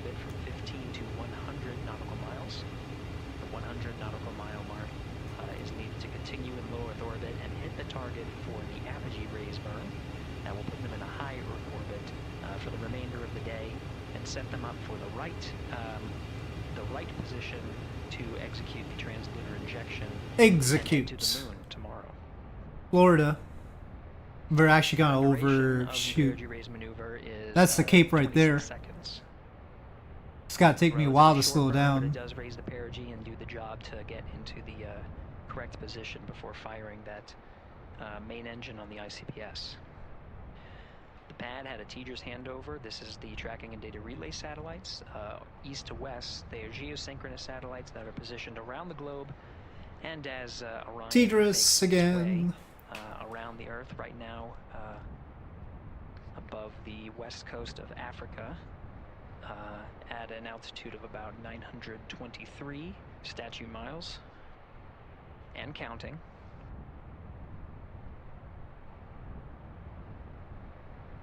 The perigee raise maneuver is not executed at the perigee. Execute. It is rather executed on the, actually closer to the apogee. But what it does is it raises the perigee of the other end of the orbit to 100 nautical miles. Okay, what are the turbo pump designer's features then, Alpha? I mean, additional features. East to west. Again, geosynchronous satellites that are used not only by Integrity today, but the International Space Station as well.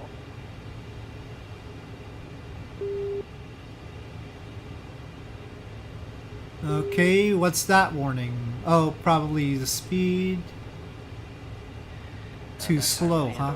Okay, well then we can pitch down more. 51 minutes, 26 seconds. Plenty of margin before the perigee raise maneuver cutoff happens, and the trajectory is analyzed to see whether it was a good burn. A good burn means that the burn was performed as expected and sets the trajectory on course for that 100 nautical mile perigee target mark.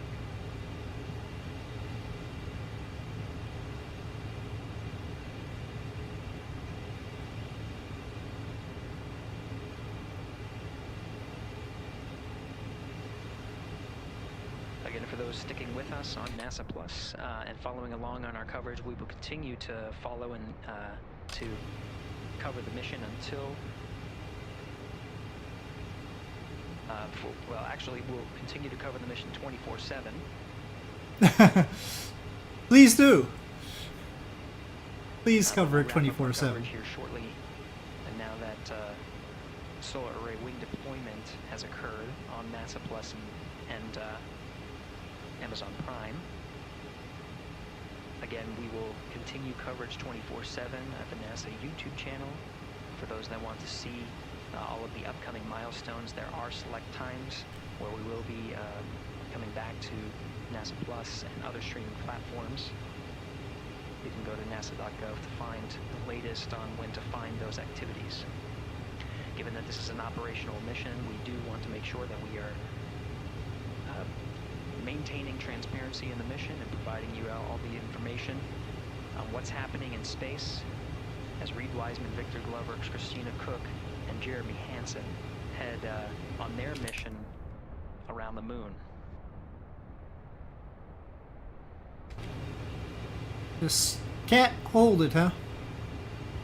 Inside Integrity at this time. Again, the solar array wings have deployed. The Integrity is maneuvering to its burn attitude ahead of the execution of the perigee raise maneuver. Overseeing these steps is primarily MH, UDMH, NTO, propane. Oh, you got propane in, huh? Mission specialist Christina Cook and Jeremy Hansen focusing on some of the system gas modeling more properly. That sounds difficult. The environmental and control. But you had mentioned something that I needed to fix, so. The activation and checkout of some of these critical systems are very important to continuing on the mission, making sure that those systems are in a good condition and in a reliable condition to provide the necessary environmental and control needs of the crew with humans on board through the duration of the mission that extends 10 flight days. Disk stresses might be wrong for the turbines. Okay. Stand by for an update to the perigee raise maneuver time of ignition. Should be right up to the crew very shortly. Integrity Houston, updated PRM numbers when you're ready to copy. Houston, we are ready to copy. TIG is 2 seconds earlier at 4 9er minutes for 8 seconds. TIGO unchanged at 26 seconds. 49, 48, TIGO 26. I'm taking most of the state of Florida to turn here.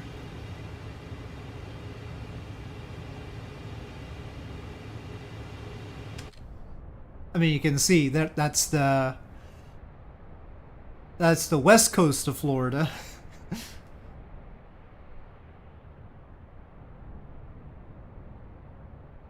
This is Mission Control Houston. With that update, we are approaching a little more than 13 minutes from the time of ignition of the parity raise maneuver. That time updated to be 2 seconds earlier was 49 minutes 50 seconds of mission elapsed time.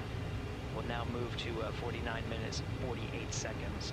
The duration of the burn, that's what was referred to as the TGO, will still remain at 26 seconds. Relatively short duration burn, again, just raises the perigee of the orbit today.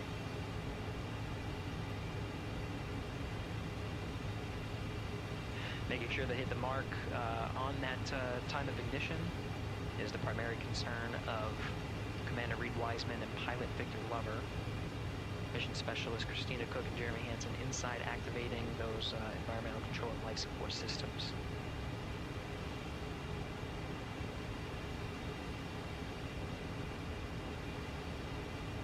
At this time, all 4 crew members are wearing the launch and entry suits. Integrity Houston, for Optimus on the PCD, we have time update instructions when you're ready.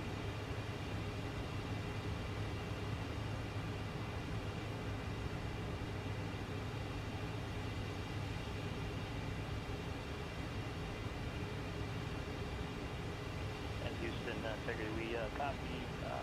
Hands are pretty busy at this time. Haven't done manual turbine output yet. All right. Well, it's all beyond me right now anyway. To maneuver to PRM attitude. We are watching and concur. 90 seconds. Pilot Victor Glover confirming that maneuver less than 2 minutes. Again, that the point of that maneuver is to point the main engine of the ICPS, the RL-10 engine, in the proper orientation to execute that 26-second burn. It needs to point in the correct position to achieve the goal of raising the perigee to 100 nautical miles.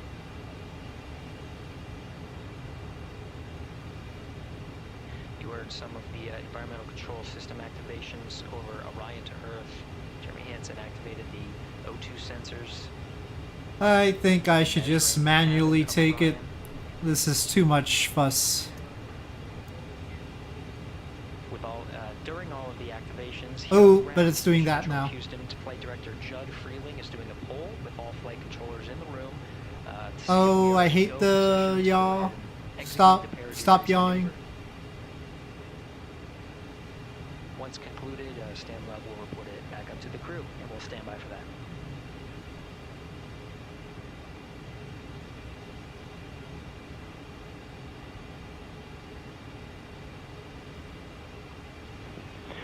Integrity Houston, MCC polls go for PRM, pending attitude and SAWS.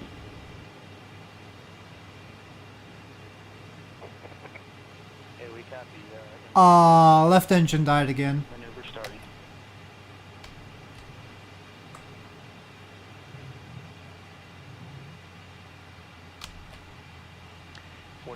Minutes of mission elapsed time. The maneuver to the burn attitude has Okay, begun. got it back, I The think. maneuver also is paired with reorientation of the solar array wings that have been deployed. They will have various positions throughout the duration of the flight. Of course, solar array is meant to maximize the draw of power from the sun. So when deployed, we're in a biased solar array wing configuration that was called solar normal. This allows for the greatest surface area of the solar array wings to be drawing power and powering up those batteries of Integrity, of which a cross-tie was enabled between the 4 batteries, the 4 battery buses that are inside of Orion. However, for the perigee raise maneuver, the solar array wings will be put into a position to take on the loads imparted by the ICPS main engine when they execute the 26-second burn. You can see in the animation. Well, once you're satisfied with it, Alpha Space. Are in motion. Oh gosh. Is being reconfigured to point the engine in the correct direction. Those solar array wings being pointed forward.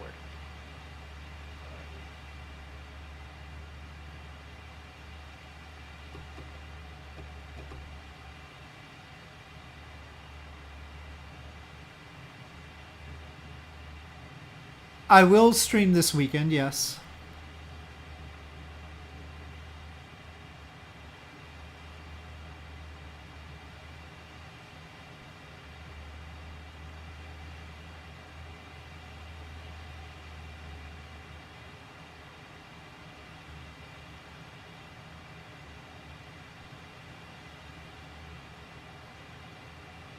Okay, well, I don't need to dive that steeply. The Artemis 2 mission flight control room. The team you see here oversaw the ascent of our 4 astronauts inside Integrity, launching at 6:35 and 12 seconds p.m. Eastern Time. Now again, this room will be occupied 24 hours a day, 7 days a week, with flight controllers shifting on 3 shifts to oversee 24/7 operations of Artemis 2 while in flight. We will cover that live on NASA the NASA YouTube channel. Well, I'm subsonic now. And we'll be covering that around the clock as we begin to wrap up our coverage here on NASA Plus. Before I do want to send it over to our colleagues at the Kennedy Space Center. And to my colleagues, it was a pleasure to join the teams at the Kennedy Space Center and be a part of such a historic launch. Here in Houston, again, we're turning our attention. And did you want me to offer your designer to my audience as a YouTube video? Or This is Mission Control Houston, sending it back over to 2 competing turbopump designers. Suddenly, we started off with none, and then we have 2. This historic mission that started right here at Kennedy Space Center. It was Okay. such an amazing sight. Well, I'll to see. be a part of. And now, as Reed Wiseman, Victor Glover, Christina Cook, and Jeremy Hansen begin their journey, we here at the Kennedy Space Center are about to wrap our broadcasts. We'll, of course, though, have 24/7 coverage with our colleagues at Johnson Space Center starting as soon as we sign off, so don't worry. You can follow along our 4 astronauts every minute of their nearly 10-day journey to the moon. Just changed a lot. Yeah, well, that's an essential hook. That's part of the story, yeah. They're on their way back to the moon for the first time in over half a century, but they've got a lot of work ahead of them, and so we're excited to see what they have to do and excited to test out the Orion spacecraft. This is a test flight after all, and we're excited to see what we can learn from this mission. Very humbling, inspiring. It was really amazing to be a part of this, and I'm so glad that so many people joined along by either watching here in person or watching online. And of course, Nicole, thank you so much for sitting through this, answering questions, adding so much context and information that really brought a lot out of what we saw today. Oh man, I had a blast. You're a rock star. You're Oh my a professional. gosh, This was great. So this was a wonderful day.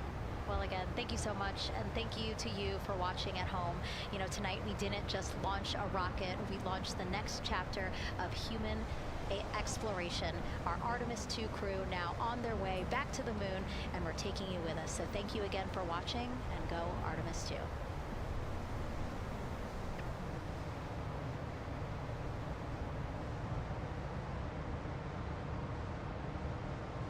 Config, copy, or paste? And it appears all of them are undergoing their What do you mean exactly? checks. Yes, a pre-flight tradition that we have seen with our crewed flights, the card game. The astronauts who have just left crew suit up and are now walking down a hallway. Here they are, NASA's Artemis 2 crew, taking their first steps outside for their historic test flight. Oh no, don't do that. Don't do that. I just want you to roll. Gosh, this thing. And off they go. Oh, this must feel so special to the crew to see all of these people here. Watching the crew walk across the crew access arm, getting a beautiful view. Everybody configured with their suits, so in we go. The closeout crew has closed the launch abort system hatch. 3, 2, 1. Booster ignition. And liftoff. The crew of Artemis 2 now bound for the moon. Oh, okay. Humanity's next great voyage begins. Oh, shoot.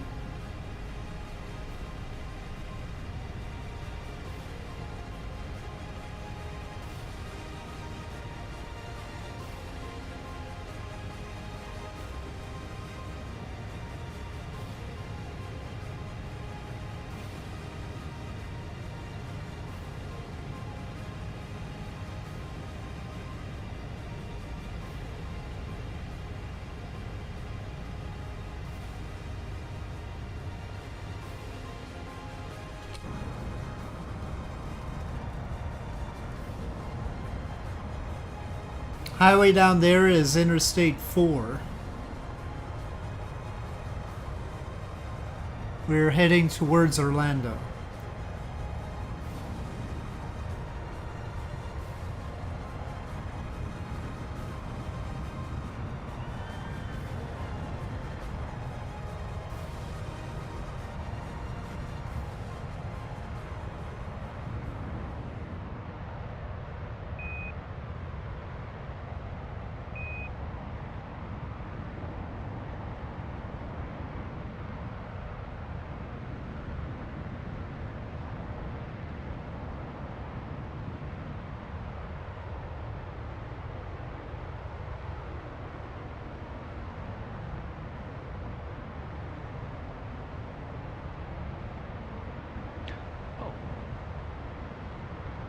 Oh, the guy said.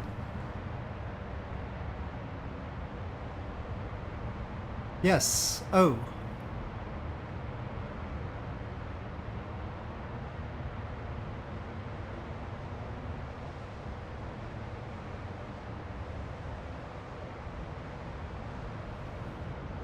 Swear. All right, this is Mission Control Houston. Welcome back for our 24/7 coverage of the Artemis 2 mission. At this time, we are a little more than 1 minute from the time of ignition of the perigee raise maneuver. At this time, the Orion spacecraft integrity has been maneuvered into the burn attitude, is pointed in the right direction, and the solar arrays are in the position to take on the loads imparted by the 26-second burn.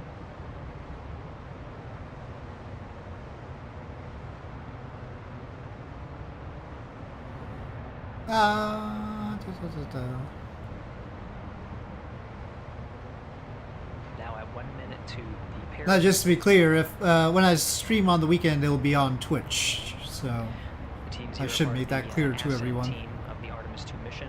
My normal Twitch weekend streams. Solar array wing cameras over the tracking data relay satellites. So Orlando below us? We are in a night pass, as we are about a little more than 1,300 statute miles above the Earth, just east off the coast of Madagascar. So we have, you can see the Terminator line right just west of... Just a city in a swamp, really? The west coast of Australia, where we'll start to get some sunlight again.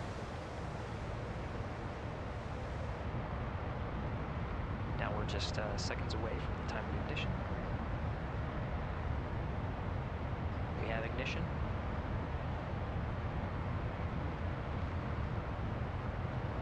You can see the perigee raise maneuver from the main engine of the ICPS firing from the solar array wing. Standing by for confirmation of cutoff.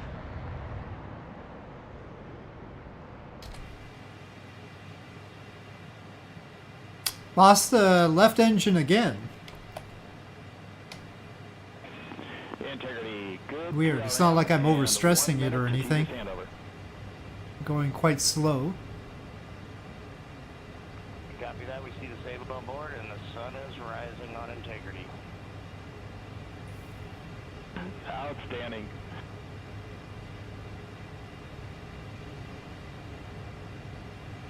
And with that, the first burn of the interim cryogenic propulsion system has been completed and put the crew on the right trajectory to get them to the moon. There are for toilet setup, step 2.5. Go ahead.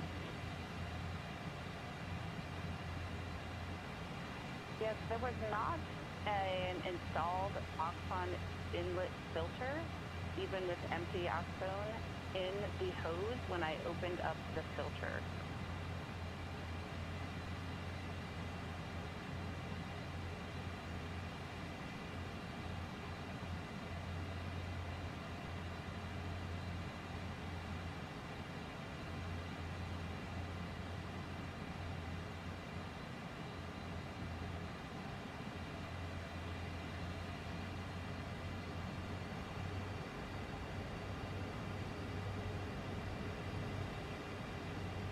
Everyone struggles with what ICPS means.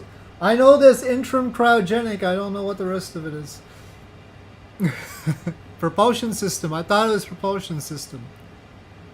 Propulsion stage? Something. I just know it's interim and cryogenic. Propulsion stage?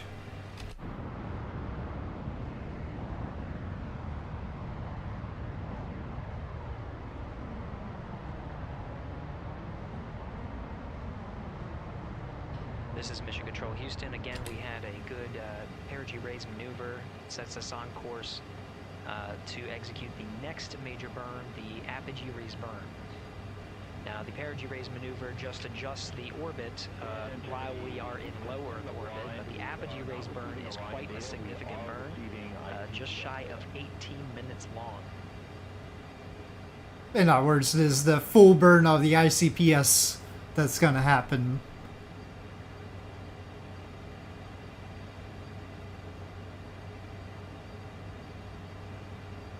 Something about the ICPS, I mean, I would have expected the ICPS could push Orion over to the moon, but if they're using the full time on it, I don't know what's going on. Well, I think they must be doing something radial with it too. Beats me.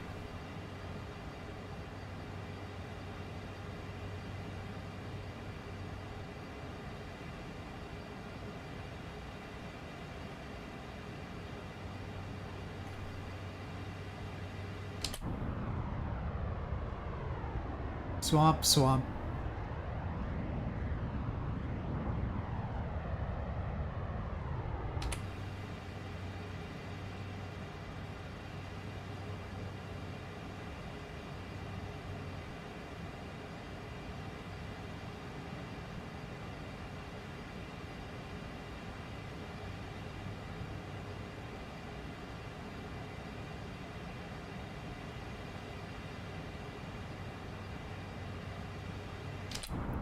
Well, I'll have to be real careful with it, but I guess we can try for a replay of the... Oh wow, it's been counting this entire time. Replay of the SLS launch in here.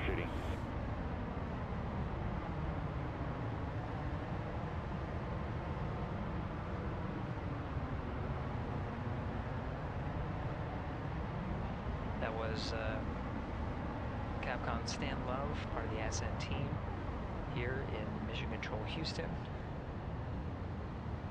We changed over to point to one of the tracking and data relay satellites at the expected time. That time was updated. I'm not gonna try and chase it, that's for sure. Well, why don't we get the high definition launch smoke and the other VFX stuff? Okay. Houston, not seeing some of the data coming from Orion, coming from Integrity, so we're standing by to regain the ability. Must need to clear that. rationale as to why we are having some intermittent gaps in our data and communications with the crew. And what this smoke is.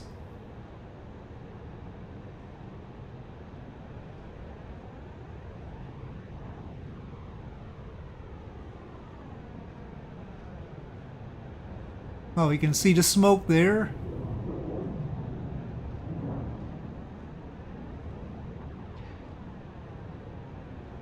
Now again, as the teams are troubleshooting, A bit of a distance away in this case. Good solar normal maneuver. ARB TIG is expected to be 45 seconds earlier than the pad. That's 1 hour, 46 minutes, 0 seconds. No update to TIGO yet.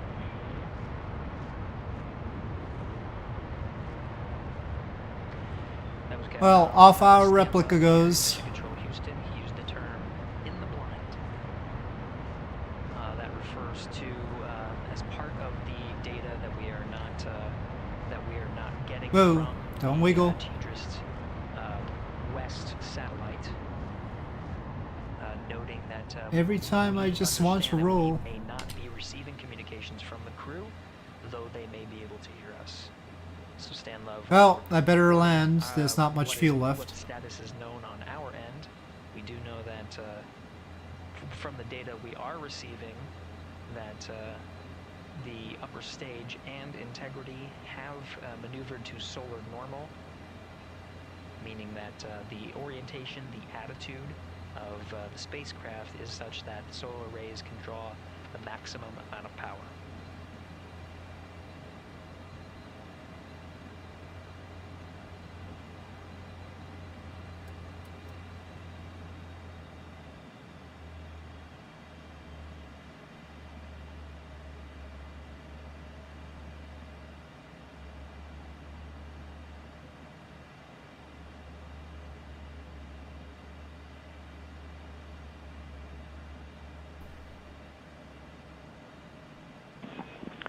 Integrity Houston in the blind for Christina. Just before the TDRIST handover, we heard your report about the lack of an oxone inlet filter. We copy that there is not one installed as expected, but please put in a new one. Somebody forgot to put in the filter. Starlink to help record Artemis 4. Well, yeah, for Artemis 4. Well, unless it's a Blue Origin lander, in which case, maybe not. Console is NASA astronaut Stan Love, the voice that you're hearing from the teams here in Mission Control Houston up to the crew of Integrity. A Capcom voice that you'll hear throughout the mission as well. Next to Dr. Love, to his right is Jackie Mahaffey, the Chief Training Officer for the Artemis 2 crew, and a voice that you'll hear from here in Mission Control Houston. Flight Director Judd Freeling is to Stan Love's left. The ascent flight director and leading the teams through the ascent that happened today. And to the left of Judd Freeling is Flight Director Rick Henfling, part of the entry teams here on console to oversee the ascent portion. He'll be returning to console on flight day 9 to prepare for the splashdown on a nominal timeline for flight day 10. Houston in the blind. We're rebooting some ground equipment to try to recover the link. Expect 10 minutes. I was wondering how communications would go on this. Because, boy, there were a lot of communication problems during Apollo, so we're off to a flying start on that business.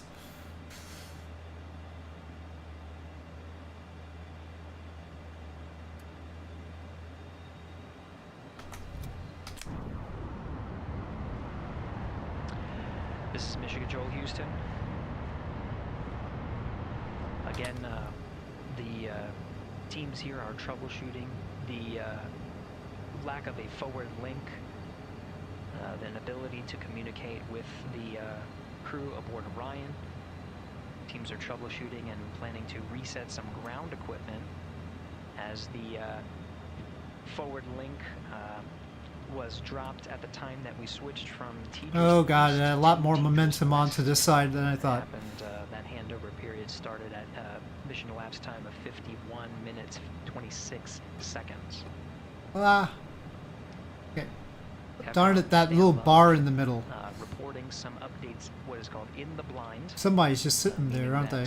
Though we Integrity Houston in the blind, expecting an imminent automated swap to string 2 on... Oh, the left engine just died. Reminder, Great. We are still receiving good ICPS data.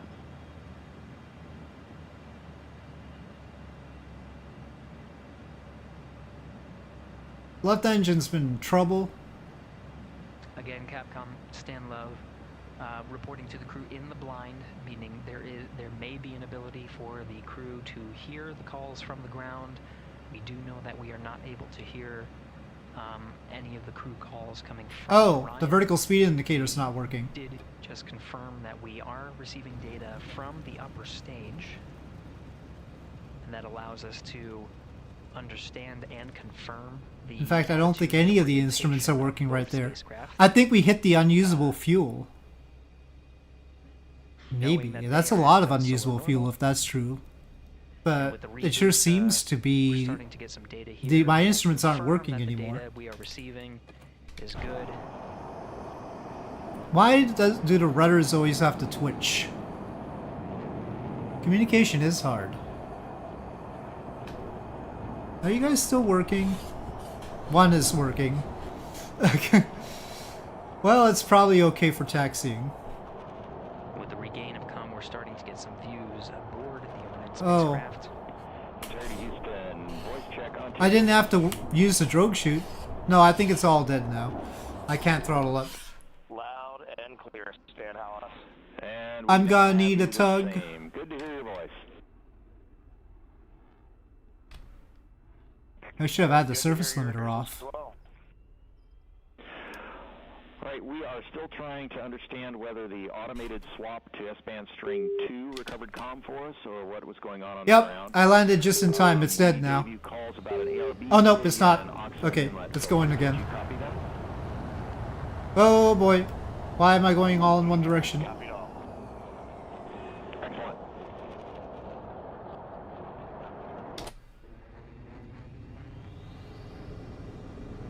This is Mission Control Houston, though the Well, I only have the right engine, though. applied to regain the communications from Integrity is not known which one worked. We do know that we are receiving data.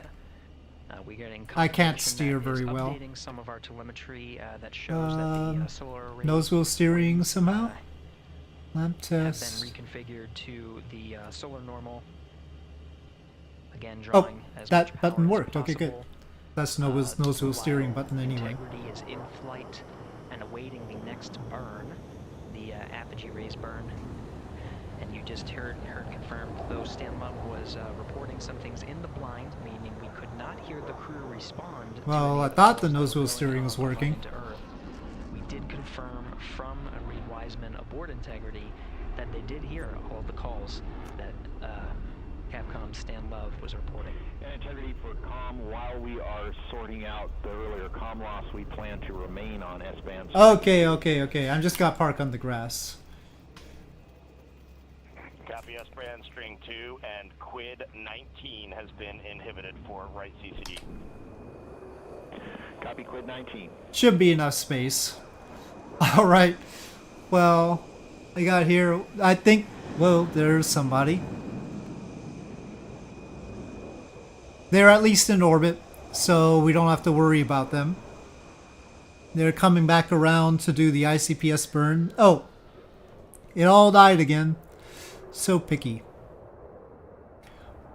So we'll just have to catch up with them Mission Control Houston. when they do their Commander Reed lunar Wiseman, transfer burn, working but through his it's steps weird because they're doing at this so many time in burns. timeline. Mission specialists Christina Cook and Jeremy Hansen should be closing out some of the procedures. Well, I'll be listening to them continuing their stuff, but I will cease streaming for the time being, and we'll see when I can stream next to catch up to what they're doing.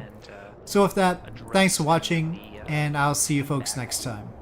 That was provided by Capcom Stan Love. The launch and entry suits for Mission Special